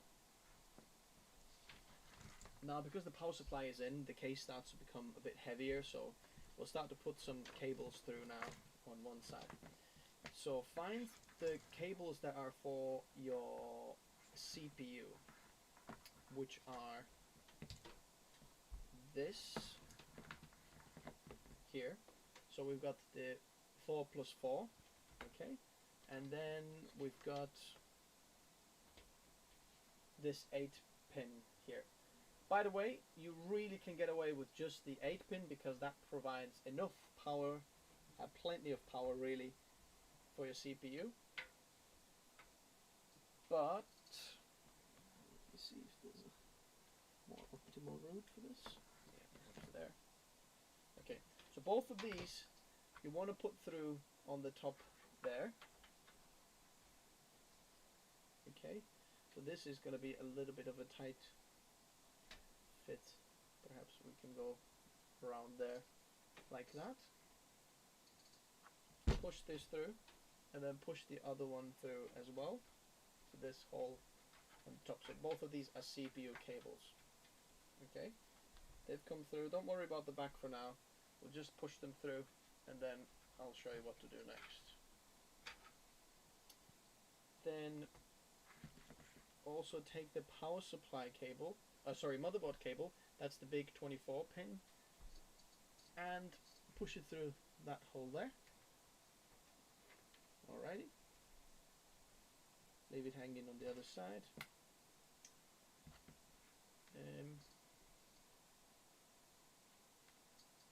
Okay, might as well show you all the other cables as well, what to do with them and where do they go.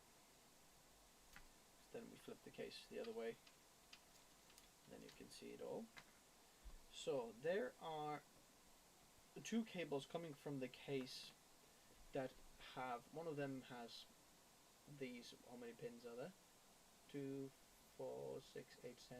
So 20 pin, this one here, that's called USB 3.0 Type A front panel header. So those USB ports in there, we're going to have to connect them to the motherboard. And then this one here, this funny looking header, push it back a bit, this funny looking header is the USB-C front panel header. So both of these you want to push through the same hole in there, okay? From the top underneath the big 24 pin. Just push them through and then leave them hanging on the other side for now. Then there is these 4 tiny little headers. You're gonna want to push them through from, there's a hole underneath just over here. So this is the, I'll put my finger on through for the other side. Okay. Perhaps actually in here is better. So push them through that rubber grommet, these tiny little 4 little pins, screws. Okay, push them through there. Let me see the fan headers.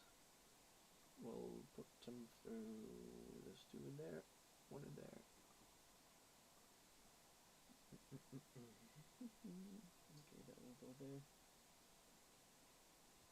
Okay, so these 2 headers that come from the front, we want to connect them together. Okay, so take one of the males and connect it to the other female. Doesn't matter which way you're going to go, but then this female now is going to be the signal input, where signal is going to go. So I want to push that one through this bottom rubber grommet there as well.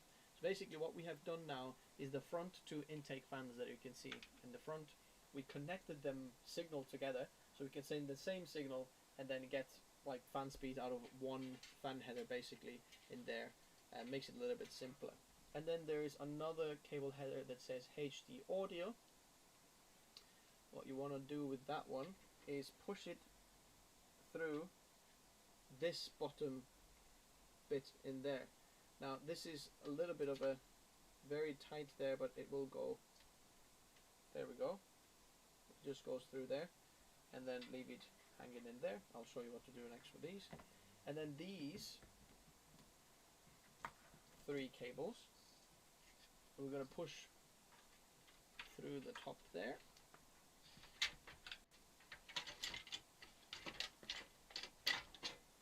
And then pull them out from the front all the way on the other side. And then now that's fine. Okay, put the case back down flat like that. Okay, let's go here. And now I can show you how to plug in everything everywhere else. Okay. Whoa. Accidentally had it on 5.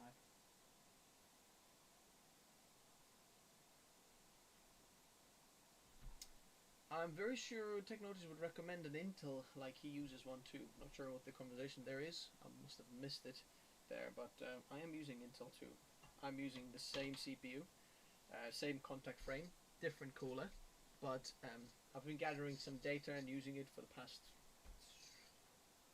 6 weeks now, I think, maybe more. Every day, daily usage, absolutely hammering it in creative applications, rendering, video editing, photo editing, not so much, but that's what it's been doing. So we'll take the big 24-pin cable first here, and there's this 24-pin on the motherboard there. Make sure you line the pins up properly, and there's a notch on one side of the cable. Make sure that lines up with that notch on the motherboard, and then it's as simple as just turning it around, lining up, pushing in, make sure that your notch does go around there and clip in, and there we go. Now there is another little 6-pin header on this motherboard as well. It's not necessary to plug it in, but if you do, what you will get is you can get extra front USB-C, like fast charging, if you want that. But you need extra, you know, cables and headers from your motherboard, from the power supply to do that. This is not necessary, so we're not gonna do that. Actually, now I'm noticing that it might have been better using this on the other one, but it's alright, it can be here as well. So next we're gonna plug in the front USB-C header, so that's gonna go into there, right? This funny looking header, it looks a bit like a T if you look down there, but it's got funny bits, so you try, see which way it lines up. I always get it one way or the other way. Oh, perfect, this time went straight away, first time the right way. It will clip in, but this isn't very easy to get loose, so just last thing what I would do is still check that this is plugged in, because it can come loose a bit easier. And then we've got this here, so that's the front type A panel, and as you can see, this is the port there that you want to plug it in. But this one, be much more careful. This, I think you have to be very, very careful. I have actually bent pins on the motherboard by trying to plug this in, just because it goes a little bit on an angle or something like that. You know, make sure that you've completely straight. There we go. And once you hear it go in, it just clicks in, and there we go. Actually, now I'm seeing, look, it would have been better if I went down from the bottom rubber permits, so I'm not going to plug it in, because it will be better if I plug it in there. The cable will go straighter and will be neater, so I'm going to plug it in later on. So now, there is the fan cables that we pulled in, the front fans. We're going to be plugging them in the bottom there. So it's the same type of fan that we plugged in on the top USBs, the cooler fans there. And then I'll pull them tight on the other side later on. Then there's these power switches and all these here. Now remember, we had this little header from the motherboard. Now it's time to take that one out.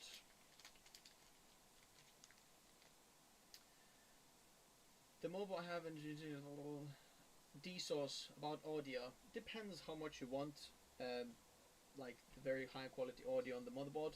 It's usually completely fine, but just so you know, the front panel audio, often what comes from the front, is lower quality than what you get from the back of the motherboard, just so you know. So what we want to do now is this little header here and these here power LEDs and power switches, you just line them up in here. Okay, so the reset, just find the ones that you have. You will have the power switch that goes on the bottom there. By the way, power switch and reset switch, it doesn't matter whether plus is where and which one is plus and minus.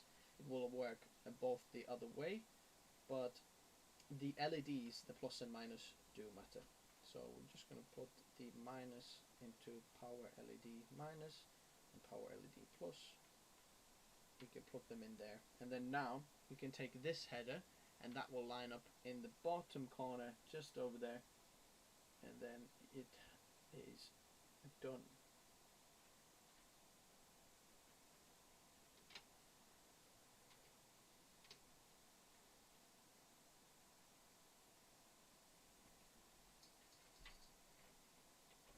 There we go. Now I can pull them tight on the other side. Remember, we also had this front panel audio that we push through on the bottom there. This header goes on the very bottom header there. It says AAFP on mine there, but all you have to do is, so this is a bit of a tight fit on this case, push it in, pop it in, front panel audio, so now you get the microphone and headphone combo jack in there working. Okay. Last bit, what we have to do is these CPU headers on the bottom corner there. Can you see there? They will go, move the case, perhaps you can see it a bit better here.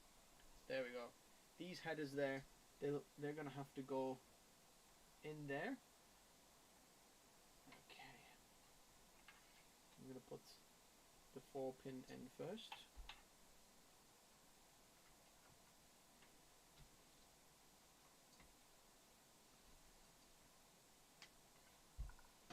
Same type of thing, just find out where the clip is and make sure that it goes in the right direction.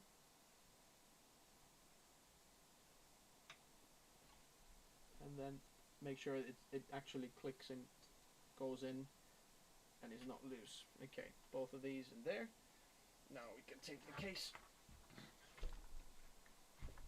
pop it up, and then now on the other side of the case you can just pull the cables a bit through while looking on that side of the case, making sure that your cables are still plugged in, but you can push them a bit tight so that the excess will go on the back of the case. Remember, this is the cable that we wanted to push a little bit lower. This was the front panel type A header. Plug it in now again. Okay, goes in there. These fan headers, I'll pull them a bit more tight.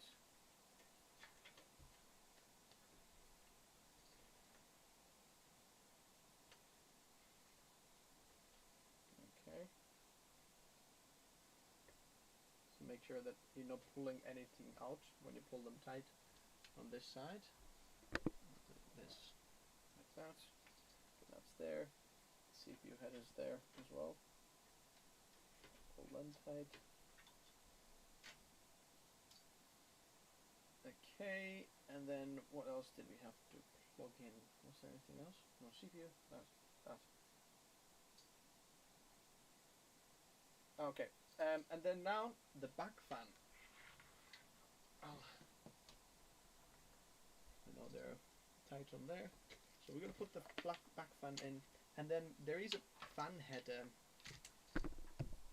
on just underneath there, underneath the cooler. So I'd like to get the fan cable like up underneath this fan, so I might have to take that fan off for now. I'll clip it off just like that, so I can get the fan cable through. The fan goes in the back of the case, just like that.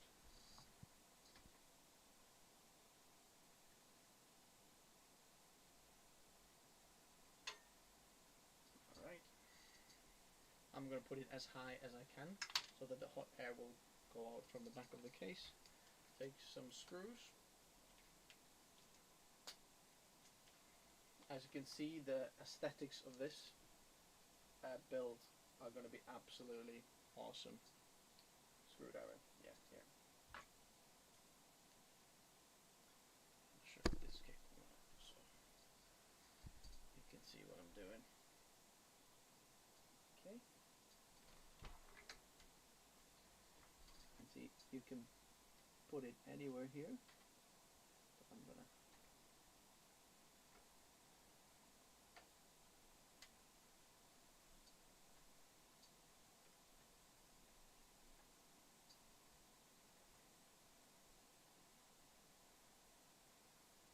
Yeah, Black Friday should be November. I can see people jetting there.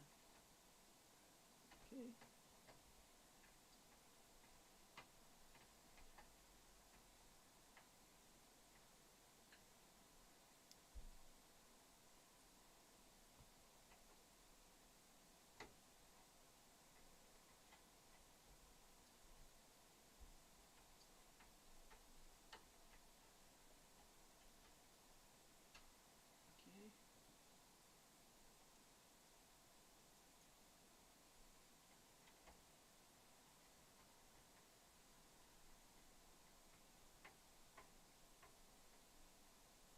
Now with this back of the case, you can move the fan like bottom and higher. Remember, this is the top of the case, right? But I want to move it as high as I can because that's where the hot air naturally is, on the top of the case, naturally there. And I want to exhaust it out. I don't have any on the top of the case. Now we could add some more fans in there, but I think this is plenty for now. The other hot air will naturally just go out from there. But if we put it slightly lower, it's just like physics, you know, we're pushing a bit lower air out. But now, just whatever is on the high there, we're just going to be pushing that out. And then now we'll take the cable for that, and I'll push it underneath that fan there. Okay, it goes from there. There's headers just underneath there. I'm gonna pop it in there.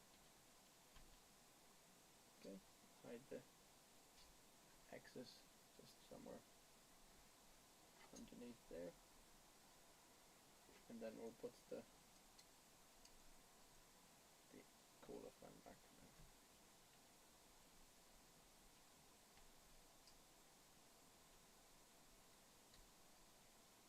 Okay, so as you can see, we've kind of hidden that cable there.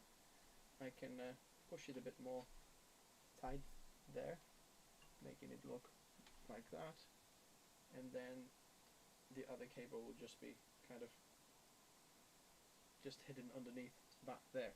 But there is another little, where is it now?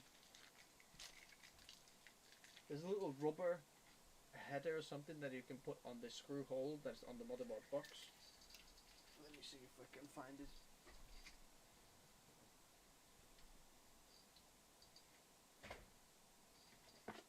Did I take it out already? Don't think I did. It's just a little kind of sticker thing.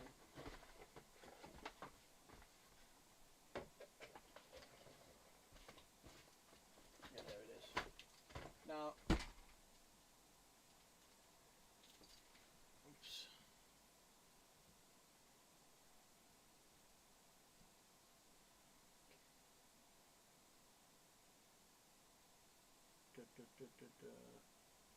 Okay, here. Sorry, my mouse just went flying on the other side. Okay, I'll get it later. So on the motherboard box there is just this little random thing. Just aesthetics, I guess. Okay. I'll open it up, you'll see what I mean. Pelakilian, hi. I detect northeast accent, but I can't place where. Exactly. So this little rubber grommet, a rubber thing, it just goes onto that hole there, and then you pop it in there. I've got no idea why you need it, but it's there for that. You know, I guess aesthetics gives you extra 200 megahertz on the CPU and GPU. While we've got it laid down like that, let's install our GPU, and people should be getting excited now because this is an RTX 4090. This is from Gigabyte. This is the Gigabyte Gaming OC, and this was one of the most affordable at the time of buying the parts, and it's very good quality as well. This does come with the 4 8-pin you know, headers. We've got only 3 cables, but we're gonna pigtail 1, which is not ideal, but let me pull it this way. One of these cable is rated at 150 watts, which can actually pull much more. Sometimes it's more, but 3 of these cables can easily pull 450 watts, right? And then you get another 75 watts from the slot, so we're already 525 watts, but this card is rated only 450 watts, so we can easily pigtail 2 of these together. It's going to be fine. Not ideal, like I said, but sometimes you have to do that to make compromises, but it's completely fine.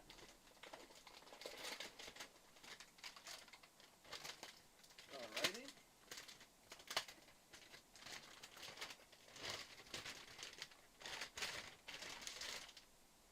big fella here.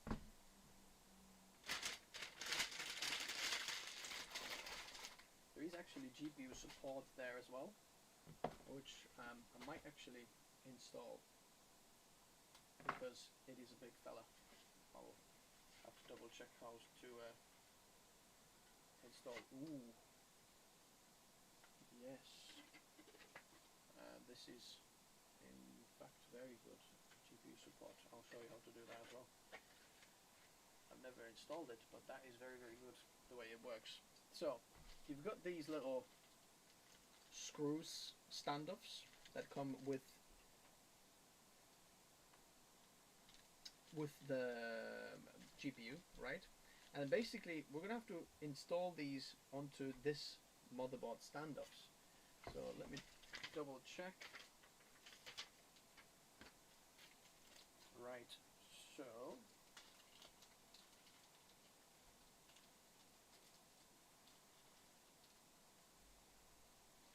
there's two types of standoffs that come with it. One of them that has a bit thicker thread,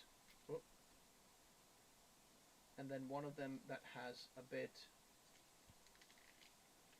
Okay, we need these washers as well.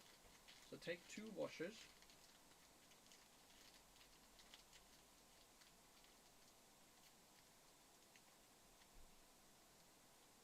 Okay, and we're gonna have to undo these two screws there. We'll undo that screw and then the bottom screw here. Then we take these standoffs there. You can just double check that it is like the same thread on the screw, which will be. Then what you want to do is get one of those washers, put it on the standoff. Go on. Go in. And then that standoff then will slide in there. It does have actually a screw hole, so you can screw it in there. Boom. So it will hold the motherboard down, but also give us like this. Ooh, let me see if that's gonna fit. Yeah, it goes the other way. So there we go. Then let's do the same on the other side. Hammered B and Easy, is this DDR5 build? Yes, DDR5. Someone says 4090s are super crazy expensive, and I do agree with you. At the same time, 4090s are the ones that make the most sense out of the pricing of 40 series. If you want a card that's got the best bang for buck, the 4090 is just out of this world. It's so much better than the rest of it, and it just makes sense. Okay, so now we've done that. Then let's see which way does it go? Oh yeah. So now this, ooh, it's not gonna fit in this way. Let me see. Okay, very interesting. I might have to look at that. Can you see how it doesn't fit? We're gonna start to hit the front panel there. Let me see, what can we do? What if we move the fan? Does it line up? Yep, if it goes there. So we'll move the top fan up a bit.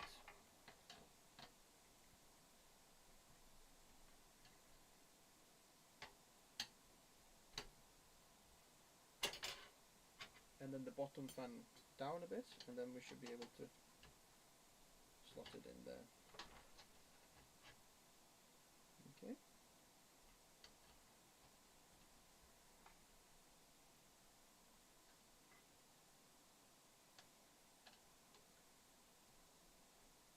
Okay, someone says Noctua somewhere. Not a Noctua 4080. To be honest, I'm a bit disappointed on the Noctua 4080. As much as they did engineering like underneath the hood and have more heat pipes than the TUF and that, I honestly see no point in that. it looks a little bit copy-paste from the previous generation, and like the idea is copy-paste from the previous one, even though the design underneath isn't copy-paste, if you know what I mean.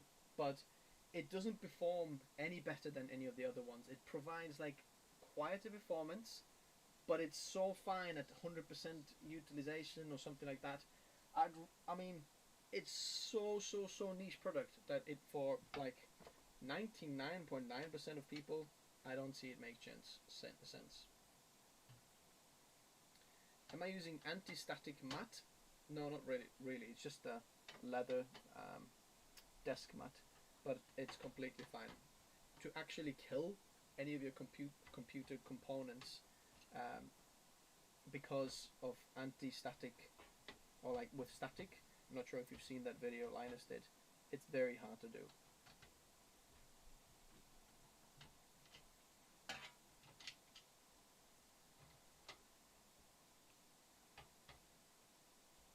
Okay, let's screw these in.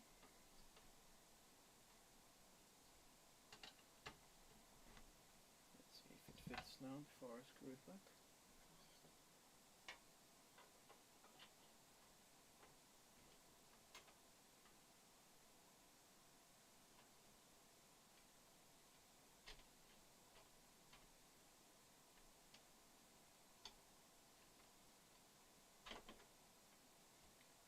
Interesting. It still doesn't want to go in, really. This anti-sag bracket. It doesn't really work on this case.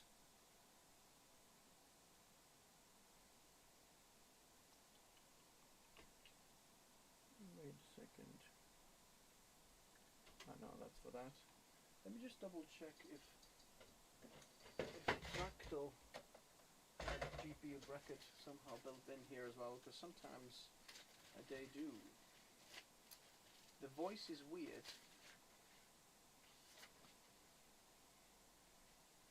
You see,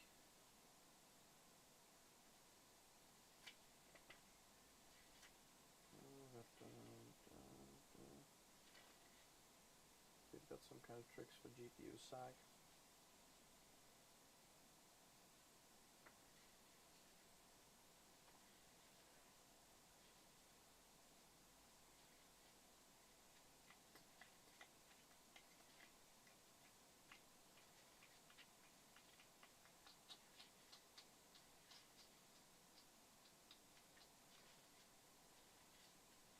Nope.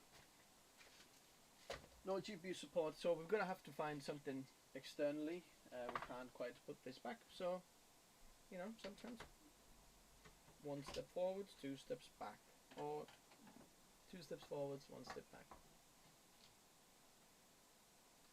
AK620 is okay to cool the 13600K. Yes, I think you'll be fine.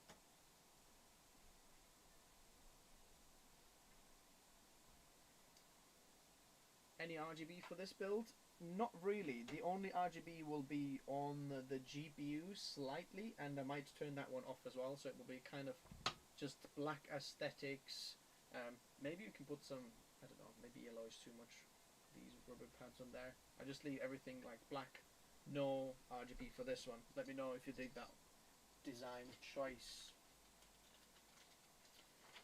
So the GPU sag bracket for this particular case doesn't fit, and you might have to buy something from Amazon, like a standoff thing that will just stand on this bit here and will hold it up. But let's put the GPU in. We're gonna take, let me see how many slots is it in the back. 2 slot one. So we'll take the second and the third slot off from here. Okay, put the screw on the side. Third slot off as well.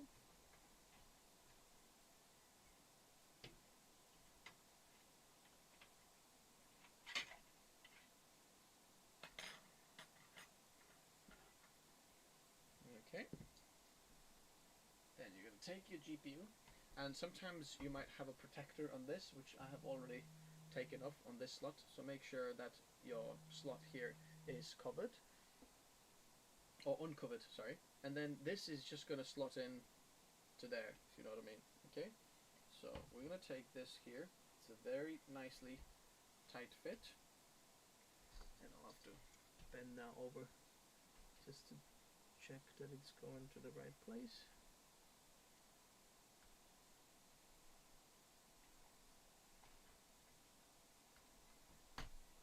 Okay, I want you making sure that it does go into the slot. There we go. It's gone in. Oh, one more thing, forgot. So, to get it out, there's a nice little button there. And then you can pull the GPU out. There's a little sticker on this chipset. Pull that one out, because that will just hold a little bit of heat, and we don't want any thermals there. And then do the same. I just try to go on the side so you can see what I'm doing. Line it up in there.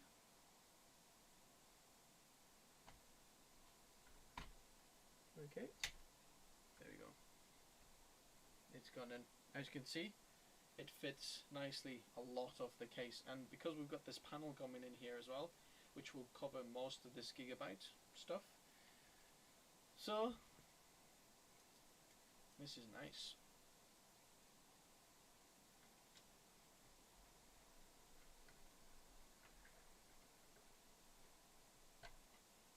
Okay, these two screws in there as well. Sometimes, just a tip here, when you start to put these screws in the back of the GPU, you think, flipping heck, it's not lining up.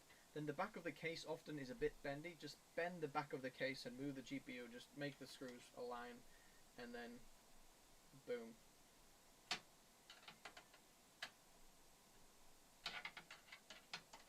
You've got it working. So that's that now. So now what you have to do is take this adapter, NVIDIA adapter. It takes this high power 12 volt, they say 600 watts, but this GPU doesn't pull 600 watts. What you want to do is make sure that the adapter is completely plugged in, so that, because that's can be a hazardous thing there. If you don't have it completely plugged in, it's half plugged in, that's the worst thing. The kind of a cable bend here isn't as bad as what we've seen tested. And then now take these cables that you had from coming out from the side. We're going to take two of them and then plug it in. Okay, one in there. We're going to have to take one that goes to two of them. Okay, and then we're going to get another one here. Don't piggytail the other one, so make sure that you do have 3 separate cables going in there. I'm actually going to put it the other way. I'm going to put it to the longer one. It's a different cable, but I'll just use the longer one. And then the longer one, doesn't matter which one do you use in the chain of the cable here, if that makes sense. Because like, if you look at that cable, there is one in here and one on the other. Both of them get power there, like connected together, whether you connect it to this one or the other one. So now,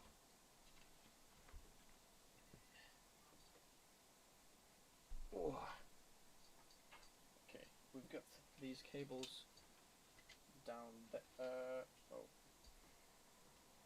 forgot to screw that in. Okay, let's see if I can I screw it in underneath there? Perhaps, but not really. Well, maybe I can. Remember to screw your front fans in if you haven't yet. Okay, I'll have to take it off. Take the cable off here.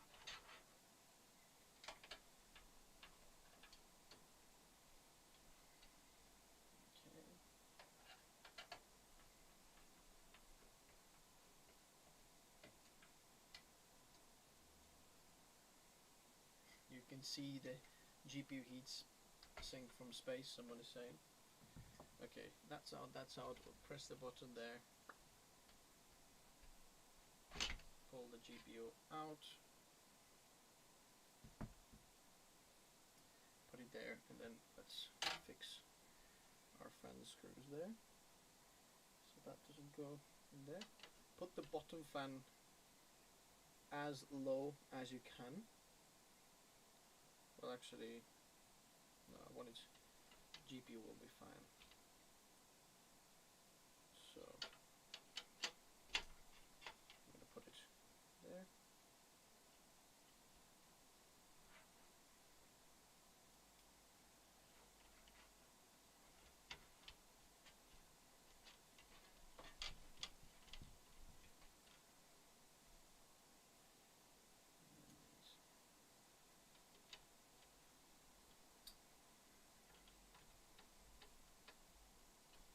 And now, since we didn't put the sag bracket in,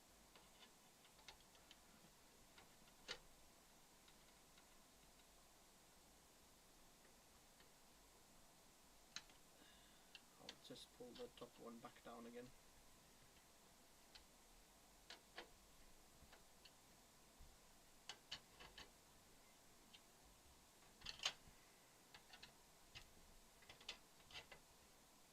There we go.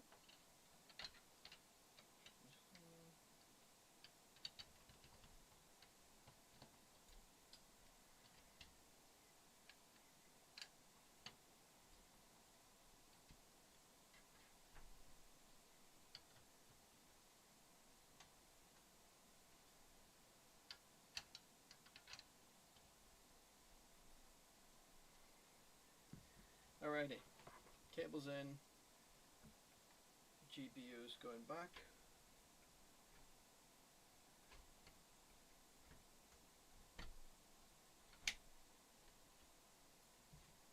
Go.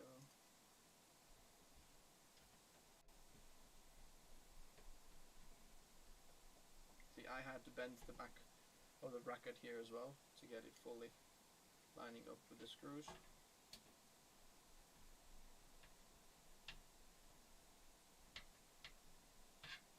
These as tight as I can.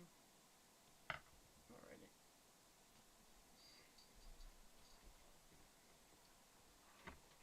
Okay, there we go. Now let's take this power cable again here, push it in, make sure it's properly in, okay? And as you can see, there is a bit of sag from this angle. You can see this GPU is a little bit sagging, and then the BIOS switch makes sure this is on the OC, so it will be a bit faster, right? And then we'll just pull these cables all to down there. Pull them down there.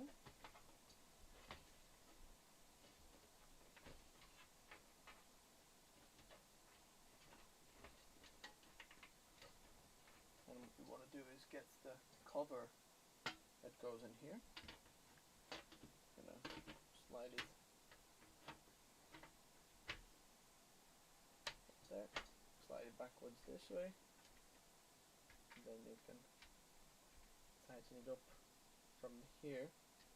And then now these cables, look, that's not even that bad of a bend here of this cable. I'll just bend them slightly, but this is completely fine. Alrighty, once you have done this, you are pretty much getting to the end now, and in a moment we're going to start to plug it in and do a first test boot. But before we're going to do that, we've got to do something here in the back here, which is the cable management. Okay, get your zip ties, what you had there before, and then let's try to sort these out in here. Okay, I'm going to put one zip tie in there.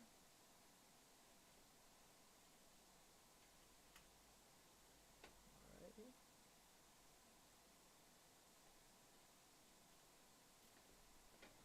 Okay, I want to put, oh look, there's a fan hub that's already built into this case as well, interestingly. I think this is because we had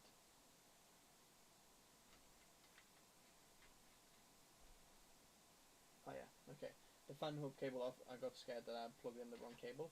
That's the fan hub cable, so if you have loads of fans in here, you can just put them in the fan hub and that will work as well. But right now, I'm just putting the zip tie there to tighten these cables there.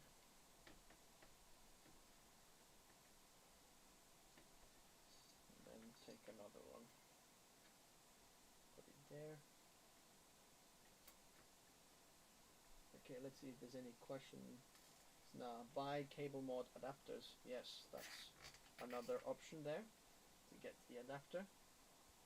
Or if you've got a power supply that's got already the 16-pin high power watt cable or 12-volt high power cable, then you can just use that one as well. Okay.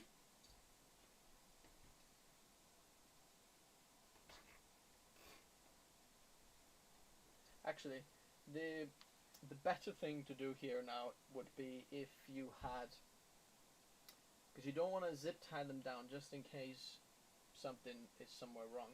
So what we're gonna do now is I'll just move this out of the way and we'll do straight away a test boot here to see if everything is there. So the way I'd like to do that is I'll just put that one in there. I've got an HDMI here. I'll plug that in the back of the GPU. I've got a keyboard here. I'm going to plug that one in there. Keyboard, who's ready for the test boot? Will this be an ideal DAW build as well? Overkill for DAW. The CPU maybe not, but the GPU for a DAW build, absolutely overkill. So I've got a power cable in here already ready as well. So this goes in the back of your power supply. Maybe I should show you this as well, just so you know what's going on. Okay, here. So what cables are we plugging in there?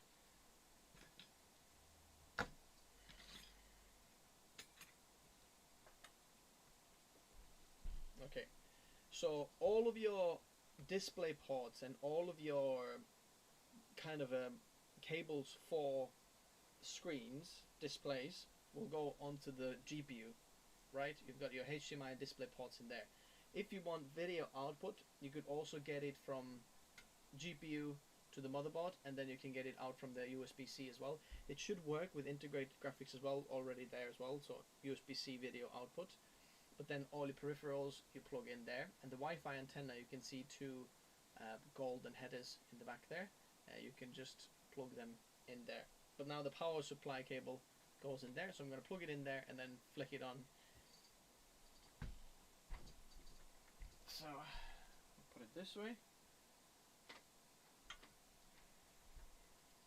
so you can see. We'll plug it in on the bottom, and then whack this on, so the power supply is on. Now, in theory, if I press the power button on the top, it should turn on. Let's see. Voila, it is turning on. I'm going to put it a bit sideways so you can see the colors of these on the motherboard there. I'll put this there. So now this is the power, or sorry, the video output from the GPU. So we can see the yellow light in there. What that means is now it's checking the RAM, and it might do it a few times. It will stay on yellow until it goes to, next one is white, which it starts to check the GPU or VGA, and then it goes to green, which means post and booting. Okay, look, it checked the RAM. White, checking the GPU. It went off.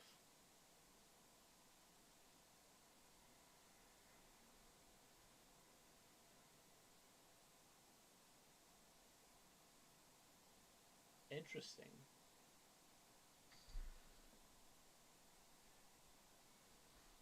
Okay.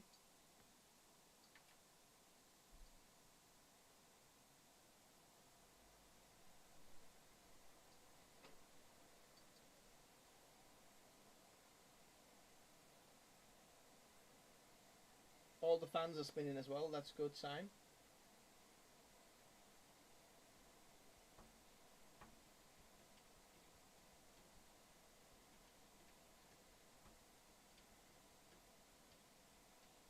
in the RAM, as you can see, yellow light there.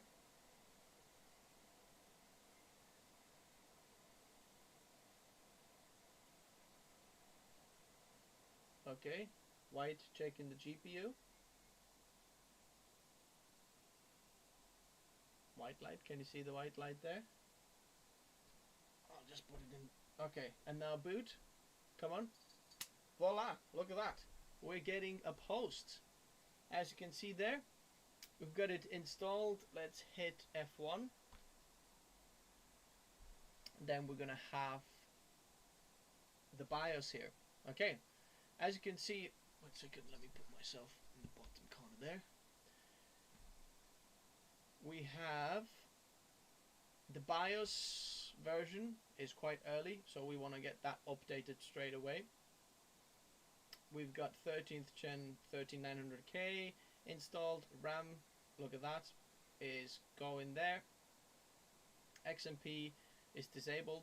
So first thing what we want to do is update the BIOS. So let me see if I can show you this straight away here on the other one, because then you need another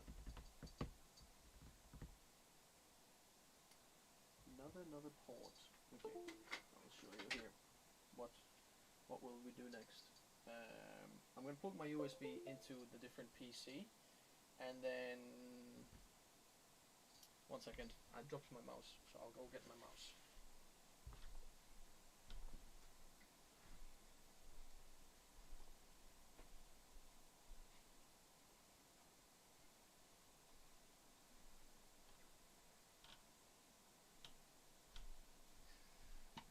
Okay, fix the screen. What's the screen? What's wrong with the screen? Screen size. What do you mean? Everything's fine. I know, I'm small. I just want to show you the BIOS because I need to show you this. Okay. Oh, I might actually have this one here. I'll just show you regardless. Let me see if we can go here.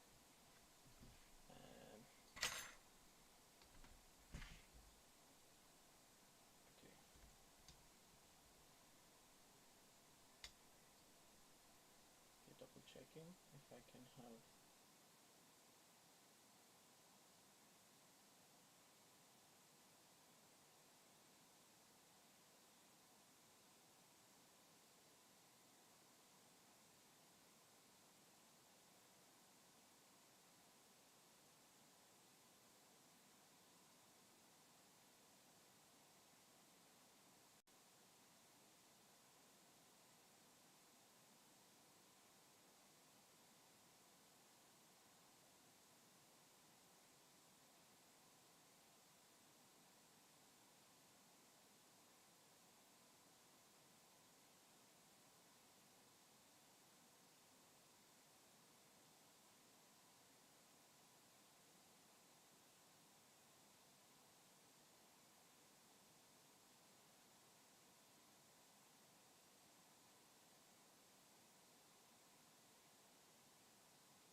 Two seconds.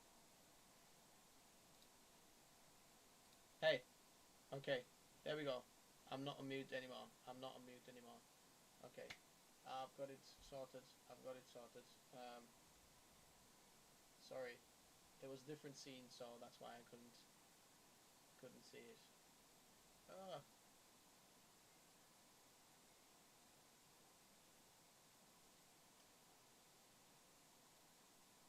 Guy's been talking to myself. Luke. A little, hey. Why are you breaking my balls? Okay. There we go. That's where we get to the BIOS here. Look at that. That's released a few days ago. 09. This one here We're going to download that. I'm going to show it in folder. Right click, extract all. I'm going to extract it. All you want to do is copy that. And then we're going to go to the USB stick. I'm going to paste it in there. Okay, I've got something else in there, so I'm going to delete that. So make sure that the only thing you have on the drive there is this, right? So then, now, once we've got that drive clicked in there, I'll just double check it there. Okay, put you guys back in here. And then now we're going to pull this from there, plug it in the back of the PC or in the front of the PC, doesn't matter here as well. I'll show you. Okay, and then we go here.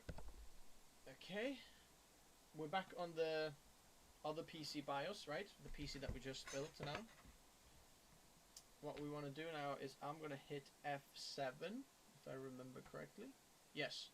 So F7, and then we're going to go to Tool, and then ASUS Flash there. As you can see already, it's found the storage, my storage USB there, and it's got that file that we just copied into there. So we're going to click on that. It says, yeah, BitLocker, blah, blah, blah. We're going to go, yes. Do you want to read this file? Yes. Do you really want to update the BIOS? Yes. And then now it's basically updating the BIOS. It's annoying when you start up your PC and the sound doesn't work. Okay, I'm going to look at some of the questions now there, because we've got to wait a little bit for this BIOS to update, so you just see everything live, how we do now, the Windows as well. By the way, you might want to already make yourself a Windows install stick, which I have here, Windows 11. I'm going to show you how to install that as well, and how to get past no internet option there. And where was our... oh yeah.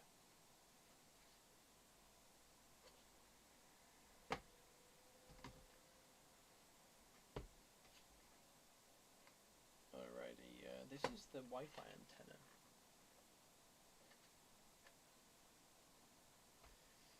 TechNotice, can't you just update the BIOS after you install Windows, or is it better to update beforehand?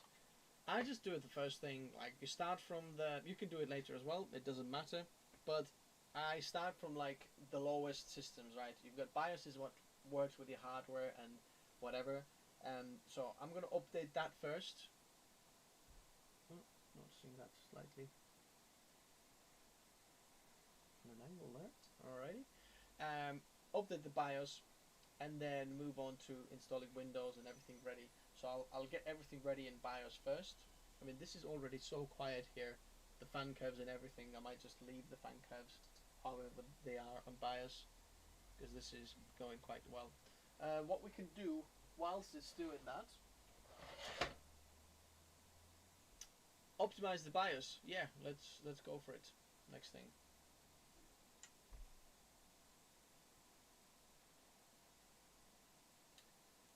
Someone says Luke is saying that he installed the fan on the radiator backwards. I'm going to put some of these pieces back now together. So the top panel goes back, and the front panel we can put back on as well. By the way, the front panel has a dust filter on this side. So yeah, that's the upper bit. Push that in. Click that on the back.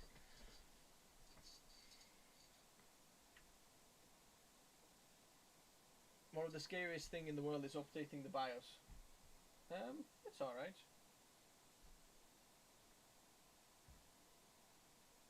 Okay, I'll do this a bit later.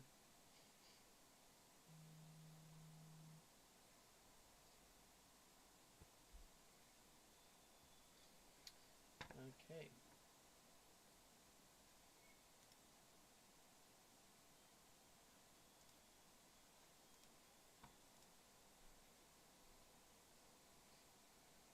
Alrighty. I'm not going to touch the back right now yet. just in case I move the power cables, you don't want to lose the power while updating the BIOS, because that's a bit crazy. By the way, I'm not sure if you noticed, but I should be streaming at 4K, and that's due to because I installed the 4070 Asus to 4070 for the PC that's streaming here right now, and I'm streaming in AV1, which means that I can save on the internet bandwidth and get still very high quality footage.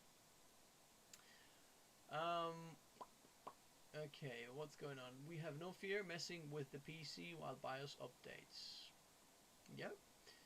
This live will be available later. Yes, this will be published on the channel. You have to find it on the live videos there, but I will leave it there so people can come back to it and see how to do it. When BIOS updates, I'm praying it doesn't brick. Oh yeah, it feels scary, but it's alright as well. Okay, update successful. Press enter. It's gonna restart now. Is it best to go into BIOS to update it, or flash BIOS with a USB without CPU and RAM installed?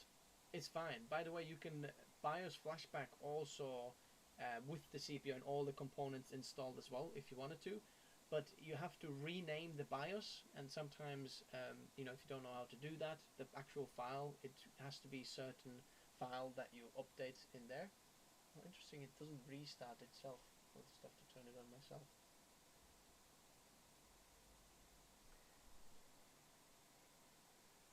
But once you rename it, you can just pop it in the back of this and hit the go, and then it will, you know, do it. But I just like to visually see what's going on. Like, I can see the bar going, I can see that, okay, it's done, it's restarted. If I just update it there in the back, I don't know what's happening, something flashing, then stops, it starts, so that's fine. There's a big delay with streaming in 4K. Yeah, I thought about the delay at 4K, but I what's the, let me see, what's the, it's gonna have to restart many times now. Just want to check what color is it. There, okay, yellow. Checking the RAM. You might have to press it or turn it on a few times. Interestingly, for some reason, this PC right now is not restarting itself. It's like turns it off rather than restarting, which is interesting.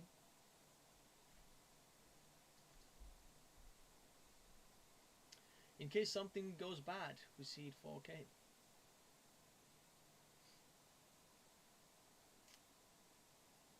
Yeah, 3900K, no problem. Okay, let's turn it back on. Does it turn itself back on? No.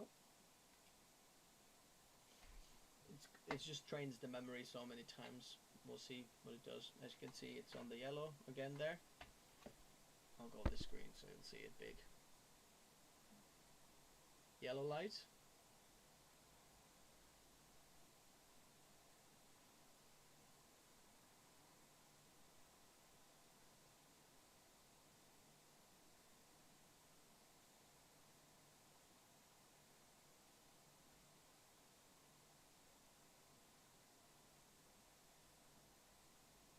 Okay, and now checks VGA.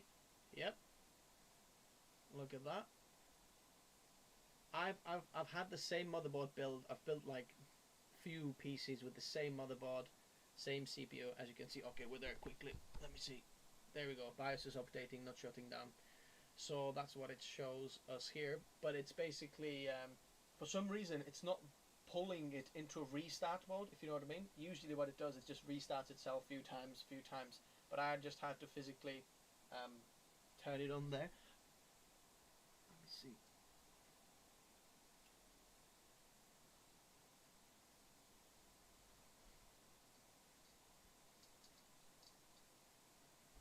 I don't know.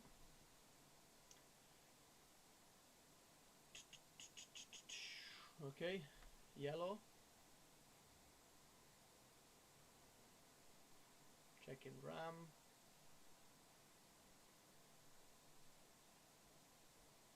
You think it's a bit noisy? Someone is saying, can you hear the fans?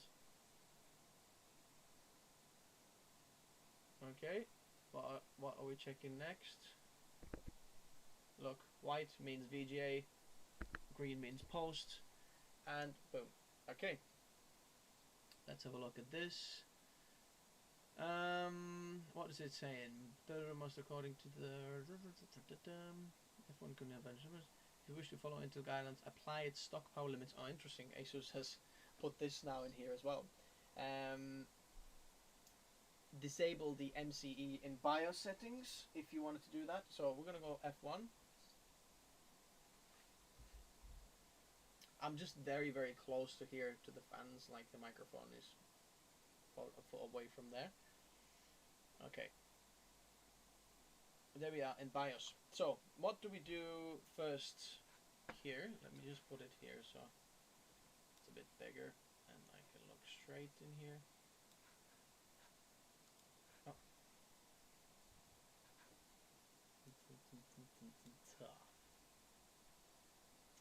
Okay. What I would do is enable XMP, right? Come on. The mouse is always a bit weird in there. Okay. You can do fan control on there. If you don't know how to do that, have a look at my guide on how to optimize fans, right? Another thing we're going to do is hit F7 again. We're going to go AI tweaker. Let's have a look if they've got XMP tweaked. Oh yeah, look at that. What you can do now here is XMP tweaked. If you hit that one, it's basically that ASUS on the board has already tested this exact memory kit because they know that you've installed this one, and they have tuned it even further to get even more optimization out there, so you can get the XMP tweaked out if you want. XMP2 is what the memory manufacturer has loaded on the RAM kit, and you can add that one. And then XMP1 is like ASUS BIOS optimized, I think.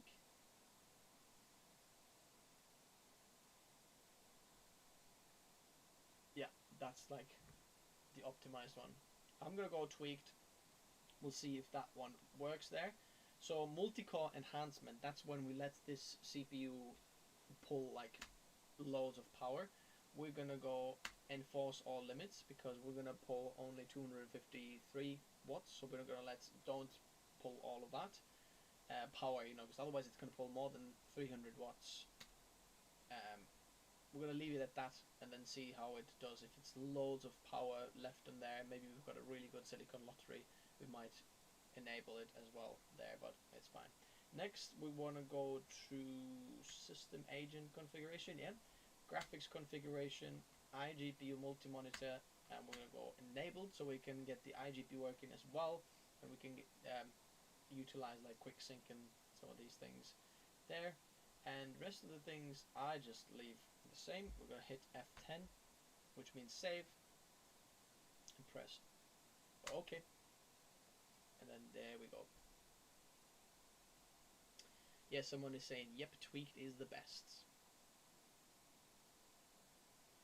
Again, why is it not pulling it into the restart mode? Why do I have to turn it on? That is so random. That's the first time I've ever seen this do on the PC. Whenever it restarts, it's not restarting. You just have to press the button, which is interesting. Is tweak the best for AM5 too? Ooh. Well, that's a bit of a hot topic right now because of the AMD and ASUS and what's going on in tweaked, because they might put a bit more voltage in there, but on Intel system I would say yes. On AMD, I don't know. Would other mobile manufacturers have same settings? Kind of, yeah. Well, the XMP1 and 2 will be the same, but then they might not have the tweaked one. That's like what ASUS just gives extra. Okay, there we go. Already booted, and the XMP worked as well. Alright, so what we're going to do now is I'm going to pull in my Windows install stick. So if you don't know how to make this, there's a video on the channel, right? I'm going to pop it in there as well, so you see that I've got it installed. And then we're going to hit F10. It's going to restart it again. It's going to see that there's Windows installed there, and then we're going to install Windows. What I'm also going to show you is how to get past, like logging into the like Microsoft account and how to get past that. Let me just double check the command. What was it?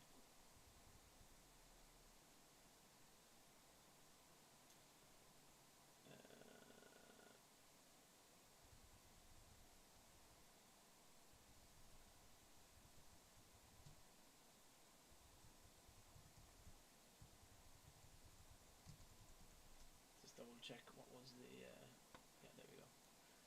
Let's put that one in there so I can see that. Alrighty, okay, look at that. Come on, let's have that Windows logo there. There we go. So now we're gonna go Windows there, United Kingdom, United Kingdom. We're gonna go next, install now. Ramesh is saying BIOS iGPU enabled is enabled there, Intel iGPU. Yes, it's turned off by default usually on BIOS, and just because it's meant for, you know, gaming at first, because you don't want to use the iGPU because you've got the RTX 4090, which is not actually true. The iGPU has extra power for creators because it's got better codec support. But here, activate Windows. I don't have a product key. You can always activate it later. Just put no, and then we're gonna go Windows 11 Pro, not Pro N, and we're gonna go next. Accept. Next. Customized, and now you can see two drives there. Remember, we installed the 1 terabyte drive on the upper slot, which is connected to the CPU, and that's where we want to install the Windows. So we're going to click on that one, and then we're going to go next, and then it copies Windows onto that drive. And pretty much we've just installed Windows. Let's see what's going on. Will the 4070 price drop if 4060 released? 4060 Ti will come first, but probably soon. There's some rumors of the 4060 Ti. Can't say nothing for sure yet, but that's coming first.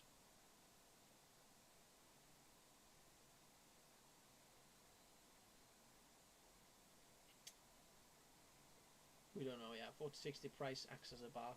Yeah, could do that, yeah.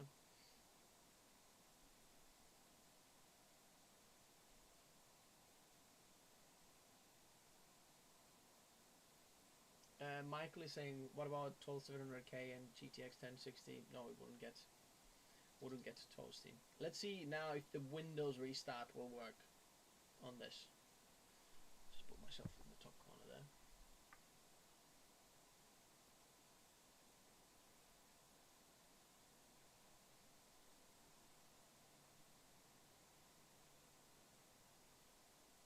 Yeah, what is this? Windows restart works, but Asus BIOS restart doesn't work.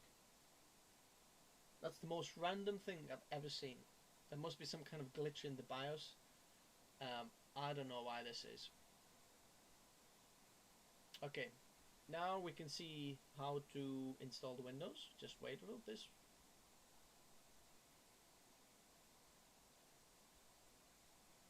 I'll show you how to make the local account. Yeah, just 2 seconds. Don't worry. You don't have to sign into Microsoft. I'll show you.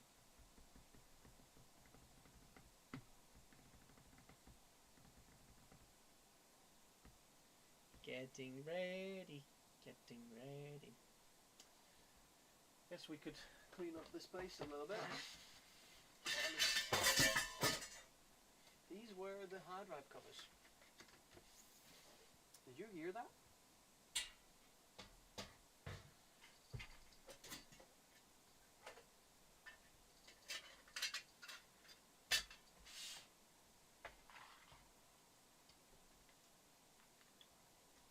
Okay, I'll put the back PCIe covers on the case, accessories case as well.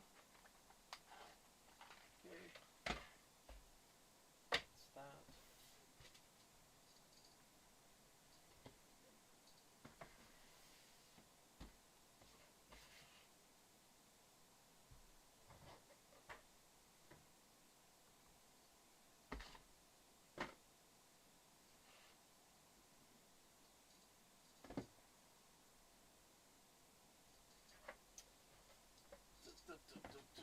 Jeez, that's gonna.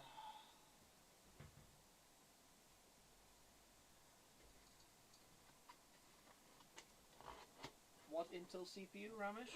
Okay, there we go. I'll show you what to do next now. Okay, hit enter. United Kingdom. Yeah, go on. United Kingdom. Go on then. Give us that. Skip keyboard layout. Don't need that. Now it says let's connect you to our network. Okay. What you want to do is go Shift F10. Boom. It's gonna bring out this, and what you want to type in there is OOBE, and then backslash. Oh, come on. There we go. Then we go OOBE,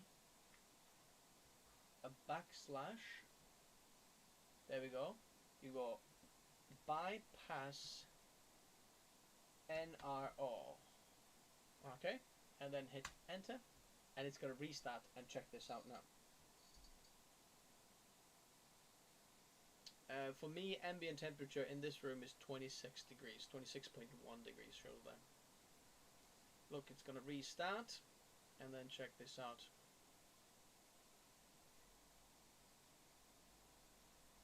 Is there any performance difference? Someone is saying there. Chipset on motherboard slot. There will be a bit of a latency there, but not noticeable. But what you want to do is like the OS and programs to be like connected as fast to the CPU, so that when it pulls data, it doesn't have to go slightly longer because all the little latencies will add up. In BIOS, it's 40 plus C temp with Noctua air cooler. We'll see how it does. 40 C usually is quite alright, even what I'm seeing liquid coolers there as well, but we'll see.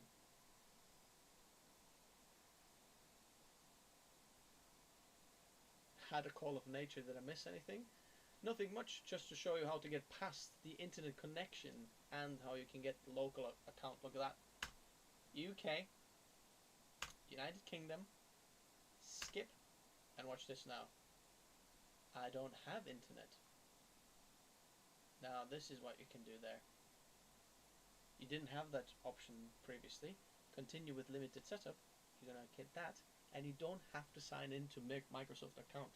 You're giving a big middle finger to Microsoft. Sorry, Microsoft. But enter your name. We're gonna go and type this Z790 Pro Art. Oh, don't think I can have space in between there. Next, password.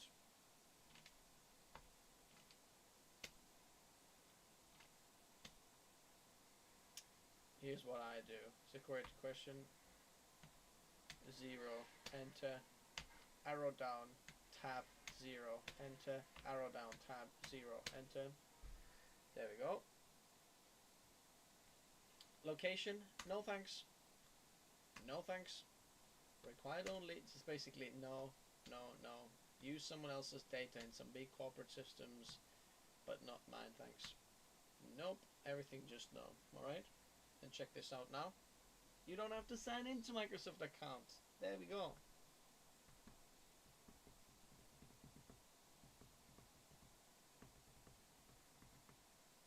Voila, we are on Windows. So you'll never have to sign into Microsoft, and then it's going to ask you another million questions. Just say, nah, local account, thanks. See you later.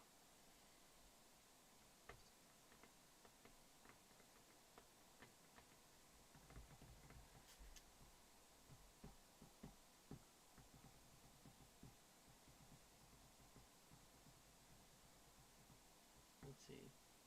Over in Australia, RTX 4090 prices have dropped substantially. I purchased a TUF OC for 3200 in Jan. It's now 2700 Canadian dollars. That's quite low. Load of 4090 cards have been price dropped. 4096 was 37, now 31. Goodness me. That's pretty good. Almost there. Come on. Come. There we go. First thing is going to say download Armory Crate and Land Driver. And I'm going to say no. First of all, I'm going to have to log into Windows there. Because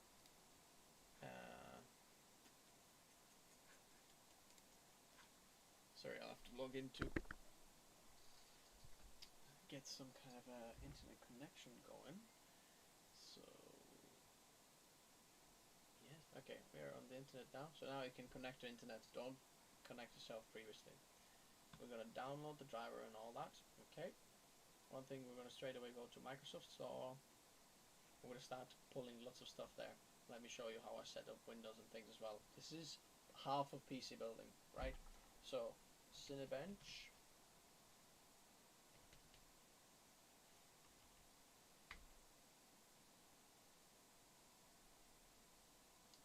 That's what's gonna help us get that. Okay. Sign without data. Don't allow. Okay, don't allow. There we go. And then we're gonna go hardware info 64. Yep, that's what we want.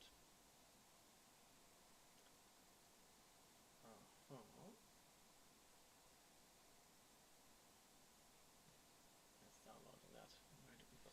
Let's go on that corner.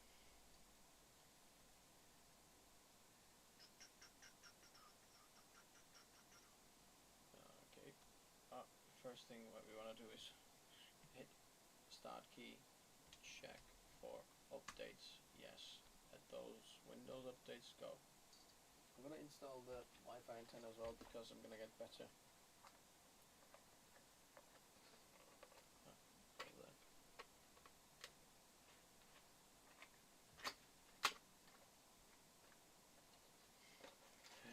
I don't think you exactly saw what I typed on the keyboard, but you're welcome to know my password if you want. It's the only different password, so there we go.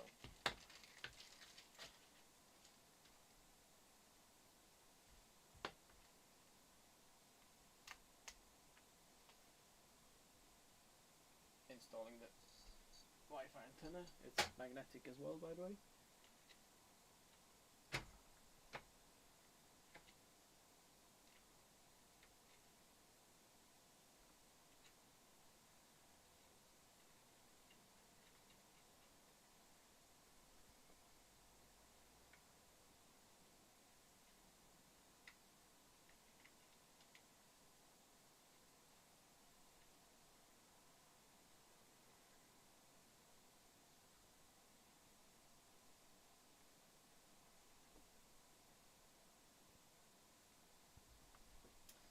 Alrighty.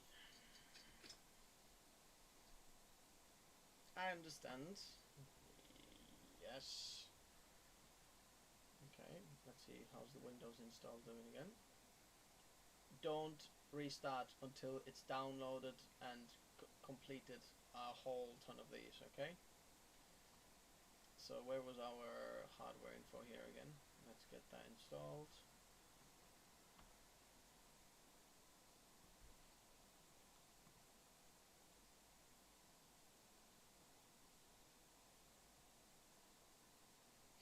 Build computer 1 hour, install OS 1 hour, updating Windows 4 days later. Okay, sensors only. Now we can see if the PC is correctly going. Actually, do you know what? I've got this filter on here, that's why it's a bit. Where is it? Okay, is that better?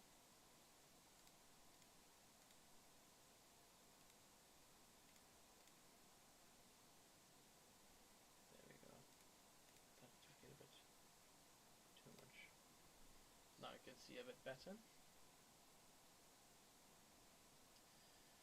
How fast is your download speed? I might want to connect to your Wi-Fi. Okay, don't show this warning again and continue.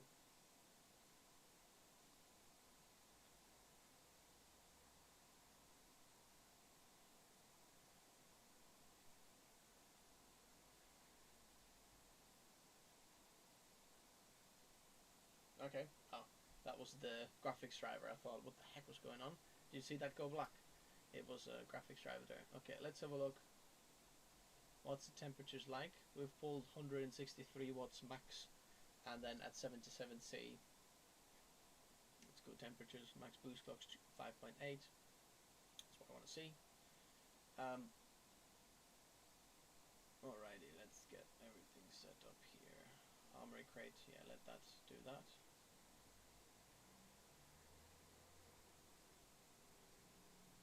Don't hit restart until it's done everything, installed everything there as well. Armory crate as well, installing all sorts of things. It's good. Oh great, Armory crate, the most legal malware you can have. Yes, but there are some benefits why I'm installing this, and I'll show you in a moment. Okay, what's inside of hardware info is important to look for. Alrighty, let's have a look then. So hardware info is basically a program that will show you everything how your hardware is working. All the sensors that are all over the motherboard, CPU, GPU, RAM, everywhere. We can read them through this program. It's free for everyone to download, and then just put sensors only. So here's what we can see on the top here. You can see how much RAM, for example, has been utilized here. You can see physical memory used. We've used maximum 10 gigabytes there, 10,500 megabytes, which is 10 gigabytes. But this also helps you to bottleneck some of your system. If you're in a workflow, for example, that's what we found out, that we are actually capping our RAM. Like, we're using all of it, and then our program is capped by that. That was the bottleneck of this. We were using like 84 at times gigabytes of RAM, so we upgraded more. Then later on we see obviously we're using 86 gigabytes on 128 gigabyte kit, but you can see that if you're on 64 gigabytes and you go really close to that 64 gigabyte limit, you're most likely bottlenecked by this one. Here we can see core clock speeds, right? We can see what the clock speeds are, all of the different cores. There's E cores and P cores. I'm not going to go into the architectural differences, but 5.8 is what it advertises for the P cores, but it's only like 2 or 3 cores. I think 2 cores, yeah. As you can see, P cores 6 and 7 are 5.8 there, so you can double check that, okay, we are running at those clock speeds there. Then another thing what you want to check out here is the Intel core temperatures. So if you do that bigger as well, you can see individual CPU core, how hot are they, and if anything is thermal throttling. There is thermal throttling here as well. So core thermal throttling right now, it's showing no, but if you maximize this bit here, you can see every single core separately, how to if it's thermal throttling or not, which cores are, and so on. We're going to reopen the app. And then here on the CPU package here, by the way, don't look at CPU package, because CPU package temperature here will show you the highest sensor thermal. Ooh, that's why it was weird. Sorry, is this better audio now? Sorry if my heart, man, I can't believe I've had this on all this time. Sorry guys, this is random. Now it looks much better, doesn't it? Goodness me.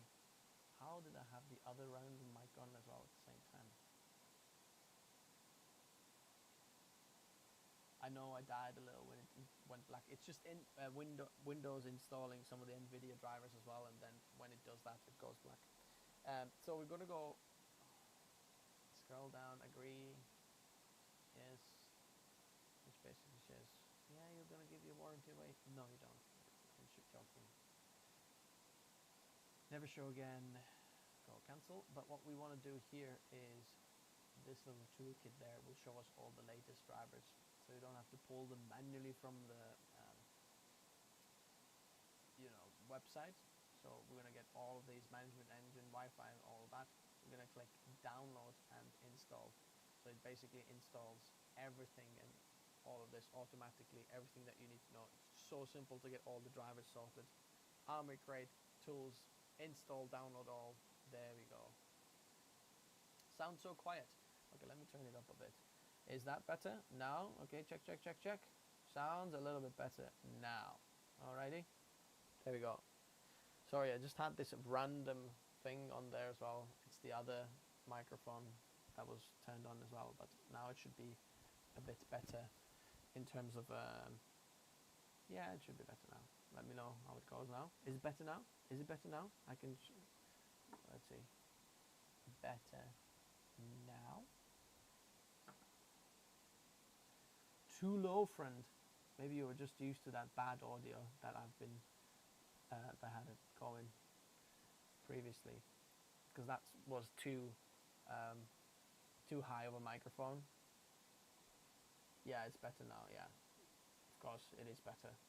It is, I'm hitting like peak in -12 or -15, something like that. But it is better. Okay, it's installing all of the drivers there, so let it do that. And then Windows is doing stuff as well here. Everything says completed, but it's pending restart. I'm gonna wait for it to...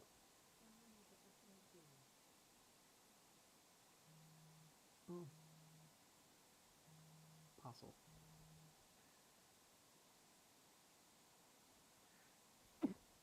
Woo! Alrighty. And then what else can we see? Oh yeah, the CPU package will just show the highest temperature of any of the sensors. So that doesn't necessarily mean the cores, you know, CPU cores. CPU cores, you'll see the core temperatures, but package temperature is helpful to know as well. There, 77. Then core package power, we can see how much power are we pulling through the CPU. As you can see, look at this, even though this is 253, you know, TDP chip there, at idling, look at that, we're installing stuff in the background. We're using 11 watts. You're not going to see that on a Ryzen system. Maybe Ryzen 7600X, because that's a single die, but as soon as it comes like dual dies, like the Ryzen 9s and things, it will never go that low. Just because of multi-chiplet dies, it uses more power and so on. And then you can see the PL1 and PL2 limits. So here, as you can see, we've capped it at 256. That's the Intel's recommended limit, so it can always pull 256. We're going to test that in a moment. How does it hold up there? There's motherboard sensors there, blah, blah, blah. I don't need to know that. Really, VRM's there as well. Then there's RAM temperatures there if you want to show. That's not as important, but there is GPU temperatures right now. Because we don't have GPU driver, it doesn't know like what to do there, because there's only like what GPU temperature that pulls 46 degrees. You can see much more once the GPU driver has been installed. So while it's installing these down there, let's test the cooling capabilities.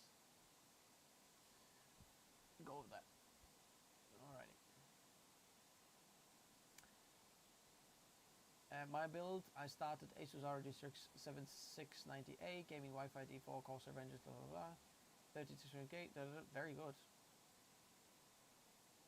RAM's fine. Someone says it's slow, yeah, but it's good. Okay, so now how do we test the temperatures? Where was our hardware info again now? Okay. So we're going to scroll all the way here where we see the packages, package power, and here.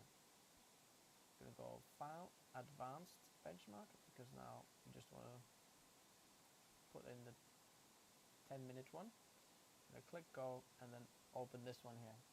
Let's have a look, how does it handle this. Okay, thermal throttling there slightly, but then went away again. Did you see that? Right now we're not thermal throttling, so something just went quickly high. Peak of 5. But then right now it's fine again. See, a new load, it starts off with thermal throttling and then goes down. So even at 253 watts, there's one core that wants to run hot, which is completely normal really at this rated of power what we're pulling there. 253, that's a lot of watts. So if we go here, where's our core temperatures? Yep.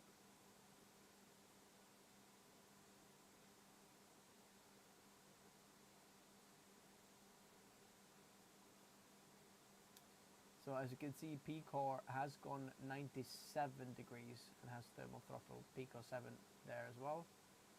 Let's see if they have thermal throttles. interesting, all of the P cores thermal throttle and then go away. So what's it trying to do then at first? What clock speed is it trying to run? 5.2 on all core?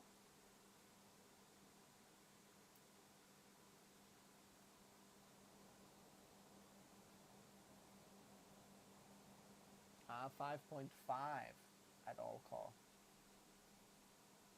But I think we're power limited. So interestingly, we do thermal throttle a little bit. Let's have a look at the score there. 33,000 with all stuff going on behind as well. Not bad.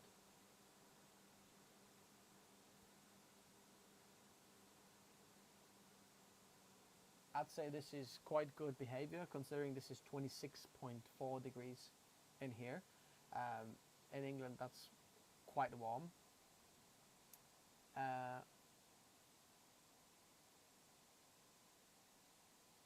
Okay, 3 degrees C.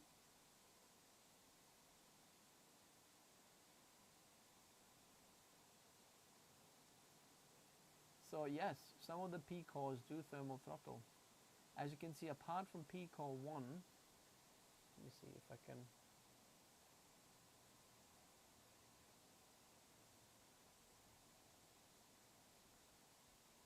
Will I undervolt the CPU? Absolutely not. Yes, if you wanted to get like the optimal performance, but for me the stability is much more important than getting any of this across. Okay, while it's installing that, we can continue doing the cable management in the back there. Just basically line them up, something like that. I think I'm just going to leave them there. We'll do a GPU test there as well and see if everything's fine. Alrighty. Let's see the back panel. Oh, let's cut the zip ties. Restart now? Yes. Okay, let's restart now.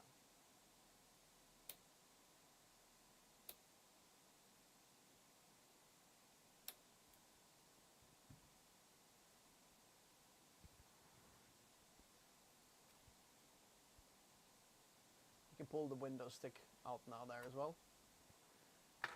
Once you're in Windows.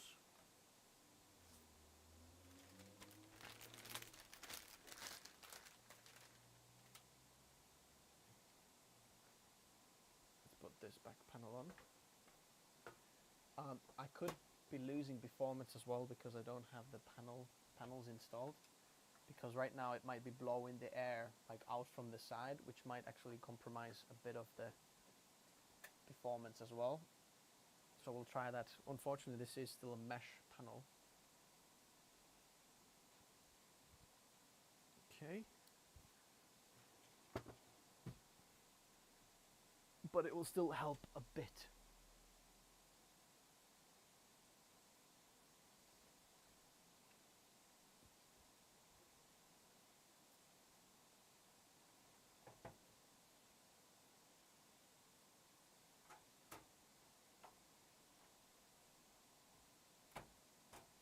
Gentle with the GPU cables. And then need a bit of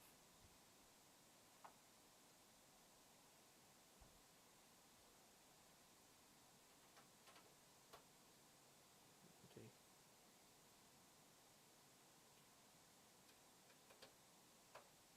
Green, did you see that? Yep. I think we posted. Yep.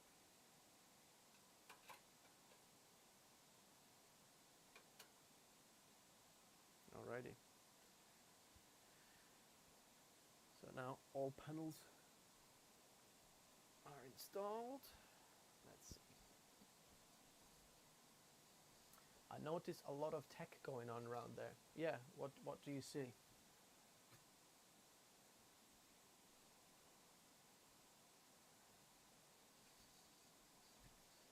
Okay. Come on.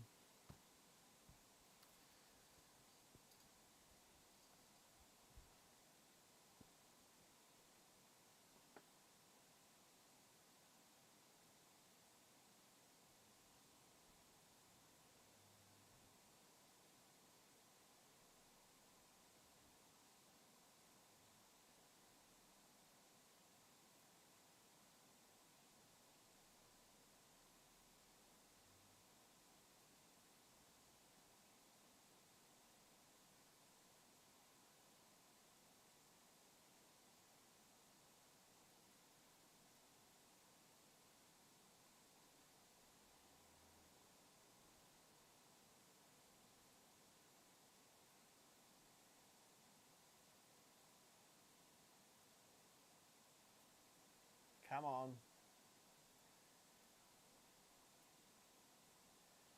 How are you guys doing? Any other questions? Let me know if I can help while we're waiting for this.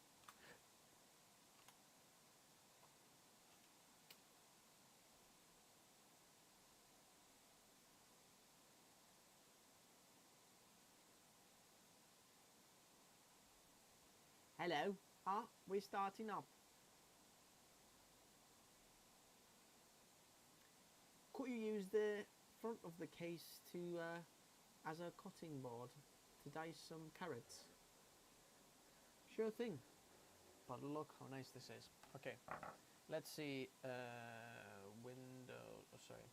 Check for updates. It's most likely gonna find some more. I promise you that much. Let's click again.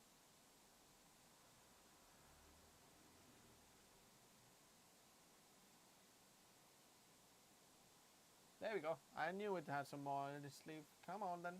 Let's get those installed. We're gonna go Armory Crate. Okay, let's have a look at the drivers here. So as you can see, we've updated all the drivers, so all your Wi-Fi, Bluetooth, management engine, graphics, all that is installed. But what you want to do is Y&K Visuals just bought the 3700K right now, had a €75 discount. That is good. Why is Asus looking for incredible? It's a good question. I guess they haven't found it yet.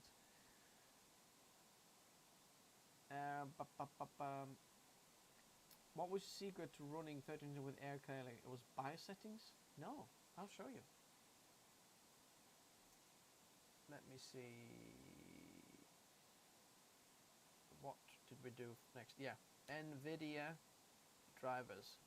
Got distracted by Donald Trump there. Official NVIDIA driver download. GeForce 40 series, 4090, Windows 11. Not game ready, but studio driver, my friends. Because we are creators, we want that, not the game ready drivers. Okay, we're gonna go search, download. Yes, please. Download. 572 megabytes. Let me see, how much was it?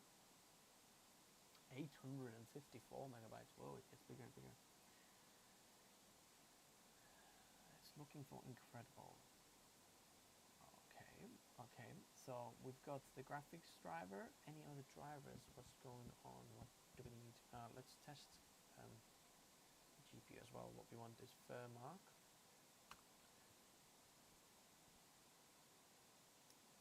Downloads. Okay, fine, you can have my cookies. Kills the download page. There we go. Okay. NVIDIA is downloaded. Of course, studio driver. Did I update the graphics drivers? No, it's just Windows updating some random version of the graphics driver. This is definitely not the biggest one. The graphics driver you have to install separately. So you'll see this now. Once we go there, this is the latest driver, and you'll see this is not the same version of what Windows was giving us. Yeah, the studio driver can still run games, no problem, but it's just gives you, it's been tested a bit more, the studio driver, with some of the like create applications in 3D, 2D, video, all that. So we're gonna go here, NVIDIA graphics driver, because no, we don't want the GeForce experience. We're gonna go to custom, advanced, next, perform clean installation, and as you can see, the current version is 5.2.8 that Windows gives us, but the new version is 5.3.1.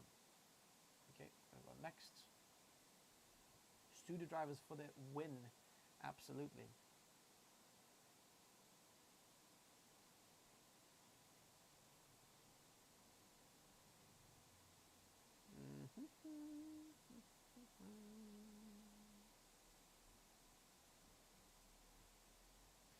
Are the fire coolers still best for endurance? Yes, they are pretty good. Moldy Apple is saying.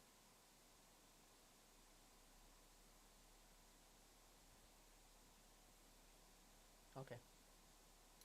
Okay, we're gonna finish the stream in a moment now, because I heard some lunch is ready, so I'm gonna get that there, but Furmark, let's open that while we have as well. Goes black because it installs the driver. Furmark. Accept the driver. Next, next, next, next, next, install, next, and then we'll launch Furmark notes. Sorry, Furmark. There we go. You can close all of these for now. I'm going to check for Windows updates as well. While we're still installing the graphics driver. Buon appetito!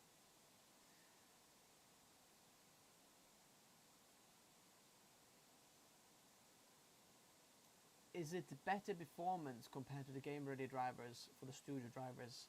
NVIDIA officially likes to say no, but sometimes stability gives you performance, if you know what I mean. But it shouldn't really. Alrighty, and close. So the GPU driver is installed. Windows is up to date now. Let's go back to hardware info 64. Okay. One last test of the hardware. Let's see what's going on.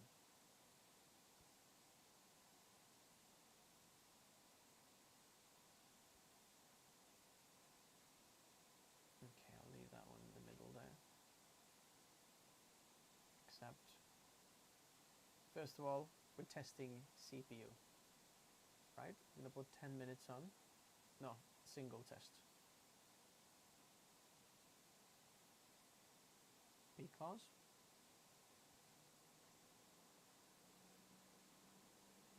as you can see, it's not thermal throttling on a first load. Let's see if that is true.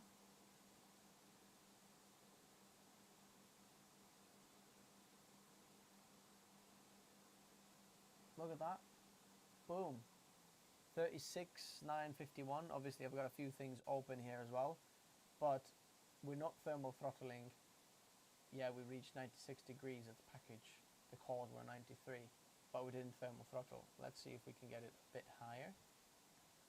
Let's see the clock speeds here as well.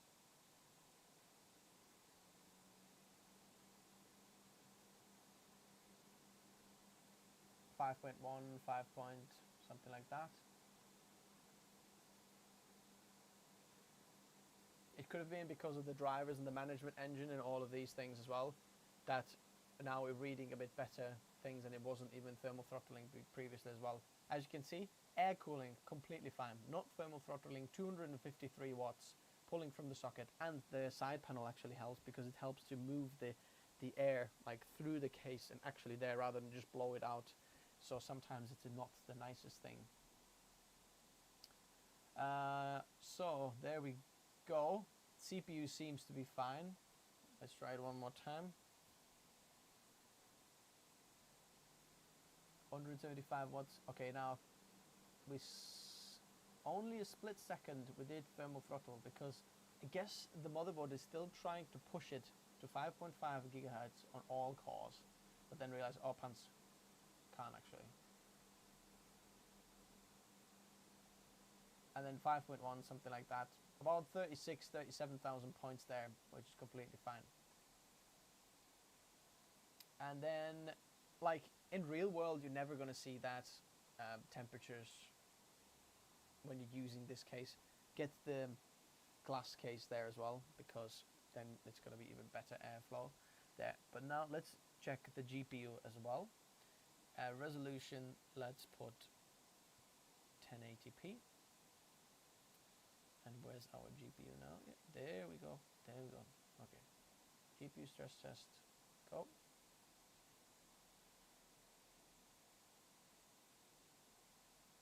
Interesting. Perhaps we need to restart. Let's have a look.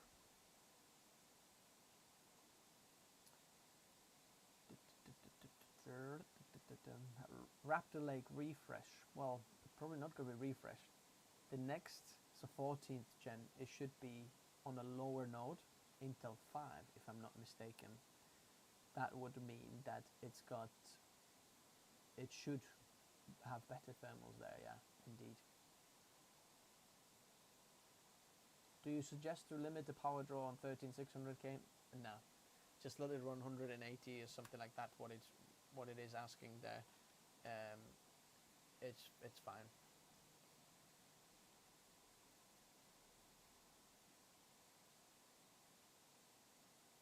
So let's try back the Thermark GPU test now, and hardware info.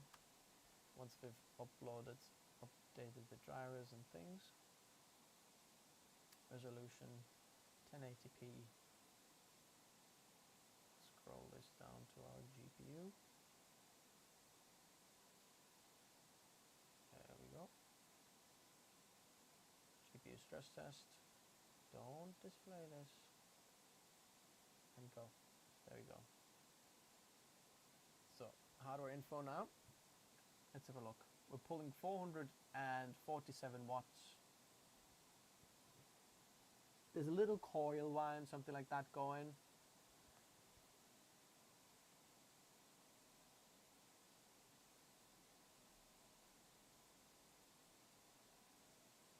But it looks like it's fine.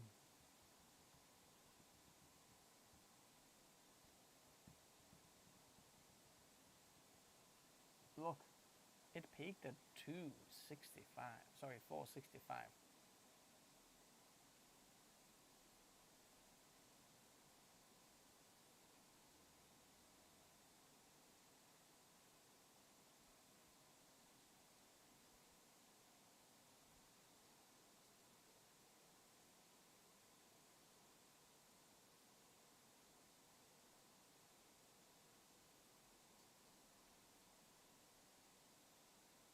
Just checking, like, where is it? It's just naturally pushing out some of the air from there as well. We can feel it put in there as well. I mean, GPU is fine. 450 watts, look at that. We're 67 degrees, slowly peaking. I'm not going to reach 77 degrees and 26.5 degrees here in this room. It's completely fine.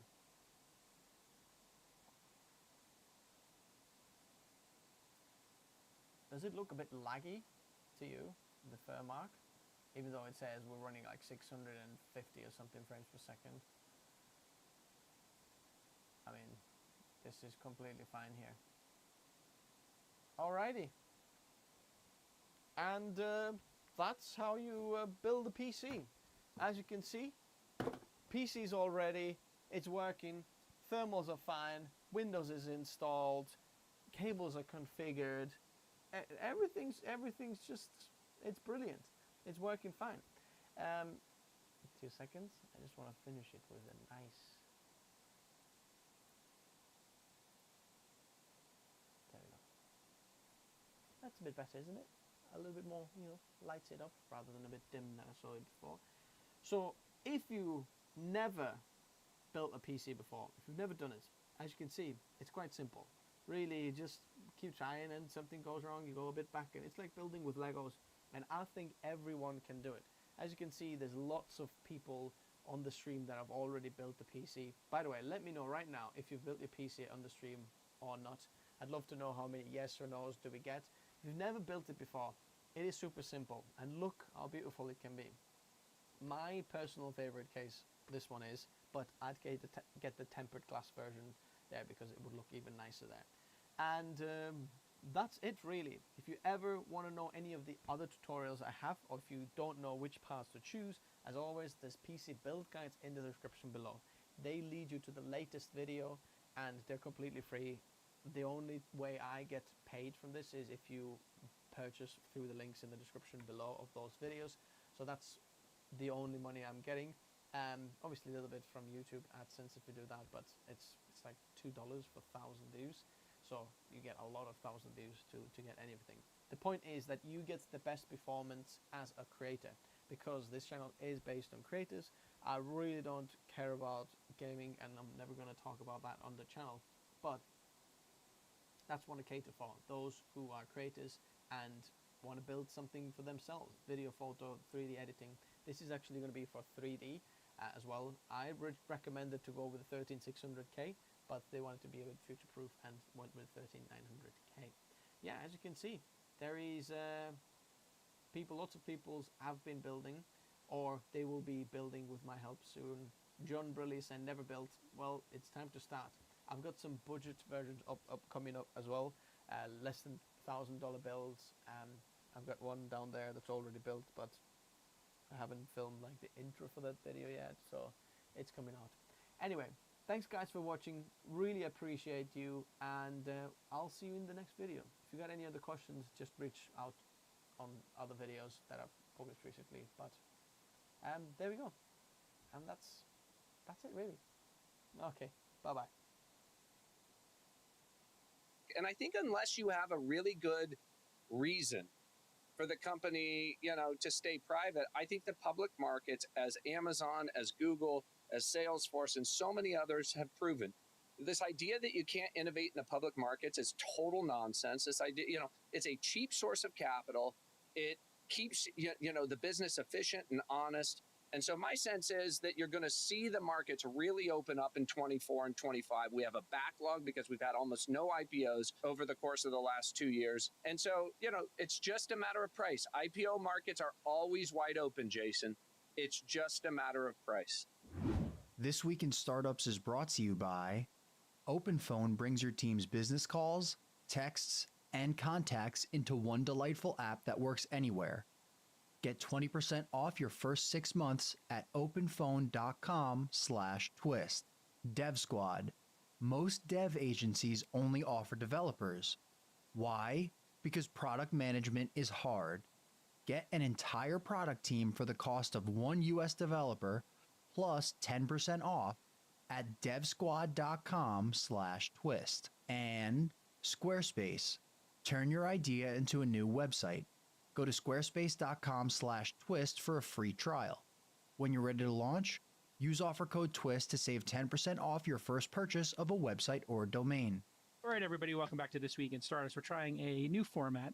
Today, we're just doing a little roundtable, and we want to talk about the markets. Private markets, public markets, the interaction between those two, and maybe give founders and investors who are listening to the podcast an idea of what 2024 might be like. It's been a pretty eventful 2023 and 2022, obviously, at the end of the surf era. So with me, two of my besties, Brad Gerstner and Bill Gurley. Don't need any introductions. They've both had multi-decade epic careers in our industry. And David Weisbird is here with us to moderate and read the news and sort of tee everything up in our little roundtable format here. David has a nice podcast called the Limited Partner Podcast, which I was able to be on. And David, what do we have here to kick us off with markets? Yeah, so let's start. You mentioned ZERPs. So 2023 was the year that ZERPs funded startups finally started to die. Although ZERP technically ended in March 2022, companies started to die at scale really in 2023 due to the lagging nature of funding. According to Peter Walker at Carta represents roughly 50% of the market. So roughly 1,500 or so companies at large died in 2023. This equals the largest death toll for startups since the dot-com crash of 2001. The question becomes, will more startups die in 2024? John Redmond from Discovery, a $2.5 billion hedge fund in Connecticut, has estimated that roughly 1,200 private companies will, quote unquote, exhaust their financial reserves by the end of 2024, which is a signal of further startup deaths as well as potential uptick in M&A and IPO activity in 2024. It's likely that 2023 has been the worst and 2024 will be better. One leading indicator is rounds with special terms, which are coming down from a record high in Q1 2023 to a local low in Q3 2023 as it relates to liquidation preference, participation terms, and cumulative dividends. Given that we have Bill Gurley on the call, maybe we could get his views. Bill, what are your views on the industry today? Well, I think it's important to just step back and look at this from like a 20, 30-year cycle standpoint before you just kind of drill into the details. So, you know, the industry's been inherently cyclical the entire time I've been in it, and I've been through 2 or 3 of these waves, and they're really powerful. One of the reasons they're so damn powerful is you typically take risk on very slowly, and then risk off seems to happen overnight, and you go from a world where you're slowly filling more glass half full, and every time you take a step along that journey, people take on more risk, they do riskier things.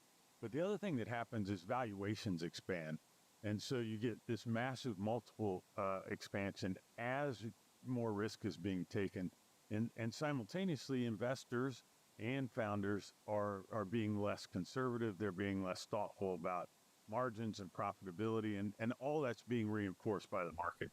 And so it is the game on the field, everyone plays it, and then one day it crashes, and it tends to crash pretty fast.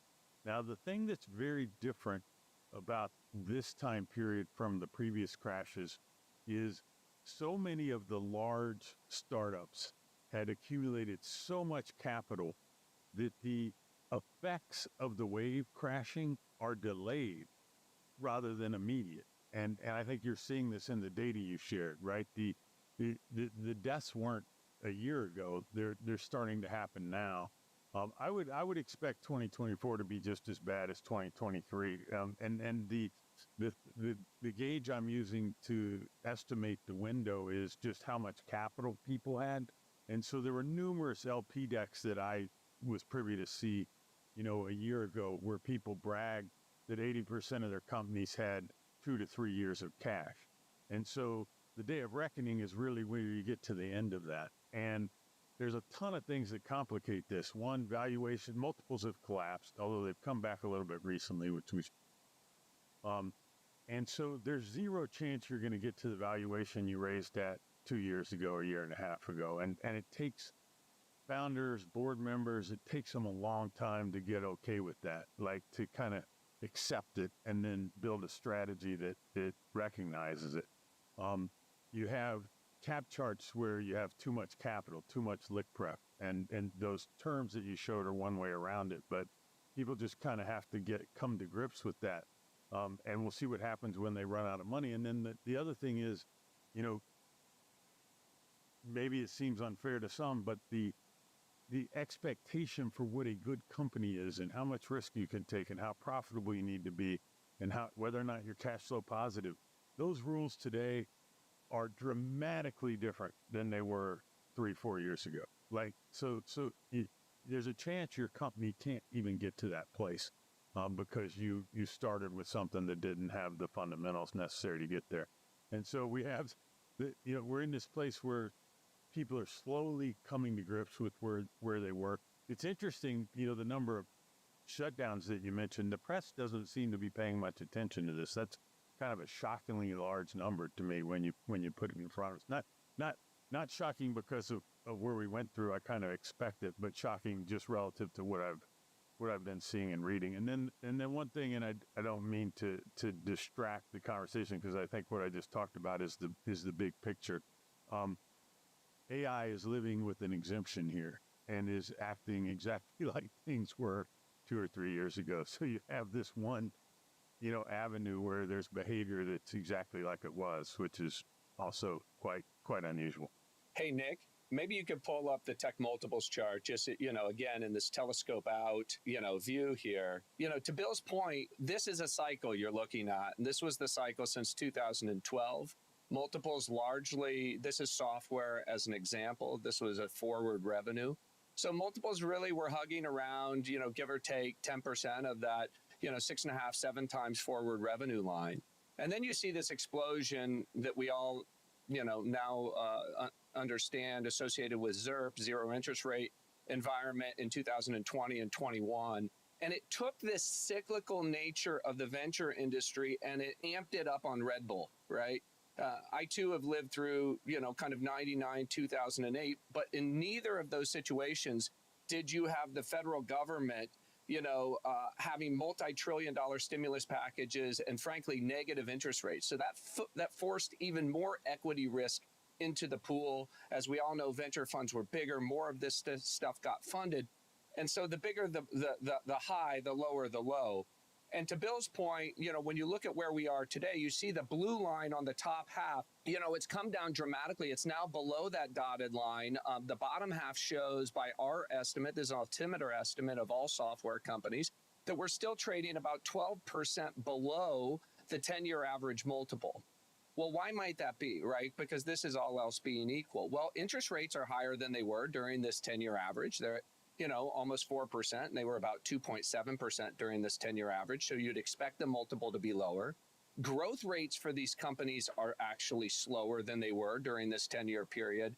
But they started to tighten their belts and get more profitable. So that's the offset to growth.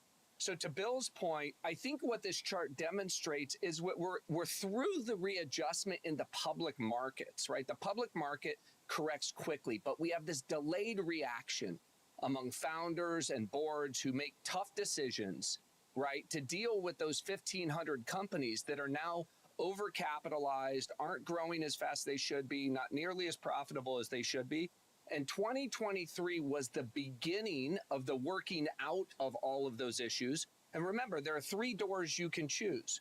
Number 1 is you shut down the company, right? The company may run out of money, or you may choose to shut it down and return capital.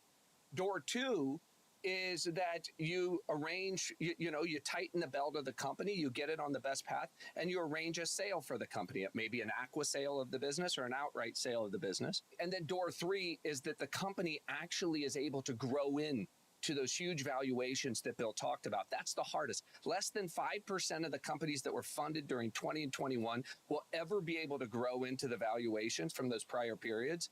And I think boards and founders now are making peace with this. At first, they were hoping that we would snap back to prior mania. Now they're at peace with the fact that we're not going to get there. So whether it's Instacart choosing to go public at, $7 billion down from its peak of $39 billion in the private markets, right? That's a clearing event.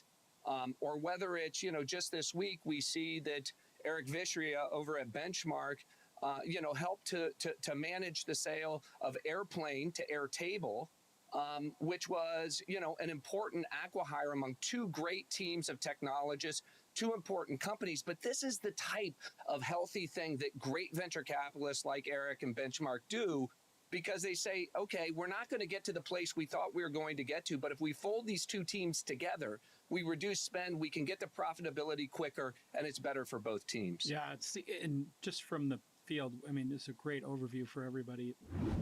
Are you still using your personal number for business? Well, stop. Such a common mistake that founders make, but you never have to make that mistake again because of OpenPhone. OpenPhone has rethought every single detail of what a modern business phone should look like. OpenPhone makes it super easy to get a business phone number, not only for you, but for your entire team. And here's the magic. It works through a gorgeous app that works on your phone and your desktop. I can tell you OpenPhone is amazing because all of our sales team and ops teams use it every day. Why?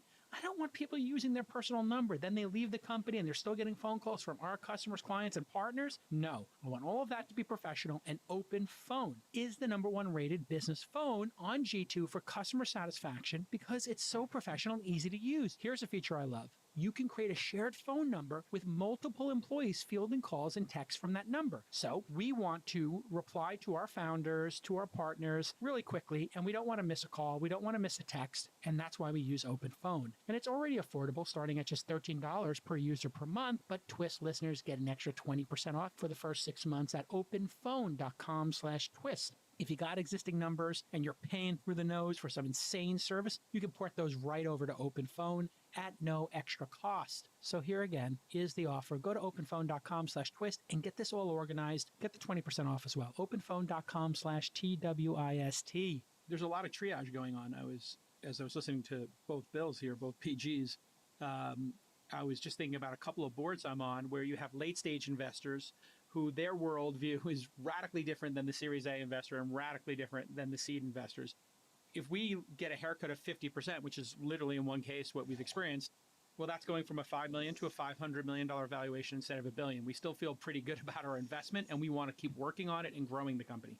And then people who invested at $1 billion, they're kind of looking at this, wondering if this company's ever going to hit that mark, and maybe they should sell the company. And because they have provisions, protective provisions, as you pointed out there, maybe they're willing to get a push and just get their money back and then move on to the next bet that's not as convoluted.